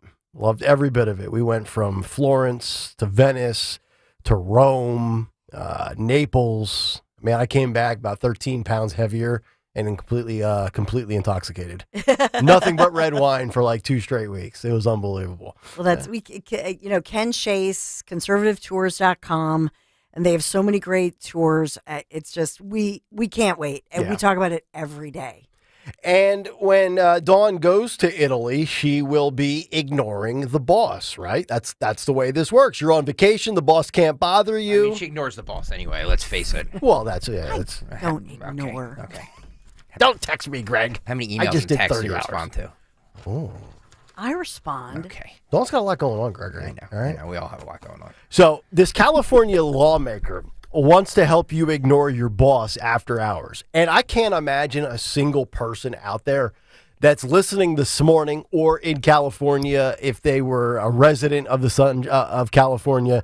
And if this was something that was introduced in Pennsylvania, how would you object to this? So a lawmaker wants to pass a bill allowing employees to ignore after-hour calls from their boss. The California bill aims to address work policies that have been muddied and muddled with post-pandemic work life. Assembly Bill 2751 would allow for exceptions for emergencies or scheduling changes. In California, one Democratic lawmaker wants to solve this issue by codifying a worker's right to ignore all communications from their boss after work hours. Quote, people now find themselves always on and never off, said Assembly member Matt Haney, who told the New York Times. The problem is we have now so much gray area where an employee is expected to respond all the time when on paper or when they work a 9-to-5 job. This was filed in February,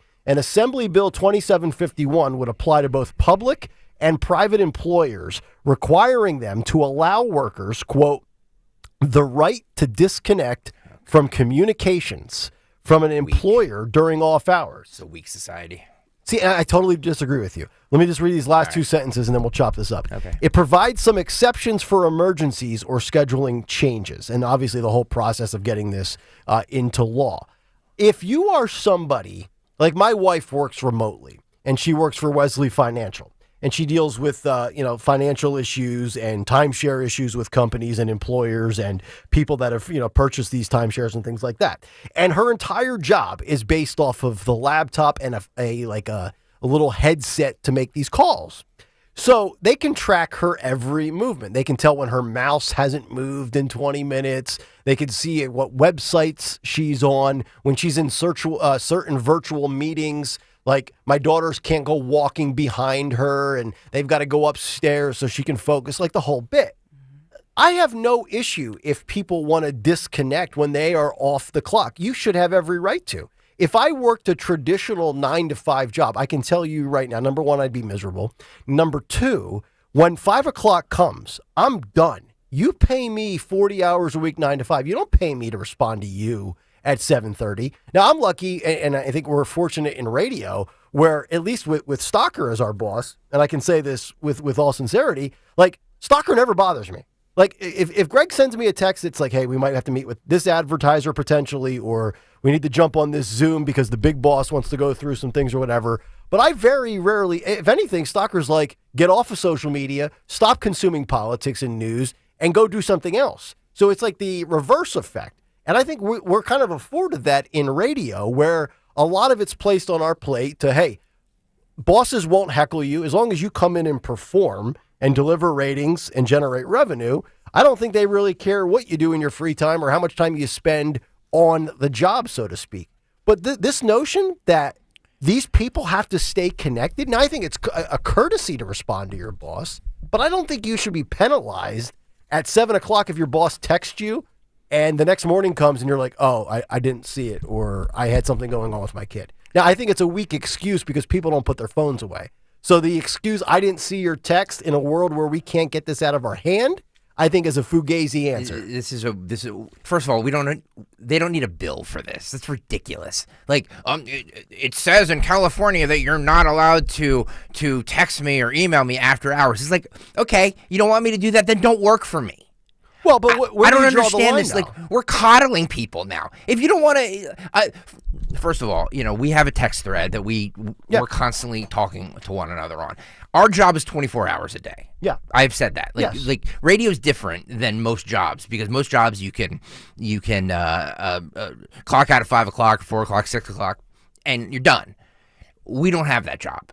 And a lot of people don't have that job. People have jobs where they're constantly doing things, and they're constantly doing, maybe you have a client that's on the West Coast. So sometimes you have to take calls, for West Coast hours.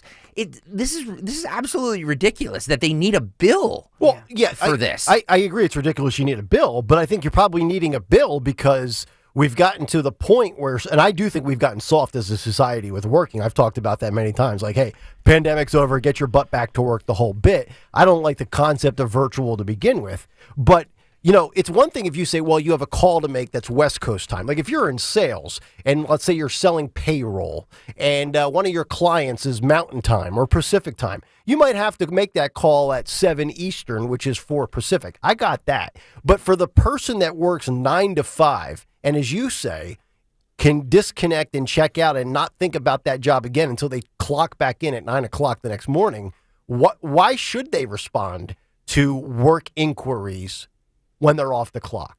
What if they're a doctor? Well, doctors, but you know what? Doctors make a boatload of money. No, they don't. When they have to pay all that insurance, they have to pay, depending on what state you're in, they're at, believe it or not, I know doctors who've left. Really? And that's a huge problem in There's cities doctors that are struggling financially? Yeah. Really? Honestly. Wow, I didn't know that. Because they are forced to pay so much in all these different insurances that it bleeds them. Well, I mean, we live in a society where, like, the traditional laborer position, if you go beyond 40 hours a week, you're offered you're paid time and a half, or maybe you're lucky enough to get double pay. Mm-hmm. When I was working in the juvenile justice system as a detention officer, we would get mandated once a week to work a double shift, and you couldn't turn it down. Now, you were paid time and a half for it, but you couldn't turn it down unless you had like a major family emergency or something like that popped up. I don't understand why if you're working a salary position 9 to 5, why you wouldn't be compensated if you have to jump on a call for 30 minutes. Here's the thing, though, is that for the most part, I don't know of many bosses that, like, if you work construction, other than your boss calling you up and saying, hey, by the way, we're here tomorrow. Right, different location, different site. Why would a boss be contacting you after hours anyway? I mean, it must be occurring frequently enough in California that a lawmaker feels the need to present a bill. It's to coddle these P-word Gen Z. That's exactly what it is. Well, they are, and I agree with you on that. It's stress and my mental health. My boss is constantly contacting me. It's like, grow a pair, dude. I agree with you, and I've said that many times. But I also do think there's a difference in two things. One, work hard, work smarter, not harder. Find a way to maximize your day without killing yourself. And if you're good enough and smart enough to do that, I think you can figure those types of things out. But also, as a capitalist, as somebody that wants to make as much money as he possibly can for his work and skill, I don't begrudge anybody that says, you know what, no, I'm done. You want me to go longer? That's fine. Compensate. The notion of anybody working for free in this lifetime is complete insanity to me. Like, I used to hate the old intern system in radio. I like any of these people that are asked to do more after the, like, okay, well then pay me more. Oh man, we are totally. We could spend an hour on the. I'll tell you what I used to hate back in the day. You're a gay. Weren't you an intern? Yes. Exactly. So was I. I was for a semester. About. And look where you are now. Look where I am now. Like, it helped us. Yes. And if it's a job and a career you're desperately seeking to get into, I think you suck it up and deal with it. But most of these, like, this is where I feel so blessed, is I do something I love and it never feels like work. It's never a grind. It's never a chore, because every single day I get up, fired up, ready to do this show. But for those that go to a 9 to 5 and are doing it because it pays well, but they don't truly have a passion for it, or they're doing it just to make ends meet. And then, oh, by the way, what happens about the people that are working 2 jobs? What if you have a 9 to 5 and then 3 days a week you work part-time 3 or 4 hours a night in the evening? What are you going to do then? Your full-time job says, hey, I need you for 30 minutes. And you're like, I can't get back to you. I was bagging groceries at the grocery store to work a second job as a side hustle to pay and make ends meet in this Biden economy that we live in. Like, I just, the notion that we're going to like strong arm people into doing things that they don't get compensated for, I find that to be blasphemous. It's like, no way. What if you're salaried? Well, you're salaried based on 40 hours, not 40 and a half, not 41.5, not 43, not, hey, I need you on an extra Saturday. Okay, cool. You need me on an extra Saturday? Then pay me for it. Why should anybody work extra if they don't get paid for it? I think you're stupid if you do that. You might be a good trooper. You might be taking one for the team. I think you're kind of foolish, because once they get you to work for free, they never have to pay you. Nobody's asking like marriage. Nobody's asking you to work for free, though. Like if I say, hey Nick, can you? I really want to cover this story tomorrow. Can you do it? Like, can you read up on it for tomorrow? Well, technically it's after hours. Well, no, but my after hours are technically prep time. I prep in the afternoon. I prep in the evening. Our show and radio is a bad example because, like you said, we don't really have off hours, so to speak. Nick, are you speaking about like a physical job? Is that what you mean? I would just classify it as any job that's your Monday through Friday, 9 to 5, where when you're done at 5 o'clock, you're done. You don't think about that job, whether it's construction. Whether it's you're a plumber, you're an electrician, or a desk job. Unless those are sales jobs where you have to make calls in different time zones and you have to kind of acquiesce to other people's sales schedule. is 24/7 too, though. Oh, I've seen it. Right? Yeah. Ask Dave Dorenzo. He's always got the Bluetooth in his ear. I know. He looks like a switchboard operator. I know. Yeah, but it's like some of these people, I'm like, no, like, dude, like me personally, I've always responded to my bosses just out of courtesy. But I won't begrudge anybody that checks out and says, I am done with that, but I don't want to think about work until the next day. That's just the way I view it. I think these questions depend on your career. For us, for most salary jobs, I think it's fair. It's all fair game nowadays. I think if you're a cop, if you're a doctor, if you're especially in a physical job, whether you work for a company, but you're an electrician, a plumber, and they have emergency services, obviously you've got to be paid hourly. They can't expect that you're going to do that so every job is different, but specifically a physical job, like these construction workers that have been building this parking garage or whatever it is. I mean, that's such a physical job that if they had to get called in or that sort of, now it's your physicality. Same with a cop.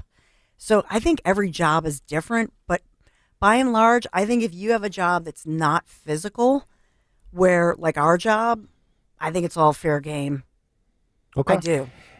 Mark Bissey writes, Greg, you're such a company man. Follow the corporate code at all costs. No, dude. I mean, I'm relatively new at this PD job. Yeah, I've been in radio forever. I've had people that I worked with that would call me all the time and say, hey, can you get this? Hey, can you do this? I had no problem doing that. And I wasn't a boss. I was a boss of nothing then. Right. So no, it has nothing to do with it. It's just that I love doing this, and I don't feel like even if I'm at home prepping, like I don't feel like it's work because I enjoy reading about this stuff. I enjoy thinking of the different angles we can take on things.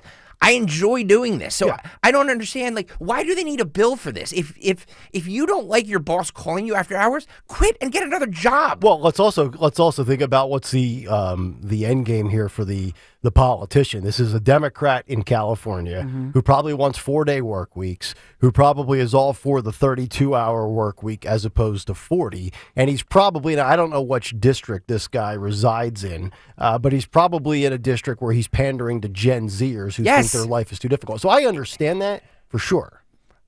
I just don't think you don't need a bill for this. And if you do, you're a weak individual. Just set up boundaries. Just set up guidelines. Yep. You know what I mean? Like, I respect the fact that Dawn has a lot going on in her life. I try not to bother her. I respect the fact that Rich has a lot going on in his life. I try not to bother him. I understand all of these things. So, like, if you get a text from me on Saturday or Sunday, I'll say something like, hey, sorry for the Saturday text, but blah, blah, blah, blah, blah. Sure. If you respond to it, great. If you don't, great.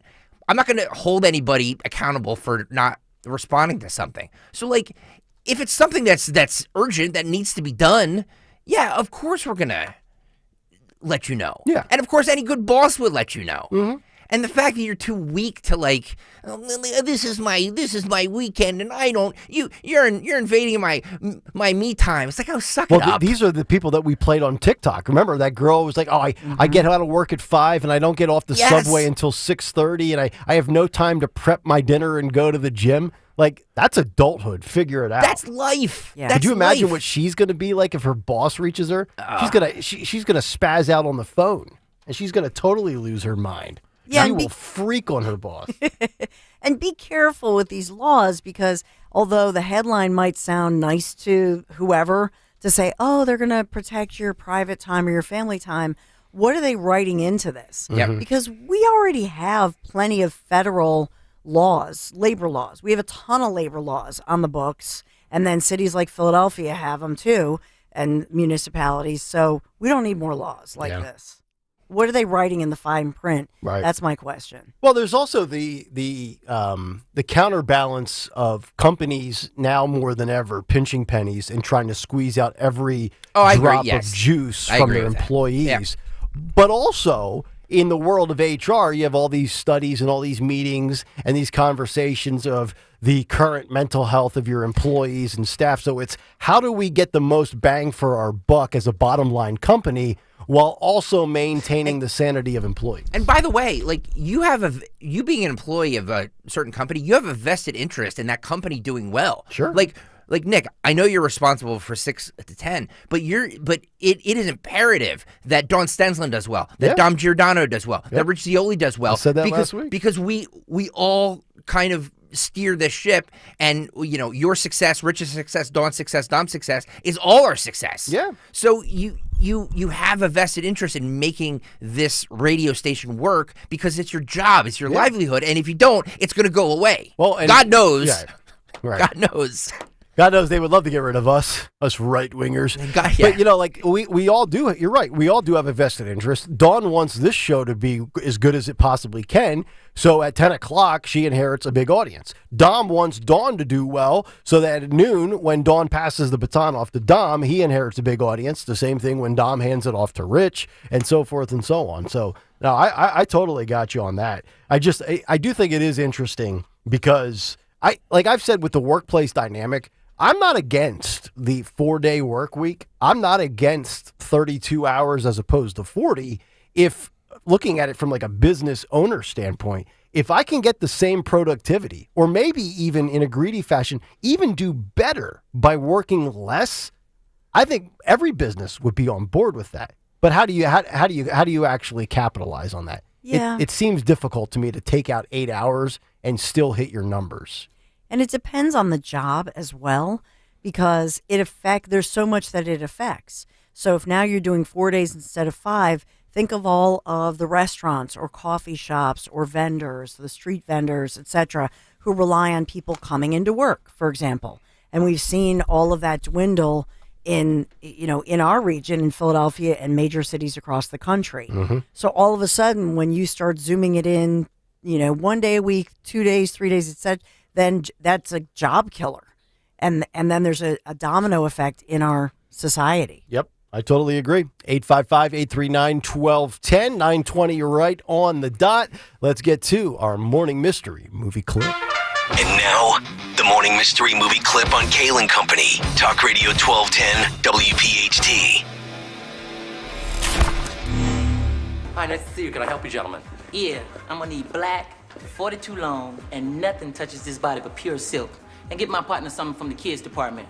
Okay, would your partner like to be wrapped in silk as well? Some people think it's tacky, but I really enjoy it when couples dress alike. No, wait a minute, no. This ain't no couple thing, man. We police officers working a very dangerous case and we need some clothes. Yes, there are a lot of men chasing us. As well, they should be. Listen, you have nothing to worry about, okay? Because I'm going to turn you two into the belle of the ball. Thank you. Absolutely. Let's start with you, shall we? You got the mochaccino face, wonderful skin, and the big broad shoulders, okay? Let's put a dead animal on you. Croc skin, buttercream, croc skin, buttercream. What size is the waist? Let's go in. I want to... Hey! Not just sweetness. Think you know what it is? Be call at 12 at 855-839-1210, and you could win this great prize. And once again today, our prize is a digital movie download for the Iron Claw. From the studio that brought you Uncut Gems comes the Iron Claw. The unbelievable true story of the Von Erich brothers who built a wrestling dynasty, starring Zac Efron and Jeremy Allen White. Get the Iron Claw on Blu-ray and DVD now from A24 and Lionsgate Entertainment. If you are caller 12, 855-839-1210. We'll see if we have our winner on the other side. And also in the tight race that will be the election this November, and Pennsylvania being a major swing state, what is the latest narrative with third parties here in the Keystone State? You find out when we come back. Kayal and Company on Talk Radio 1210 WPHT.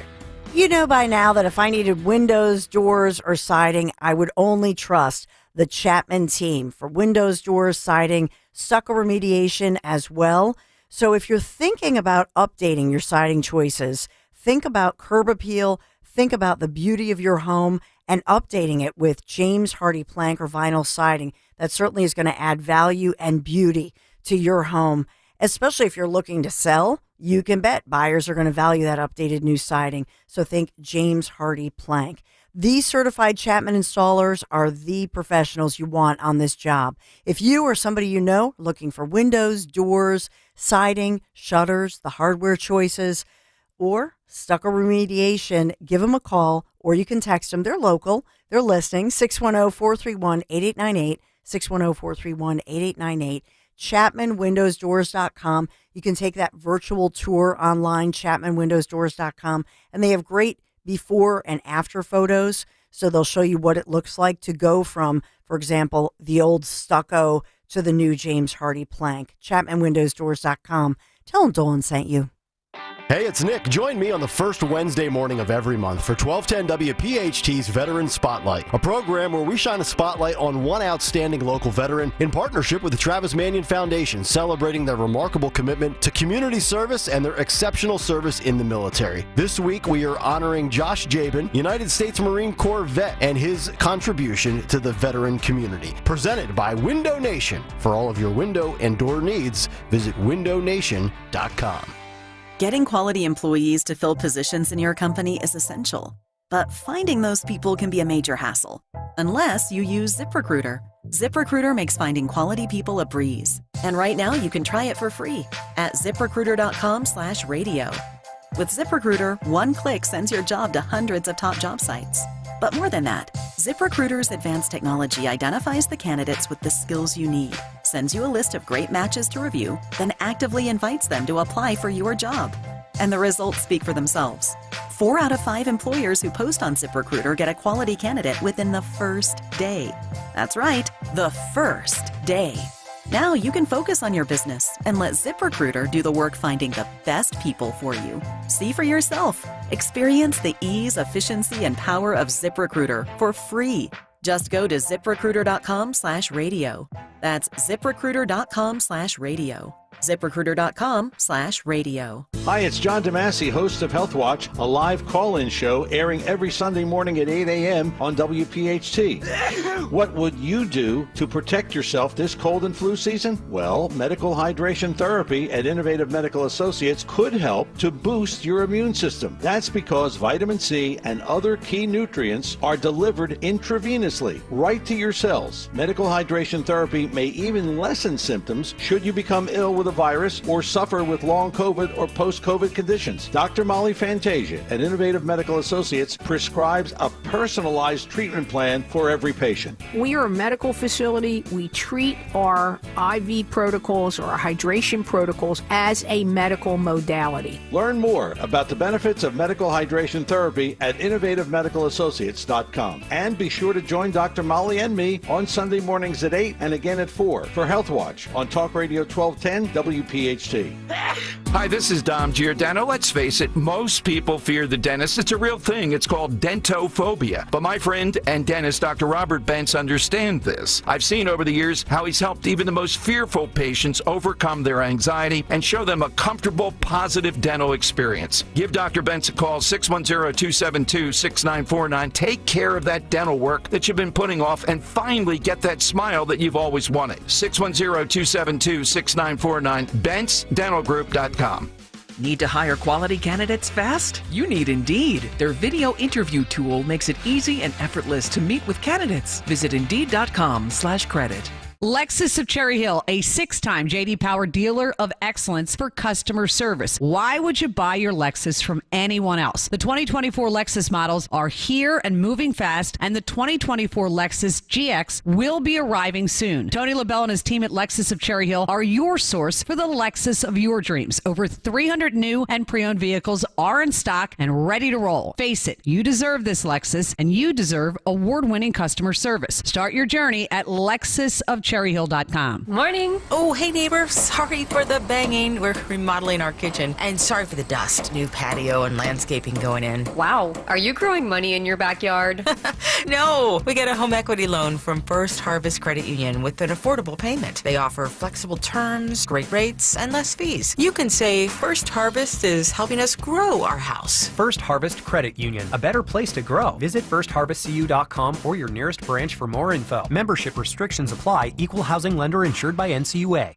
Hey, it's Rich Zioli, and if you want to make lifetime memories with your family and friends, you should book a getaway at my happy place, the beautiful oceanfront Grand Hotel of Cape May, New Jersey. Right now, book a June midweek stay and save. Stay 3 nights, you're going to get $60 a night in resort credit. 5 nights, $70 a night in resort credit. Stay 7 nights, you're going to get $80 a night in resort credits, and you can use those resort credits to eat and drink at Hemingway's restaurant, the outdoor pool bar, beach concession stand, or in the gift shop. Get passes to take your family on a whale-watching boat cruise. Book direct with them for the best rates. The Grand is also the perfect place to host a wedding, corporate events, baby and bridal showers, and more. With 4 ballrooms, they have the perfect space to make your event perfect. Just call them, ask for my friend Caitlin, and she will help you have your dream event. To book your stay today at the Oceanfront Grand Hotel of Cape May, call 800-257-8550 or visit them at grandhotelcapemay.com.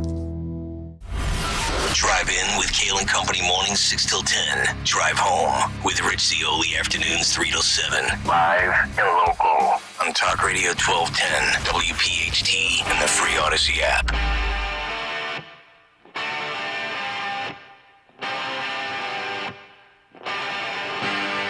Those crazy nights I do remember in my youth. I do recall those were the best times, most of all. Kayal and Company, as we continue, 9:29 on this Tuesday morning. Don't forget Tony Bruno coming up tomorrow at 8:30.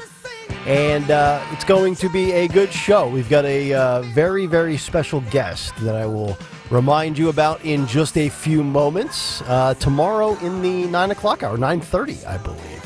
So we'll give you some of the details. If you were listening last week and you are a fan of paying respects to the vets of this great nation, I think you will like it.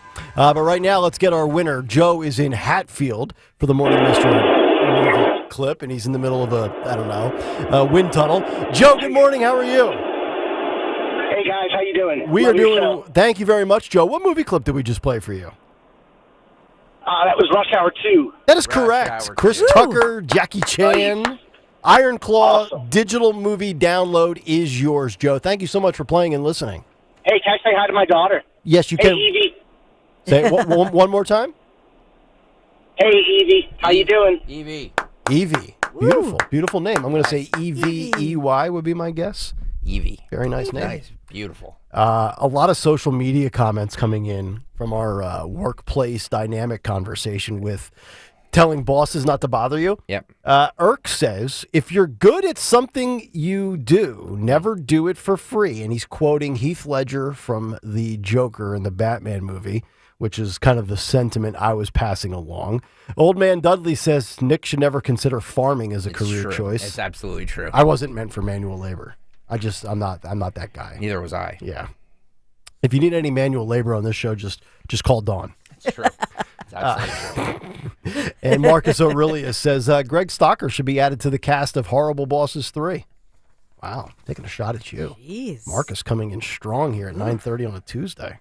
Horrible boss? Okay. No, I can actually defend Stocker. He's a very good boss. Thank you. Doesn't bother you. Well, is he going to is it the theme of GregStockerSix.com? Yes. Thank you. Which is for a charity. Right. Which is a website that's always up if you want to donate. Tongue in cheek. There you go. All right. Cut sheet part due in a couple of moments. But this story is very interesting from the Pittsburgh Post-Gazette because we've talked about third parties. We've talked about it from the general election. A lot of the polls show, and again, polls are polls, that when you throw in a third party, in most of these polls, Trump's lead over Biden has widened by a couple of points.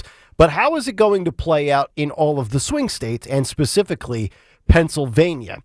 Benjamin Hall from the Pittsburgh Post-Gazette wrote a piece about how third parties could cause voting upheaval in Pennsylvania. And he goes from talking about people in Bethlehem throughout the state. And he actually has two very interesting quotes from strategists and people on the Biden side and the Trump side. But before that, real quickly, he says several strategists on both major parties have said that Kennedy, an environmental lawyer who rejects the science saying vaccines are safe, could shake up the race. But it's too soon to say whether his or any campaign will affect the presidential contest the way Ross Perot did in 1992 or Ralph Nader at the turn of the century. Quote, the gigantic fish in that pond is RFK Jr., said Charlie Garreau, a Harrisburg-based Republican strategist. Garreau. I do believe he will get a significant vote. I don't think he'll carry any states, but I do think he'll be a deciding factor. Whether he takes more votes from Trump or Biden is undecided. I would argue that and I don't know what the math is, for every one that he takes from Trump, I think RFK takes more than one from Joe Biden. What that means, I don't know. If it's 2-1, 3-1, 7-1, who knows?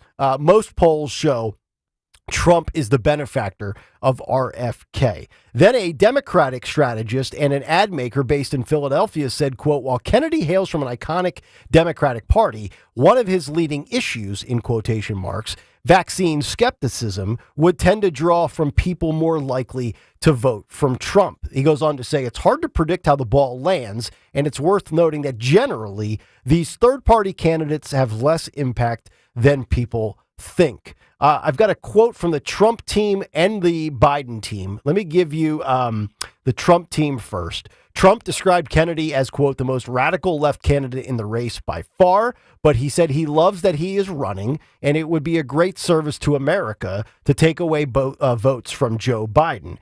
Meanwhile, on the other side of the ledger, somebody from the DNC, Stephanie Speer, talked about how this perpetuates divisiveness that has paralyzed our political system. And she's talking about RFK being a divisive figure as well. So basically, the Democrats are saying basically everybody's divisive except for Joe Biden. At the end of the day, what ultimately matters in the state of Pennsylvania is RFK Jr. or any other third-party candidate will need to have 5,000,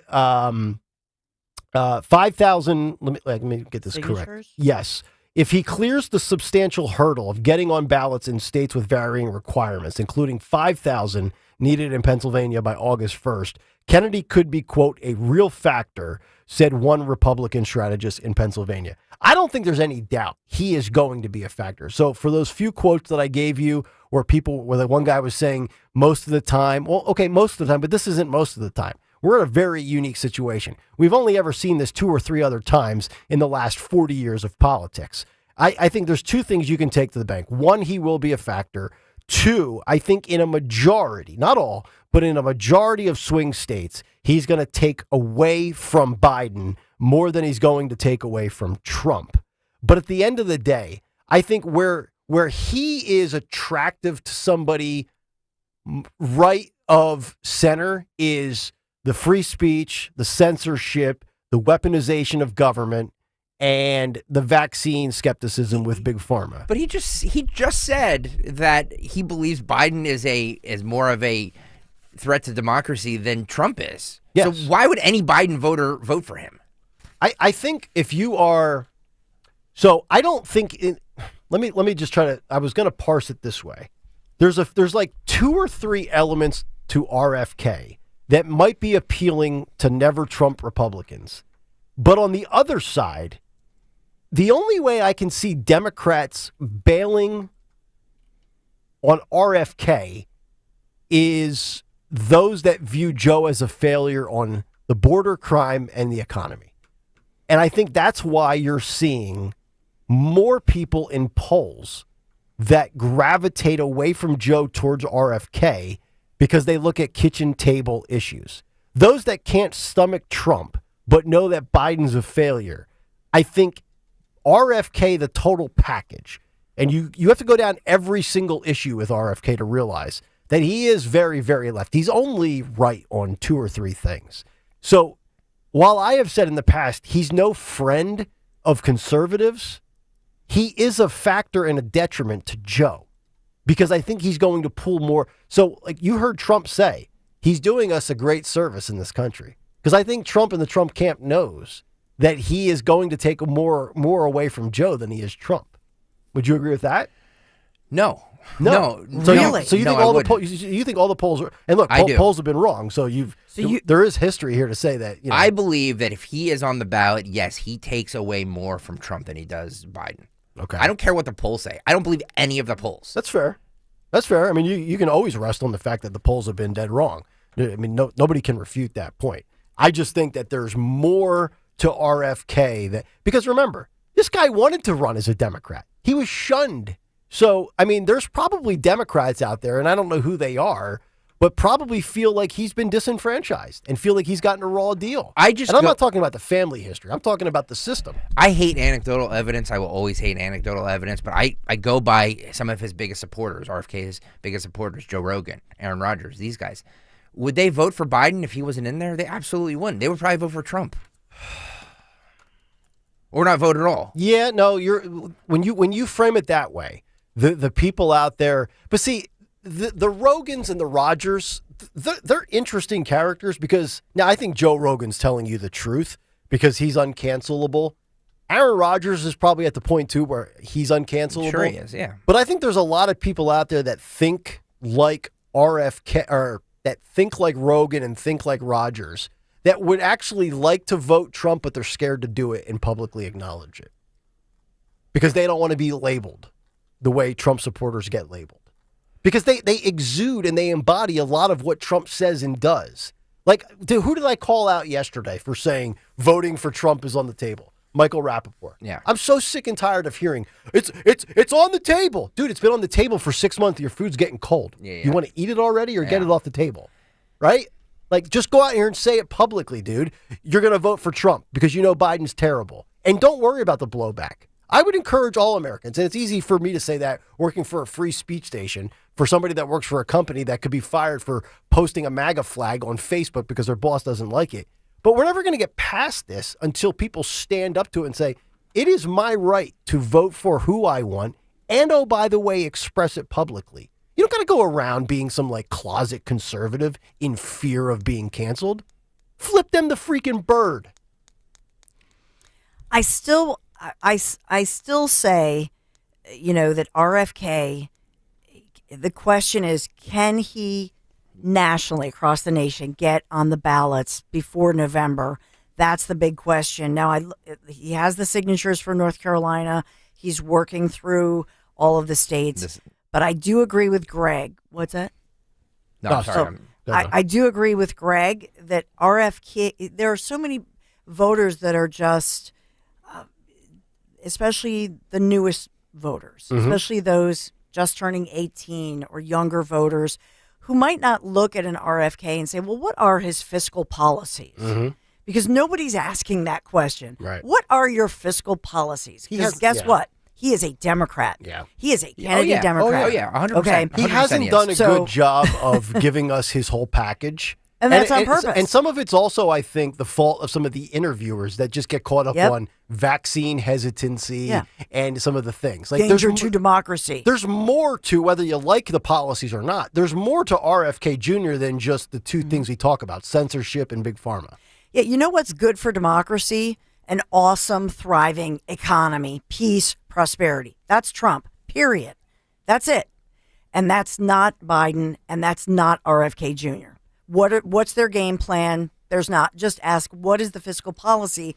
Because if you look at a high-quality fiscal policy and you have a thriving America, which has a domino effect worldwide, by the way, and that's what happened under Trump last time. And so all of a sudden, guess what goes down? Crime. Guess what goes up? You've got jobs. What does that mean? You feel better about yourself. Your mental health goes up. I mean, it affects everything everywhere. And so nobody's asking that question. My question with RFK Jr. is he going to get on the ballot in every state? That's a big question. That's a big question. That's a big uphill battle, by the way. I would say no right now, based on just how many more states he needs, looking at where we are in the calendar. I would say just like the no parties, no labels thing happening, I don't think RFK is going to get on enough ballots to obviously win. And even Unless- if he was on the ballot in every state, he wouldn't win. Unless the libertarians embrace him. But a couple months ago, he spoke to them, and that meeting did not go well. No. So I don't know. I think it's a huge uphill battle for him to climb. And yeah, I just don't see. Could he be a factor? Yeah, any third party is going to be a factor in any close election like this is going to be. But guys, we keep the elephant in the room. I said this earlier. They're putting abortion on the ballot in Florida and weed. If that goes on the ballot in Florida, that's a real problem. Donald Trump might lose Florida. Yeah, that's possible. I'm just saying. So like this is we can all sit here and speculate about this, that, and the other, but whatever they put on the ballot at that time. Now Florida might be a different situation because it is such a has such a high Hispanic population and they're more religious, so they're more likely to be more pro-life than any other state or than most other states. Yeah. But I don't underestimate by the Supreme Court kicking that to the ballots in November, that 6 week, that 6 week ban, that is a death knell for the GOP in Florida. I just looked up RFK. He's 70. He doesn't turn 71 until next January. Could you see him making another run in 2028 as a Democrat and not as an independent? No, I think he's I a think one-off. he's burned that bridge. Yep.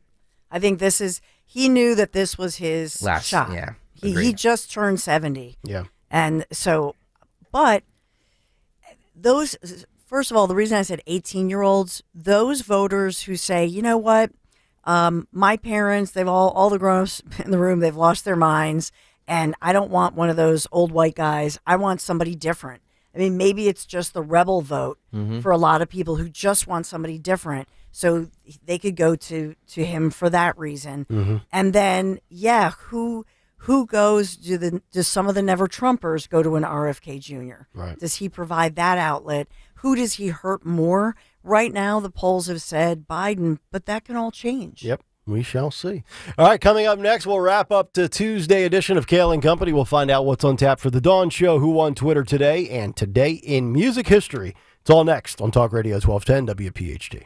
It's so important to be comfortable, trusting of the people coming into your home for maintenance and for repairs. You know that's one of my big issues, and you get that with Carrie, Bill, and their entire AMC team. They have a wealth of experience and a true dedication to their field. The professionals of AMC take such pride, great pride in their work. They believe in delivering high quality at a fair price, and they're going to work until that job is done correctly.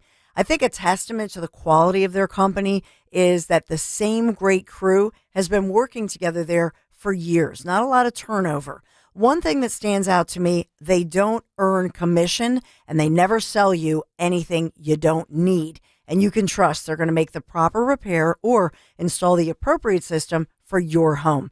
AMC keeps to their schedule and their communications openly with all their customers. Believe it or not, the warm weather, it's going to be here soon before you know it, and you'll want your AC, your air conditioning ready, good to go to keep your home cool. Right now is the great time to call my friends at Anderson Mechanical Corporation, AMC. Call them today. Schedule your spring tune-up at an awesome discount. Visit amcontheweb.com, amcontheweb.com. You can trust AMC. Tell them Dawn sent you.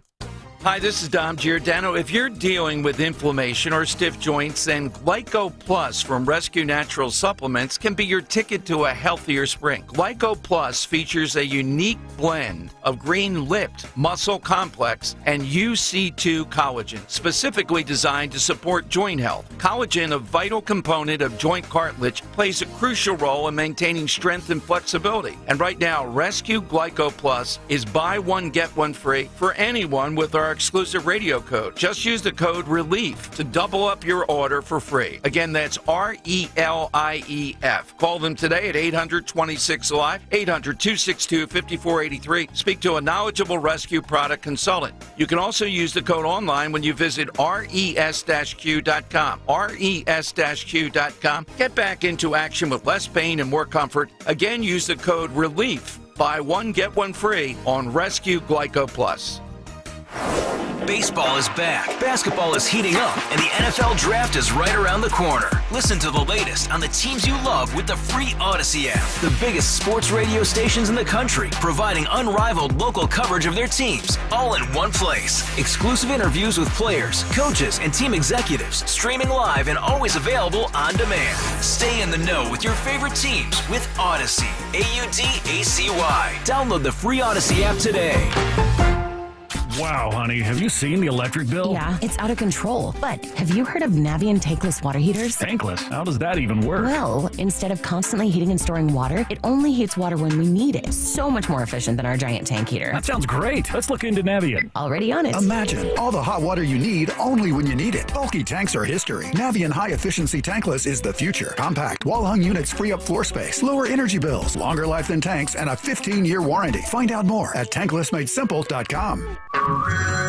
Hey everyone, it's Ted from Consumer Cellular, the guy in the orange sweater, and this is your wake-up call. If you're paying too much for wireless service, you don't have to keep having that nightmare. Consumer Cellular has the same fast, reliable coverage as the leading carriers for up to half the cost. So why keep spending more than you have to? Seriously, wake up and call 1-888-FREEDOM or visit consumercellular.com. Savings based on cost of Consumer Cellular single line 1, 5, and 10 gig data plans with unlimited talk and text compared to lowest cost single line postpaid unlimited talk, text, and data plans offered by T-Mobile and Verizon January 2024. Headquartered here, Talk Radio 1210 WPHT takes you inside the businesses powering Philly. Crash Proof Retirement is empowering the investing landscape, becoming the first firm in history to record and store all financial meetings. This unprecedented initiative validates the guarantees Crash Proof Retirement has delivered to the Philadelphia region for over 15 years. All promises made in recorded financial meetings become legally binding between Crash Proof Retirement and the investing consumer, such as no market risk, no fees, and the potential for double-digit interest returns. This unrivaled documentation silences all those who doubt Crash Proof Retirement's proven commitment to truth and transparency. Learn how recording financial meetings will empower you to make the best decision for your retirement future at crashproofretirement.com. Talk Radio 1210 WPHT, highlighting the businesses, big and small, headquartered here. We all hear the radio ads about the IRS. They tell you to be afraid, to be scared, and they try to frighten you into calling. I'm not here to do that. Tax Relief Advocates is different. TRA is here to tell you that if you owe money to the IRS, whether it's $5,000, $50,000, or $500,000, we have a solution. It doesn't matter if you're sitting in your car, at work, or with your kids. No matter where you are, call now. 800-575-6481. Don't lose hope. TRA can eliminate or reduce what you owe to the IRS. There is zero risk to you. If we can't reduce your tax debt, then you pay nothing. Our passion is taxes and helping individuals fix their IRS problems. We have a 5-star rating on Google and an A+ with the Better Business Bureau. You don't need to be afraid of the IRS any longer. End your tax nightmare today by visiting us online at TRA.com or call 800-575-6481. That's 800-575-6481. Tax Relief Advocates. Real solutions for real people. At American Heritage Credit Union, our rates allow you to choose what works best for you. Save for your future with a 13-month IRA certificate at 5% annual percentage yield. Or enjoy more flexibility with a 10-month certificate at 5% annual percentage yield. Learn more at AmericanHeritageCU.org. That's AmericanHeritageCU.org. Federally insured by NCUA. Not a member? Join today. Free speech lives here, on the air, and on the Odyssey app. Talk Radio 1210. WPHT.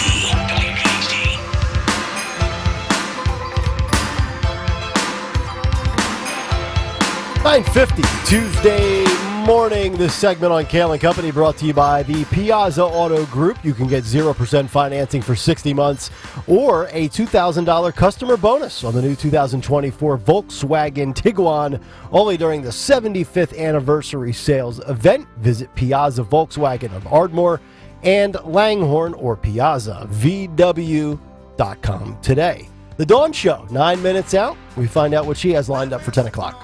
Yeah, so we'll get into this issue of a New York judge accusing firefighters in New York City who booed Letitia James. saying that it's actually not about Trump or politics, but it has to do more with race and racism. So we'll get into that a bit. A lot of Trump news today as DJT returns to the campaign trail. We'll get into all of that on the campaign trail. Pennsylvania politics in play as well. 10:05, Christine Flowers. We'll check in with Christine, recapping her Inside Story appearance on 6ABC, what she's talking about as far as the Baltimore Bridge, jobs, economy, politics, all that good stuff. And then our friend Betsy Brantner Smith, of course, National Police Association. So we'll talk a lot about what cops are facing, cops and first responders here in Philadelphia, Pennsylvania, and beyond. And of course, that wraps into what's going on in New York City. Cops and first responders under fire because of who they vote for, who they support. So all of that coming up. All right, looking forward to that. The Dawn Show in just about 7.5 minutes. As today we get to a Tuesday installment of Phil Almquist's great production. We call it Today in Music History. What happened on this day in music history? Music history on Kayal and Company. Today, April 2nd, we celebrate the birthdays of Leon Wilkeson, the bassist for Skynyrd, David Robinson, the drummer for the Cars, Leon Russell, and Sebastian Bach of Skid Row. Albums include Mama Said by Lenny Kravitz and Main Attraction by White Lion, both released in 91, as well as Crackers, The Golden Age from 96. Also for Elvis Week in 57, Elvis performed at Maple Leaf Gardens in Toronto. In 56, Johnny Cash recorded I Walk the Line, and Fleetwood Mac's Rumors hit #1 in 77. And lastly, since this is the 50th Music Minute, I thought I'd drop my first top 5. So today's top 5, my favorite Phils in rock. Number 5, Filthy Phil Animal Taylor, the drummer for Motorhead. Nice. Oh, so good. Yep. Number 4, Phil Mogg, the criminally underrated lead singer for UFO. Yep. Number 3, Phil Collen, the guitarist for Def Leppard. Ripped. Number 2, Phil Rudd, the drummer for AC/DC. And number 1 was very clear from one of my favorite bands of all time, Phil Collins of Genesis and all his solo stuff. And oh, by the way, Nick, you notice UConn women made the Final Four? Just saying. For Kayal Company, I'm Phil Almquist. Yeah, Phil and I are not on talking terms this week. His music minute has just become a troll job of you and I. It's great. I mean, that was the 50th one we've done. It We've been has. doing this for 10 weeks. Yep. I did not know that. Yep. Great job, Philip. Amazing. All right, let's get to who on Twitter today. Who on Twitter? Walton K. Martin III. He says, I just come on Twitter to break stock or stones, but trucks carrying ammunition are never loaded more than 54 inches high, so drivers who run into bridges don't blow the city up. That's a good piece of It's good safety advice. Load knowledge, right? It's good load knowledge. Yeah, for Know truckers. your load. Don't forget, Jim, I need that on the board today. Truckers who know their load. That's right. It's all about load management. All right, that'll do it for us. Stay tuned. The Dawn Show is coming up next. We're back tomorrow morning at 6. Tony Bruno at 8:30. And as Corinne Jean-Pierre would say, I'll see you tomorrow. Come talk to me. Spring cleaning is upon us, but there's one meaningful box that you don't throw away when cleaning out your closet. It's the box